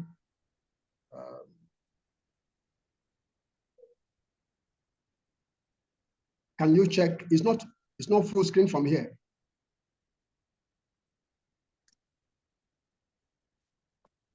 I think it's because Deborah is using her phone. Deborah, you might want to rotate your phone if that will help. Okay. Sorry again. A little bit audible, please. Is it better now, sir? Yes. Okay. Thank you very much.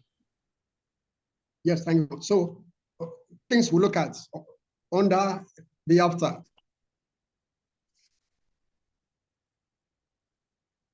Can you you're off again?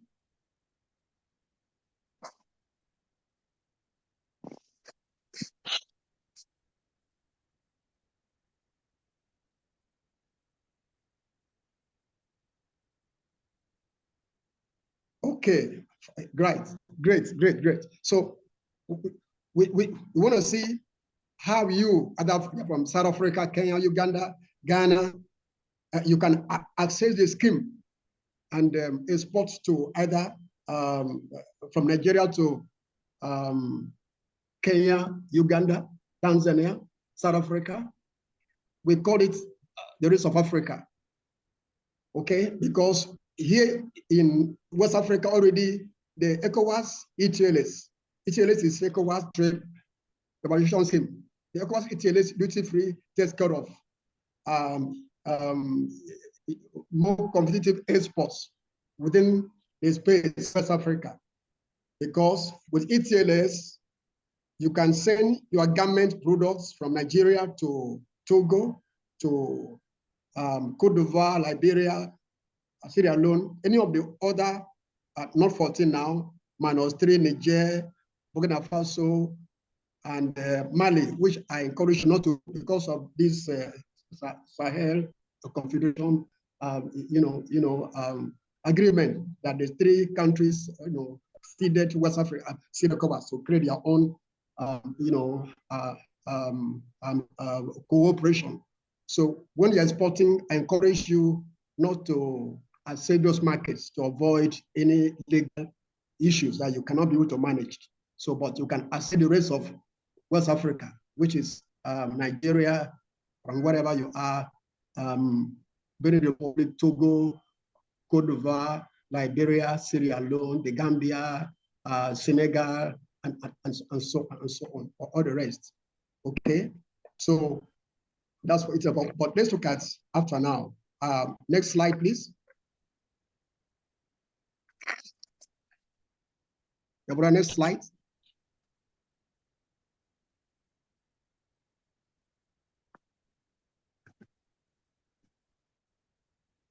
Okay, so what to see? How do you enter? Don't mind Pladis. We just finished we planned a similar program, you know, on this, which I also want to share with you. You first of all have to register your company and your products. That's the first step. Online in the AFCFTA portal of your own country. Are you from Ghana, South Africa? Okay, first of all, I know the participants here. How many of Nigeria? Can you please raise your hand? I know those who are outside Nigeria. You are from South Africa. You are from Kenya, Uganda, Ghana, Cote d'Ivoire. Yes, anyone? I can't see their hands. Okay, let's proceed. So first of all, to benefit from AFCFTA, you register, you go online on the AFCFTA portal of your country, and then upload your company information and your products. Okay. 2, you are setting the country you are targeting. For instance, if you are from Nigeria, you want to export your garment products to Kenya, for instance, you check from any contacts you have in Kenya to ascertain whether eco-friendly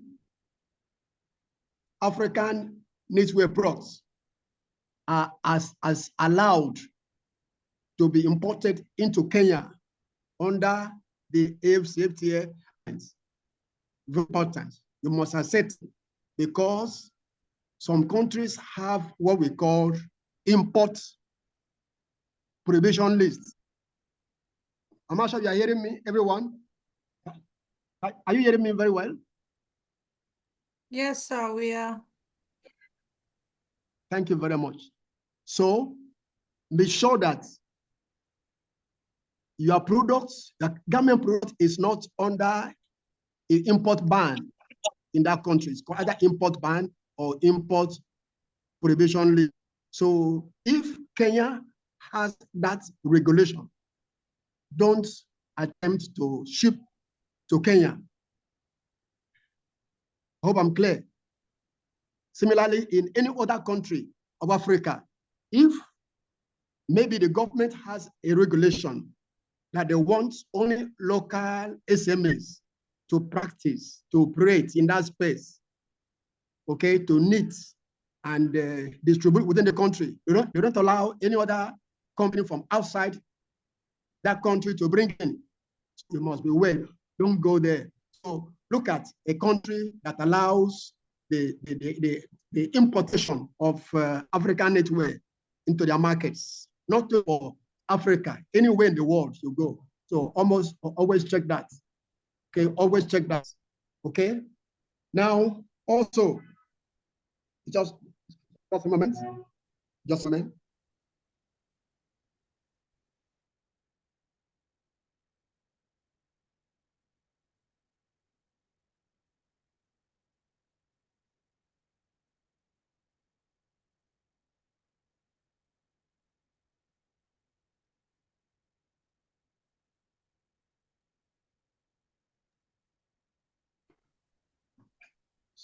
Sorry for that break. Then also, okay, now you can also find out if it is allowed to be exported into that market.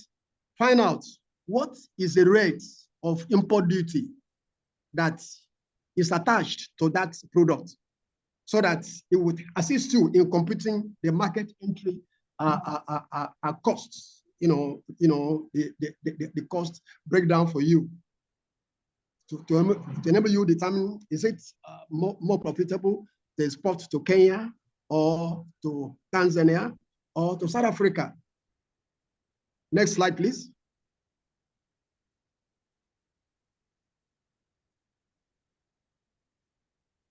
Great. Just as done in any market, ascertain what standards papers are required, okay, for that product to enter their markets. Find this out from their standards authorities. Like Nigeria, we have SON, we have NAFDAC, okay? So ascertain. And of course, as you register with the AFTA, like I said earlier, there's a paper, the AFCFTA office. Hello? Hello? Hope you are hearing me. Is that a distraction? Yes, sir, you can go on, sir. I can hear you. Yeah, we can hear you. Okay, very good.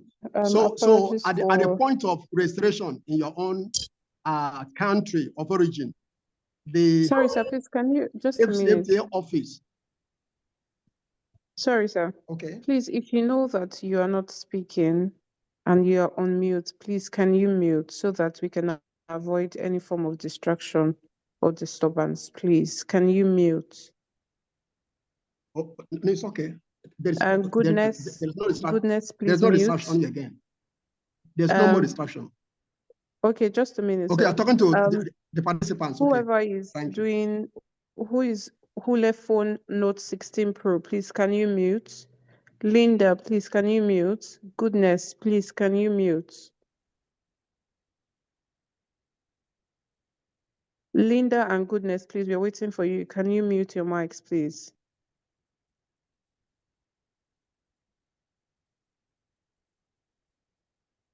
Linda and Goodness, please. Linda Nigeria, please mute your mic. Goodness, please mute your mic. Linda, please mute your mic.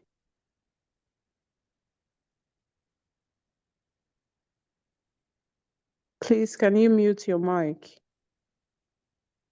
And Goodness, please mute your mic. We don't want any further distraction. Thank you. So you can continue.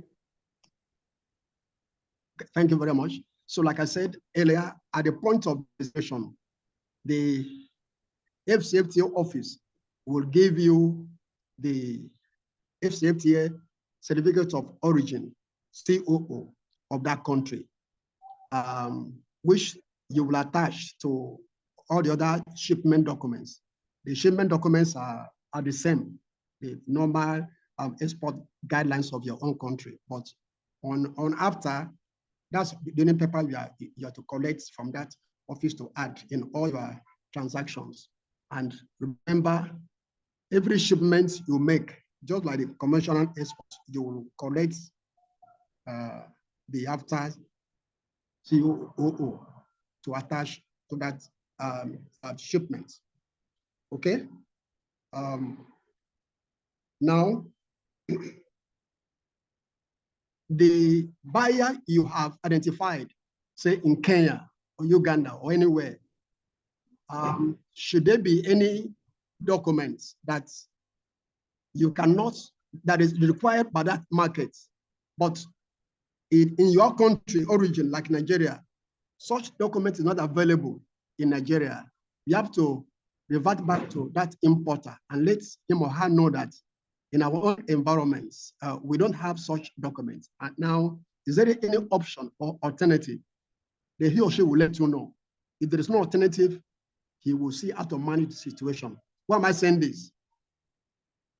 You have to avoid a situation whereby your cargo, your box have left Nigeria, either by air, a package, or by sea. On reaching the destination, the ports or the airport of that country, you are told that paper A is missing from the shipment documents. I tell you, it could cause you a loss. You have to, number one, pay damages. Two, when we have to, request the agency in Nigeria that's supposed to issue the document to issue to you, and a whole lot of cost, which you don't pay. So I'll settle this. Next slide, please.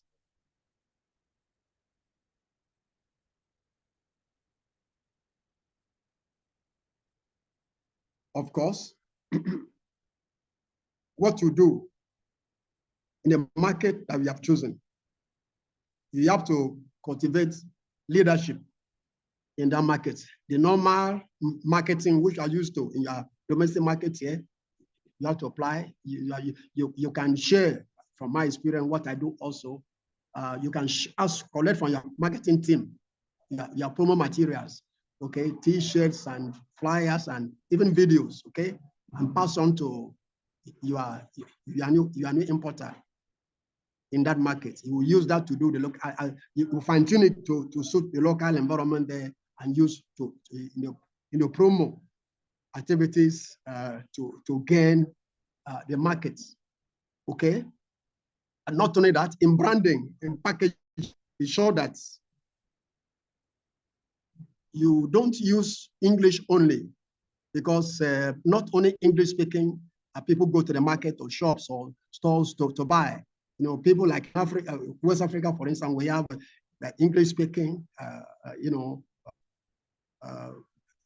Nigeria, Ghana, Sierra Leone, Liberia, and the Gambia. The rest are French speaking. About 2 Portuguese speaking countries, Guinea-Bissau and Cape Verde. So the branding, labeling, your garment products include English, not only French and Portuguese. That also applies in other markets in Africa that you're going. Okay. And then when you grow, you may think of expanding. For instance, Kenya, just like West Africa, Kenya resides in the ECOWAS community, economic community called the East African Community, that consists of Kenya, Tanzania, Uganda, Rwanda, and so on.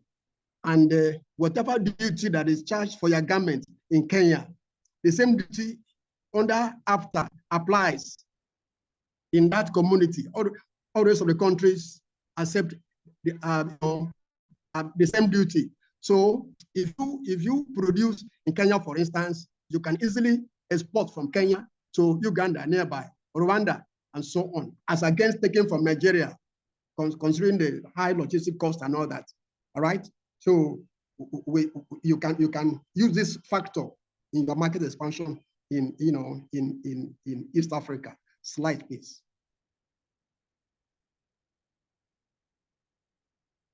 Hello, Deborah? Thank you very much. The next section, as of today, the over 20 countries in Africa that are AFCFTA exports ready, that the government have gazetted after into law and domesticated it.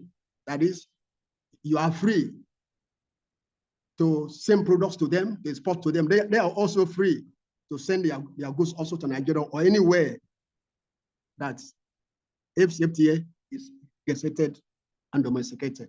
So the list is there. You have the slides from the Summit Secretariat. Next slide, please. Those are the list: Egypt, Cameroon, Tanzania, South Africa, and of course, Nigeria. Slides, please. Next slide.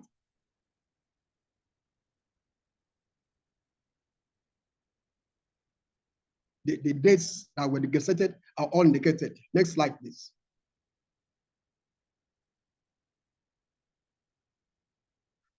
At 21, resources there. Next slide, please. Next slide. Please take notes.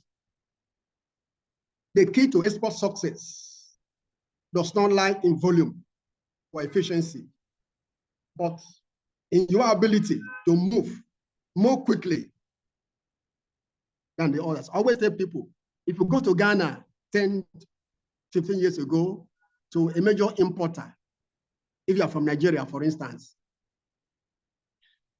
for what purpose? To get that importer to begin to, to accept to import your product from Nigeria to Ghana and become a distributor.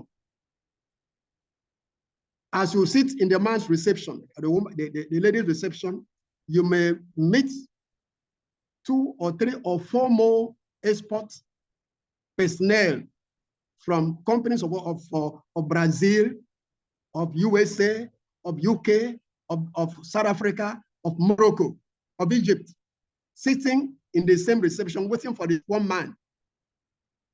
Hello, are you hearing me?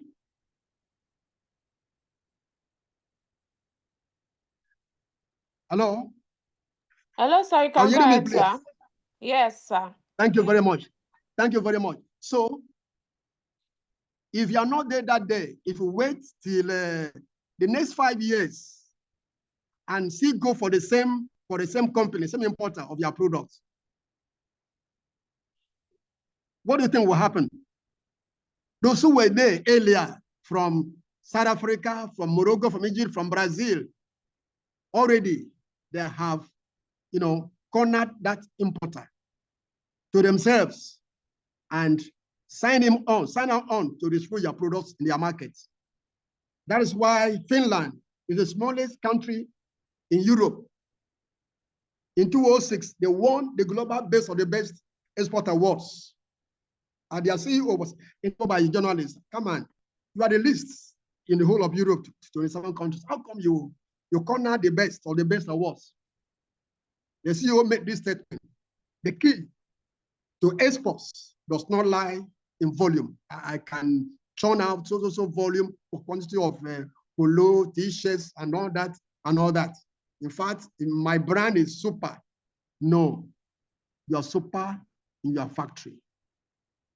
You're super where you are, but in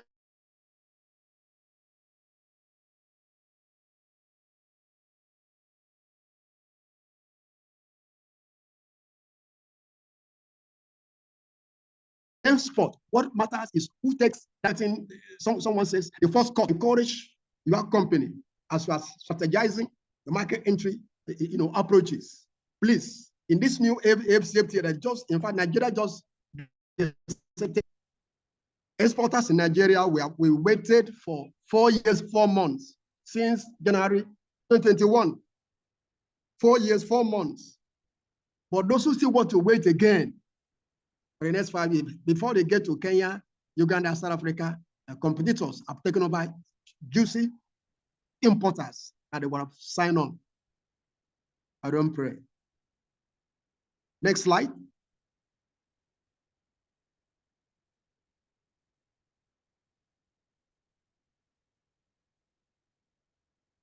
Yes. Questions, please. Thank you for your wonderful attention.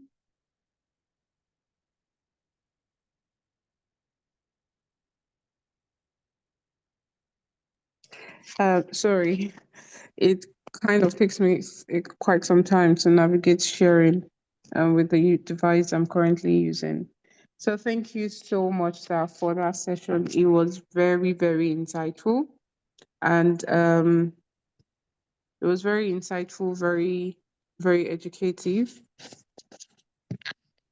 So can we give him a round of applause, a thumbs up, a love emoji to say thank you very much, sir, for that session. And this is a session that I'm hoping that people will ask questions. Me personally, I have questions. So this is a session that I am hoping that a lot of us will have questions. So if you have a question, can you either put it in the chat box, because it looks like a lot of people have been shy today to turn on their videos and and speak and ask their questions directly. So if you have a question if you have a question based on the session we've just had, can we put a question in the chat box or raise our hands, please? Any question?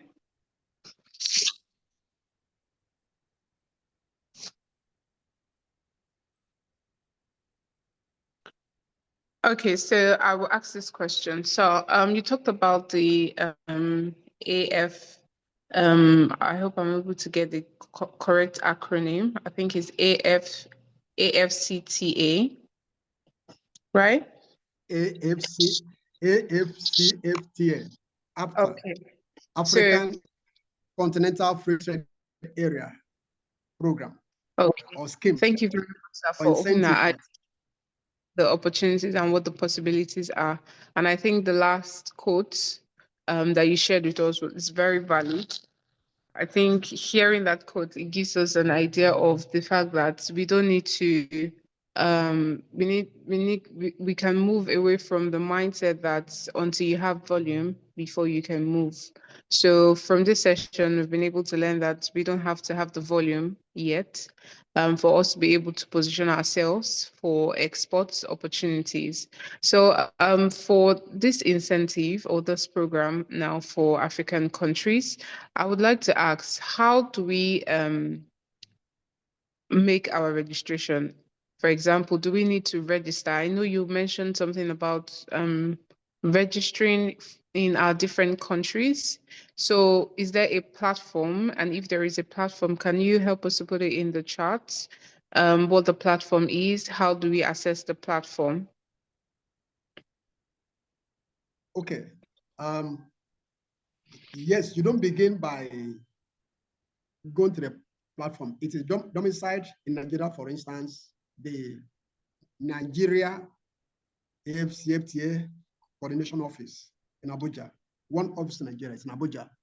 And they have a website, and then the portal is in the website, but we have to apply officially to that office, okay, that you intend to export under the scheme, and that they should guide you on how to go about it. So they would direct you first. They will receive your application, and then will reply you. So, okay, they will post, themselves, they will post a link to you, okay? They say, go upload your company details and product details on the platform. Then they will go at the background and assess, screen, use the word, your company and your products. When you have met their criteria, they now move to the next step. They will schedule the FCFTA factories business inspection to your place of operations, okay, and see what you do to be sure that the papers you uploaded are not just surface papers, but there is business behind it. Understand what I mean? To a setting. That's just like what NAFDAC, SON, and all it's a standard anywhere in the world before you are registered and issued with a certificate of origin to ship under the scheme. So that's a procedure. You write to them officially. Okay. And and the beauty of this, unlike the ETLS or other certifications, is that the Abuja office not only giving you the certificate, they will unhold you in the shipment process. Number one, when they know the buyer you want to export to and the country, they, on your behalf, would alert their counterparts after office, say in Kenya. Are you there? That's, yes, Deborah, what's your company name again? Your company name again? Faders Wears. Very good. So Faders Wears garments are coming to Kenya. Okay, so that after office will alert their own custom. You there? So when the shipment is coming, either by air or by sea, they will we call it unholding shipment process, like a baby, your new baby, you know, because it's a new scheme. We want to ensure that it's no sweat. You don't sweat over the, you know, enjoying the, you know, your dollar, your forex in the scheme. Okay, thank you very much, sir. So if I get you correctly, The process is we have to reach out to the office first to express our interest to joining the program, to wanting to export via the incentive or via the program. Yes, after. And then Yes. we are then directed to the proper portal for us to be able to upload our documents with regards to our business. And then we go through a screening, and then they help to verify who the buyer is in the other country. And then we go through a hand-holding process, right? Great. Till we have our products in the other country. Okay. Thank you very much, sir. Thank you very much, sir. So we have a few questions here by a few persons. Let me just read out the questions to you. Someone is asking, is there any amount that we need to pay for registration? Okay. Next question. Is there any amount we need to pay for registration? Yes, And I've got do we that. need to register Yes. our business with CAC first before we can register with AFC FTA? FTA. Good. Next question.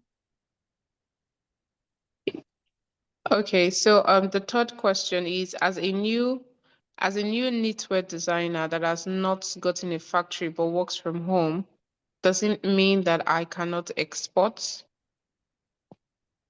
So these are the three questions we've gotten so far. Great. Good. Let me start from the second one. Legally, because international trade is a legal entity. Don't mind what you're hearing, rejects of Nigerian products in parts of the world by informal exporters. The way I see you and the way I believe, those are the background. I'm seeing their photos. I think they mean business. So I encourage you, go formal. What does that mean? Register officially with CAC as a corporate legal entity in Nigeria, because so that you can sue and you can be sued without any issue. All right. 2, locally here, you will have to have exporters registration certificate from Nigerian Export Promotion Council, NEPC. That's so after getting your CC certificate incorporation, to go into export business, the law requires in Nigeria, you have to register with the NEPC and collect exporters certificates, okay? So you can go global. Now, number 2, do we pay for this after certification? You don't pay, it's free. But from my experience, I've just, as we speak, I'm handling 2 companies, 2 Nigerian British multinationals, Twinings of Aten Limited and Pladis, Pladis for Nigeria Limited. You don't pay for registration. You don't pay. It's issued free by the government. And then, okay, so the third question yes, was the last question. Yes, that question as a small scaler. As a new yes, knitter. Government encourages. Yes, government globally encourages SMEs, small scale, even micro businesses. I will find this out and revert to the secretariat, some secretariats that small scalers without big factories like Alpha. Okay, how do they go about it? Then I'll come back to you. They may issue some criteria that you have to have this, that, but don't be afraid. You'll be encouraged. Thank you very much. And again, very good. A very strong one is this, and it's one for you. The after law in Africa says that if your cargo is $5,000, listen very well. This may affect some of you. If the cost of your shipment is $5,000 and below, you are allowed to ship free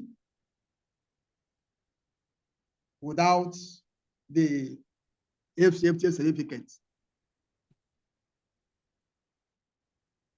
Hello? Sir, sorry, sir. I just want to be sure I heard that correctly. Did you say that if it's 5,000 and below, if we are under the scheme, we are allowed to ship free, or is it even if we are not under the scheme, we can still ship free? Yes, you ship free. The scheme would note you that your quantity is this bracket. Are you there? And you'll be allowed. Yes. Just like the normal export law in Nigeria before after came. Okay, exporters, because what's the objective?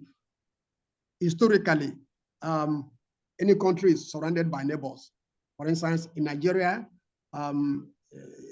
even now, a woman by the border, Semo border, okay, but close to Badagry, may want to put on, to buy detergent to wash the child's uniform, okay, that is dirty. You can ask a daughter of about 6 years to go about 5 minutes to Benin Republic.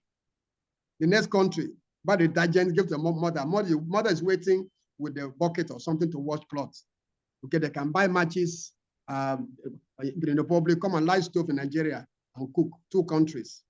So they have been like that for century, the intermarry and all that. So that's why they allow the inter-trade. Hawkers carry their mommy's fried plantain just to hawk and support their mommy across the country. So crossing the border like that, your topic is cross-border. So you can ship this quantity without any issue. But go legally. Don't go by backyard and create issues for yourself. I've answered the questions. Hello? Yes, so we have one more, we have 2 questions, and I have a 3rd question. So before I read out these 2 questions, is a sequel to the question that that I asked just now. So for this incentive, it is exports between African countries, right? Is it just exports between African countries? No, not only exports between African countries. For instance, if you have a sewing machine manufacturer, say in Ghana here, neighbor, that the price is competitive against the one coming from, from UK, China, and so on. Of course, you can import that machine from Ghana at 0 duty, because the one coming from China or Europe or wherever, it is outside after you add duty to the cost. That will make the landing cost so very expensive. Okay, let me also add something to that. Remember that West Africa has pure 0 duty, which is called ETLS. But out of the 54 African countries, the rest of Africa, as we call it, ROA, that is Africa as a whole, 54, less 15. Are you there? So those rest of Africa, when you import to Nigeria, it is under AFTA, while West Africa is under ETLS. Okay, so but those under AFTA, it can be, I repeat, it can be 0 duty, it can be 2, 3, 5% duty, but not the conventional duty that has been that is applied to products that are not under AFTA. So note that. Yes, so you can import within Africa under the scheme, even services. There is a protocol on services also. You can, do your consulting to, a company in South Africa who is in the knitwear production and all that, and you are paid in dollars. under this after scheme.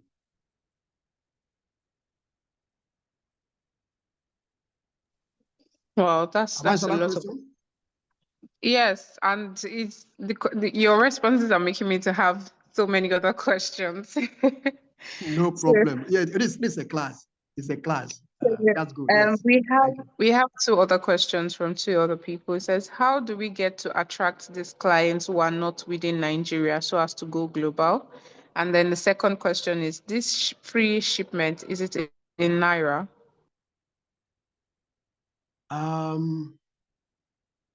Okay, let me start from question 2. There are two answers to question 2. You can, the conventional practice is to earn dollars. You are paid in dollars. And of course, remember, please note this, for some who are new, that the banking transaction that you are using for exports operations is not the Naira account, is domiciliary account, DOM account. If you want to do transact in dollar, you open separate dollar account with your bank. Your bankers know it. If you want to pay in euro from European countries, you open euro accounts. If you want to open to work with bridges, pounds, so you open a pound selling account. Or if it's with China, each territory has their own. So it depends on you. But recently, the African Export-Import Bank has created a new payment system called PASS. That is, your importer in Kenya can come to you to agree that instead of paying you in dollar from Kenya, he will pay you in Naira. How? He will deposit his local currency for that transaction, that payment into his bank in Kenya. For instance, UBA, UBA Kenya, he will pay the local currency to UBA Kenya. UBA Kenya will transmit that money to your bank here in Nigeria. And that other pass, the payments will be converted from Kenya currency to Naira. And you are created for that transaction in Naira instead of dollars, but it's your choice.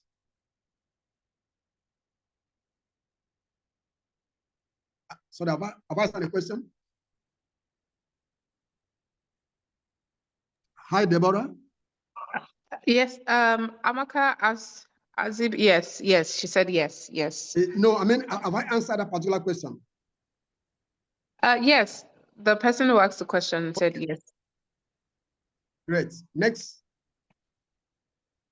It said, how do we get to attract these clients who are not within Nigeria so as to go global? Okay, thank you. Actually, I got a lot of that data for this work because of to avoid giving you so much. I have data I can share with the Secretariat later on the top 10 importers global. By that I mean North America, excluding the US, because US has issues of tariff, as we are all aware. Europe, North America, and Africa, top 10 importers of garment products. African knitwear, okay, eco-friendly and ready to wear. I have them. I have analysis of export potential, gender, sustainability, and all that rankings. So I will share that with the Secretariat. But what you must not do to get this importers is this. Number one, don't get any importer from the internet, so that will not be cheated by fraudsters. I repeat, don't get, you can search, okay? But if you search, make sure you verify from the country, either from the National Chamber of Commerce or entity that you know that you have in that market to help you cross check. Do you know this company? Are they credible? Are they reliable? You know, are they trusted? Can I work with him? So do all this due diligence before you proceed. Otherwise, you may have issue. There's a case that a company shared with us in our export class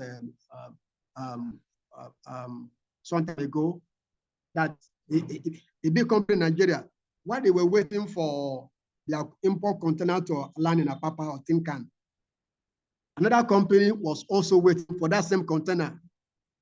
That container is, the container number is for them. Can you imagine 2 containers bringing other raw material from abroad? A big company is waiting, another company is also waiting for the container. So there are a lot of issues. Not only that, there is somebody that told me that he retired from one of the government agencies in Nigeria and invested the pension fund money in charcoal exports. In those days, many years ago, 20 million, many years ago. In today's value, you know what that means. He told me, Gabriel, I didn't take 1 naira out of it. One, I think he did not know he didn't know what you're doing now, learning. And then 2, he ventured into what, let me use the word darkness, but not you. Say, not me. So the way out is, get someone, a company, to carry out what we call export market study, professional export market study for 1, the product intend to export, 2, the market intend to access to ship to.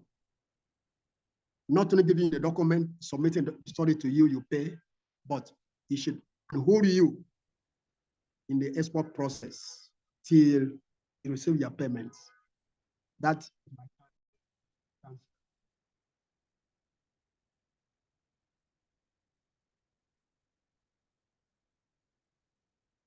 Thank you very much, sir. Hello?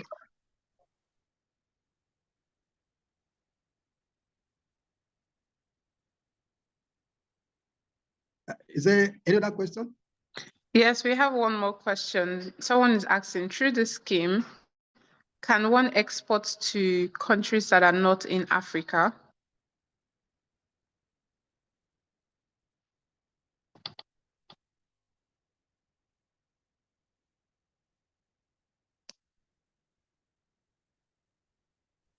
Hello, can you hear us? Great, yes. Sorry, sir, did you get the question? I think. No, please repeat that. Export to countries that are not? Yeah. Is that through this scheme, can one export to countries that are not in Africa? No, AFTA is only for Africa. But there is the third scheme I mentioned at my introduction. There is a new program by UK government called, please write down, Developing Countries Developing Countries Trading Scheme, DCTS. It is just like AFTA for Africa.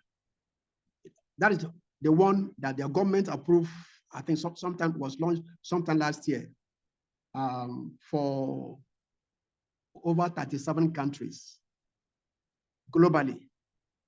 And the products cover your own garment. I searched on that last night, and various types of garments are covered that you can ship to the UK duty free to you. if you are from Africa, I encourage you to try to explore that too. Explore that. Duty free. It's being managed by the Federal Ministry of Industry, Trade and Investment, their trade department. I spoke with someone there some hours ago to know where they are. That's where the scheme is managed. So by now they should have come public they started training exporters on it. So note that and then make more inquiry. So that's a good one. Before now, it was American market, USA, under AGOA. That's Africa Trade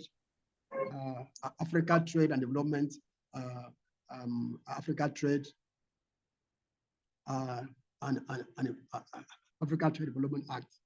But the program is expiring about now. Africans are not sure that US, this new government will renew the scheme again, AGOA. So people are encouraged not to factor USA today into the export marketing plans until things get clearer. And because of the tariff issues mainly. Okay? Okay, thank you very much, sir. UK and EU. Yeah, UK and EU are very strong markets for African knitwear products. Okay, thank you very much, sir. That's a very strong information. Someone is asking, how do we register for DCTS? Yes, this question came to our class here. That's why I asked the ministry. I will send a contact to the secretariat. I asked my contact to give me the desk officer, the current desk officer now, before this program started. So when I receive it, I will also send to the secretariat. And for me, for us in South Africa, that's a key program we have been preparing for to launch our exporters and hold them, working with the ministry. So we are still on that plan. Even this after we are, like I told you, working with two British multinationals as we speak. So others who also want to key in can also join. Okay, thank you very much, sir.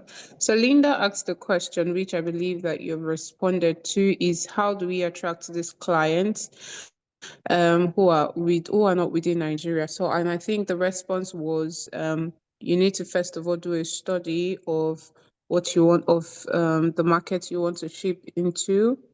Also do a study of your products if it's something that the market you want to ship into is accepting that product. So I think that's the first step, doing a market research and your market survey or market study. So that will help you to know how to attract the right clients. Linda, I hope that this has been able to answer your question. Okay, if I can also add to that, yes, by please. this platform, in South Africa, export market entry strategy is one of our core activity. You can see at my background, it's our core program here, our core service. As a person, head of global head, before this startup, I was in Man Export Group. You might have seen my profile. Let me stop here. You forward my link into them, so you are the team to check. So what I'm doing now is how do we say, paying back to society, or sort of, lending a helping hand and holding those who want to go into the terrain. From my experience in the terrain, and I think they say experience is you know it. Thank you. Thank you very much, sir. So the feedback with regards to how to register for DCTS, so we'll look forward to receiving that feedback so I can pass it on to the community. Okay. Yeah, so Oluwatosin, yes, once I get the feedback, we'll pass it on to the community. Someone is asking, is there perhaps a community we can connect with these clients or potential clients?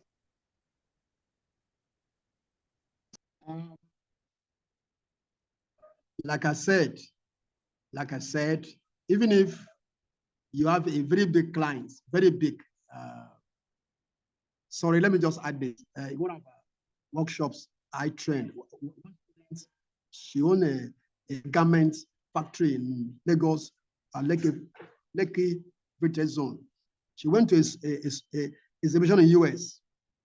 She got one contract to supply singlets, 1,000 copies, sorry, piece of singlets, 12,000 pieces.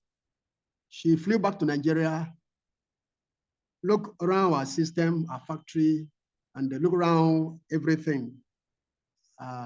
She lost that job, that contract, because even now you are here, you are thinking also some things.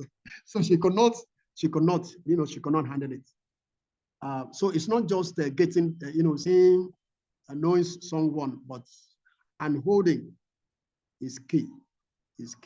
In learning, there are two programs I want to introduce this community to, and it's done by UNITC. UNITC is UN International Trade Center, Geneva. Is UN AMO, export promotion, just like Nigeria having Export Promotion Council, NAPC. So UN, for the whole world, over 200 countries, has an export promotion organ called UN International Trade Center, Geneva. They have SME training modules for companies like you, and it's free. It's free. So I will give you the link. Not only that, ITC has a textile garment promotion program. It's like a community that they share, opportunities, tech, innovation and all that, which I believe will be very helpful for you at your age. There's another program called YES program for young people, for young entrepreneurs. Also, the same ITC. So I will add this also to the secretariat so that you can access. And then there is another one by EU with ECOWAS Commission, European Union with ECOWAS Commission called WACOM, West Africa Competitiveness Program. It's a 5-year program that's supposed to end this year. They have a business matchmaking website where you go, they upload your products, even prices. Then buyers see it anywhere in the world and contact you and negotiate and buy and all that. So I will also pass that across. I can also guide you to access the program. Maybe you can access funding, collaborations, buyers, name it. That's for West Africa. Okay? Thank you so much, sir. You have given us a lot, and I think we have asked more questions from you than other sessions today. So thank you so much, sir. And all of the other information, I would keep in contact with you. I'll keep in contact with you to get all of the information and feedback for DCTS, ITC, and the others. I've actually been a beneficiary of ITC learning, and yes, it's very packed. It's very full. I think if you go through the ITC learning and models, it's even more than going to sit down in a conventional business class, right? So yes, I am very much happy to do a follow-up so we can share all of these opportunities with our community. Thank you so much, sir, for creating a time to join us today, and we are sincerely grateful. Please, can we give him a round of applause? Let's show our appreciation. Let's show our gratitude. Let's say thank you. If you know that you have you've gotten a lot from the session and it has been beneficial to you, thank you. Thank you so much. We are showing our gratitude. Thank you so much. I hope you can see our emojis and saying thank you. Wonderful. Wonderful. Okay. Thank you Thank very you. much. Yes, sir. Thank you very much. I appreciate. This house, I think it should be gender, ladies and ladies, or ladies and no, it's Deborah? mixed. I'm asking you the question. Yes. It's mixed. It's mixed. It's not just gender ladies. balancing. Gender It's balancing. mixed. Gender Yes, sir. synergy. Great. Thank you very much. I appreciate. Yes, thank you very Our much. men, Yes, sir. our wonderful women. I appreciate everyone. Thank you very much. Yes. I'm standing by to and hold those who want to, you know, translate the knowledge to action. Thank you very much. Thank you very much, sir. I think, if you don't mind, can we unmute and let's see these wonderful faces, and then Deborah, please do a shot of the participants. I will appreciate. Oh, yes, yes, we will do that. So can we all turn on our video? Let's see those behind this engine room behind this business. Can we turn on our video, please? So we can do a snapshot of everyone quickly. Deborah Ogunsonwo, Precious Oro Mawele. Sorry, I came when I couldn't get the introduction. We did an introduction. Yes, yeah. At the beginning, yeah. Thank you. So can we get Denise? Denise Crochet and Knit, Ifeyiwa, Amaka, Loki Egede, Deborah, please can we see you? Precious, yes. Thank you to everyone who has stayed even up to this very moment. So we're just gonna do a very quick screenshot. Precious Ike Baku, please could you turn on your video? And Mr. Lucky, we've not seen you today. Please, can you turn on your video? Thank you, Deborah. Precious, thank you, Precious Ike Baku. We're looking for Precious Oroma Iwili. I am so sorry. I am so sorry. Okay, so I'm just going to do a screenshot. I think we have more people here.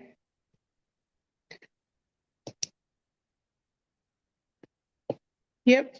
And yes, thank you so much. Yeah, I hope you all enjoyed the session today. And I'm looking forward to hearing people saying, oh, they have registered for this course or registered for this to explore the options of exporting, you know, and the likes. So thank you very much again, sir. I can share the image with you. No problem. I appreciate it. Okay, thank you, everyone. Yeah, thank you. Yeah, thank you. Yeah, nice one in advance.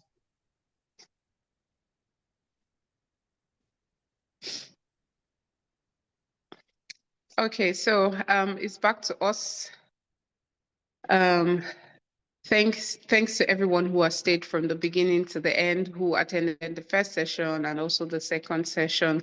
And I trust that you have been, you've been, how do I say? You've gotten knowledge, enough knowledge, and I'm sure that I want to believe that you are happy that you were here, because I literally and thoroughly enjoyed all the sessions from the beginning to the end. There was a progression, and I thoroughly enjoyed it. So please, if you registered for the master class, can you just do a thumbs up with your reactions, so I can just know, so I can see two people, just two people here. Okay, so I can see a third person, so we have three people here. So only three people here registered for the masterclass. So I know Ifenywa registered. Amaka Florence, okay, you registered, so that's like five people. Okay, so we sent in an email, and I'm surprised that some people were still asking me about the masterclass. When we send out emails, right, these emails are not just a way to mark off that we are communicating. It's a way of us communicating important information to you. And if you do not open the email, or you open the email, you do not read to the end, you'll miss out on very important information that we are passing. So it is very important that every email that you receive from us, and every email that you receive from us, you do not just read the beginning parts, but read it to the end. And I think for that particular email, I specifically put it at the beginning. We specifically put it at the beginning that, please, there is an important information in this email. Read to the end. And some people still did not read. So I'm not that I don't think that is really good, because that way you miss out on information past, and then there would then be repetition of what is supposed to have been done. Okay, so for those who registered for the master class, so we had two, and those who attended the first meeting that we had before, during the preparation, we mentioned earlier that if we do not get up to 10 people to register for each of the classes, we'll actually cancel the class, they will cancel the master class, and we are very happy to refund everybody their money back. But unfortunately, the people that we reached out to, that's supposed to take the classes, were not able to. They had already given us a date during the days of the summit, but they came later and said that they will not be available again due to reasons at their end. So, but we've been able to, even getting that feedback, we were planning to refund everyone their money back and cancel the entire masterclass. But because of, we saw that when we saw the number of registration towards the end increased, and also people were showing interest in the masterclass. So we decided to arrange for another date in the month of October. So the masterclasses will hold on the 11th of October and on the 18th of October. So so on the 11th of October, we will have the class on measurements. So if you're looking to, there's someone who asks question about measurement, this is your opportunity to register for this class and get more knowledge on measurement. And because, to be honest, if you really want to create stunning pieces or good garments, you need to get your measurement right. If you do not get your measurement right, even if you have like the best idea of how you want your garment to look, if you do not get your measurement right, it will not come out right. So getting your measurement right is very important. So the master class will hold on the 11th of October, and then the class for patterns will hold on the 18th of October. So you have up until the 10th of October, so an extension if you want to register for any of the classes or you want to register for both of the classes, right? So this is an opportunity for you to register. I put the link in the chat box, but I can always share it again on the group for any of us. So please, we would send out emails to say thank you to everyone, and we would also send out a form for us to fill in our feedback, what our feedback is from the event, what we've learned, and generally our feedback from the events. So please, please, please, please, please do open the email, right, and fill in all sincerity what your feedback is, because with this, it will help us to know if we should plan another summit, and if we should plan it, how we should plan it. Okay, so, and also the summit has not ended. Today, day one has come to an end, but we have day two, and day two is happening tomorrow. It starts at 1 p.m. It's a fashion show. We have 6 designers who will be showcasing their design on the runway. Please come out and support. It's at Ikate, Nikkei Art Gallery Road, number 10 Nikkei Art Gallery Road at Ikate on the island, Lagos, Nigeria. So please, please come out and support other designers. They will be very happy to see that they have people who are supporting them. And when you're coming, please don't come alone. Don't come with one person. Don't come with 2 people. Come with at least up to 5 people. Encourage people to come and see what is happening in our industry. Right. So please, please, please, as much as we can, those who are in Lagos and are able to come for the event, please come outside. Don't stay at home. Don't stay at home. Please come outside and support other knitwear designers. Do we have any questions before we call it a day?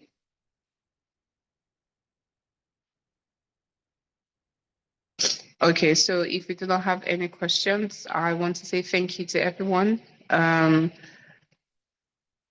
Sorry, said I really asked. Sorry, what did you ask? Just a minute, let me see. Amaka, please, could you unmute and speak to us? I'm not sure if could you unmute and speak to us? You said you really asked, or I'm not sure if I get you. Sure. Can you hear me? Sorry? Sorry about that. That was my phone's mistake. So I asked a question previously. The question was if there is going to be a recap for those of us that missed the first section.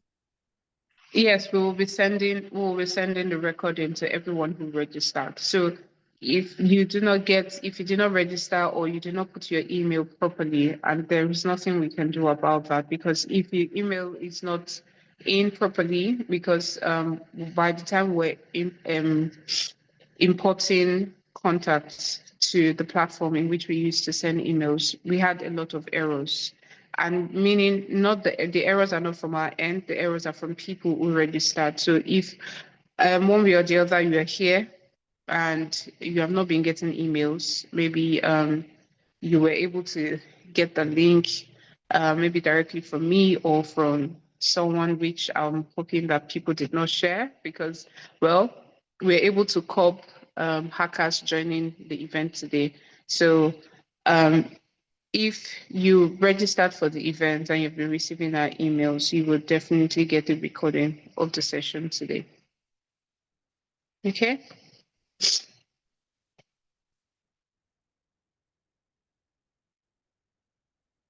So Linda is saying that she's really concerned about school sweaters, pullovers, and its price, how to charge and still make profits with the rate of competition from local knitters. So one thing I would say to you, Linda, is I think you need to go back to the drawing board and ask yourself or your brand, what value do you really want to offer?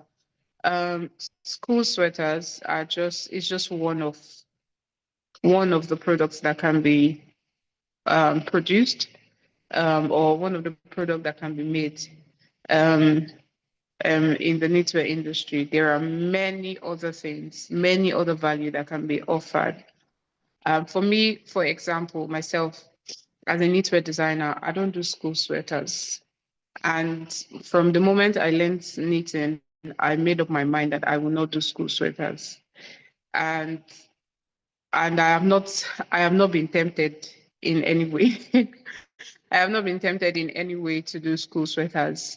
Possibly maybe in the future if there is a bigger opportunity um, or there is there is more capacity for it that will make it to be more profitable. Yes, I can look into buying into that. So Linda, I would encourage you and even everyone, right?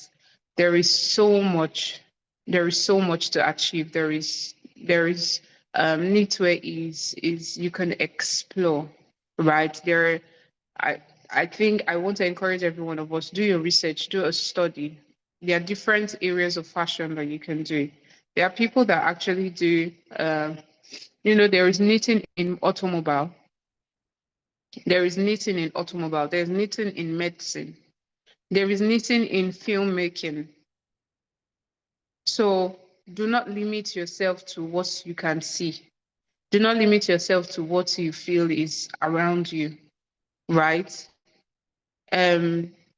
Increase, choose to open your eyes, choose to push yourself to want to try or to want to research what are the things that are out there, right? So as much as I'm encouraging Linda, I'm also encouraging each and every one of us that there are areas to explore. So don't just stay limited to what you can see. Right.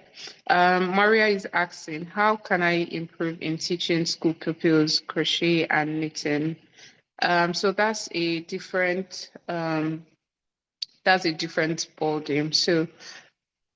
So what I would say to everyone is whatever it is that you want to embark on or whatever it is that you want to do, I think the first thing is to go to the drawing board and ask,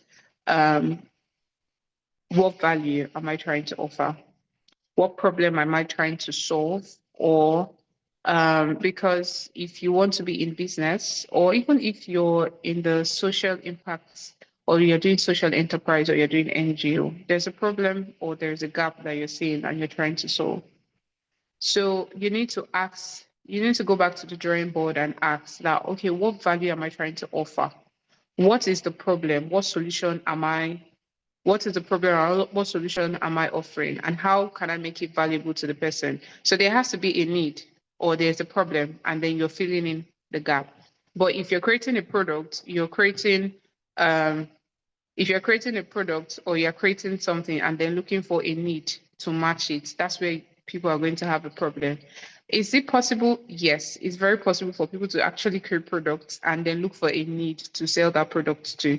But I think the right way and the first thing is find out what the problem is and what value do you want to offer. So when you're able to understand what the problem is, you know what the value is, then your question is, how do you want to offer that value?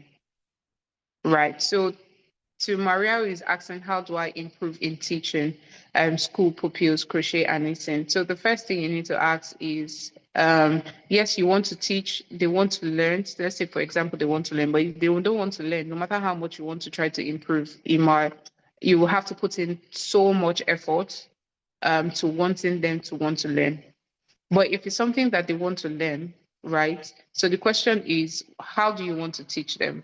How do you want to offer the teaching? Because that would help you, that will guide you to how you need to improve, to even know what you're doing wrong and how you need to improve. So there has to be a big picture. It is that big picture or that vision that guides you into how you need to improve. It tells you, okay, this is what is going wrong.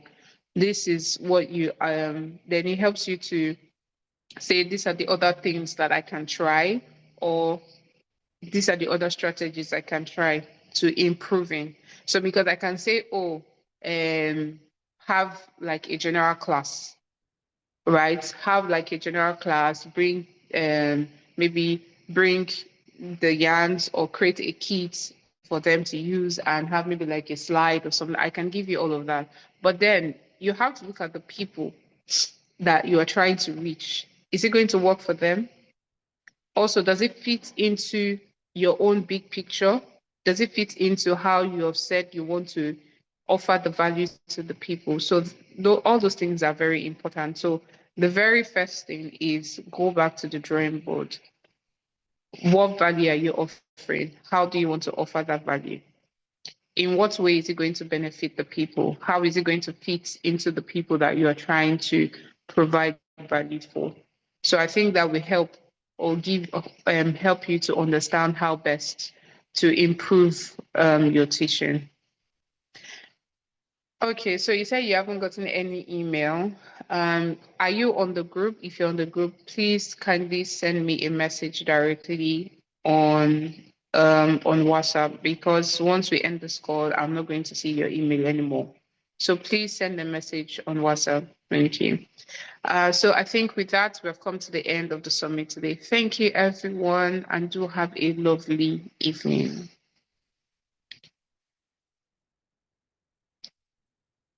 So Maria, I think you need to register for the event. How were you able to get the link to join? If I may ask, Maria, if you could speak up, just, okay, you registered. So once you register, there is always the link for you to join the group immediately. Thank you very much. I registered through Facebook. I saw the advert on one of my mentors' page, and I registered. So I didn't get any information about it. I had to go back to the mentor to ask what timing, and I didn't get the link. She even sent me the link because I registered. So I didn't get any info. And that's my email again, and I'm not in any group. Oh, okay. So the reason I was asking is because everyone who registers, there is always the link to join the WhatsApp group immediately after registration. So yeah, there's always, that's how everyone who has joined the group was able to join. So can you send us a message on Instagram, please, so that I know? Yes, send us a message on Instagram. Then that way we won't get lost in communication, because once the call ends, since you're not on the group, we might lose communication. So send us a message on Instagram. It's TAK_SUMMIT. TAK_. Yes, TAK_SUMMIT. Okay. Yeah. SUMMIT summit. Okay. Tap Okay, summit. yes. All right. Yes. Okay, Thank you very much. Bye, everyone. Bye. Bye.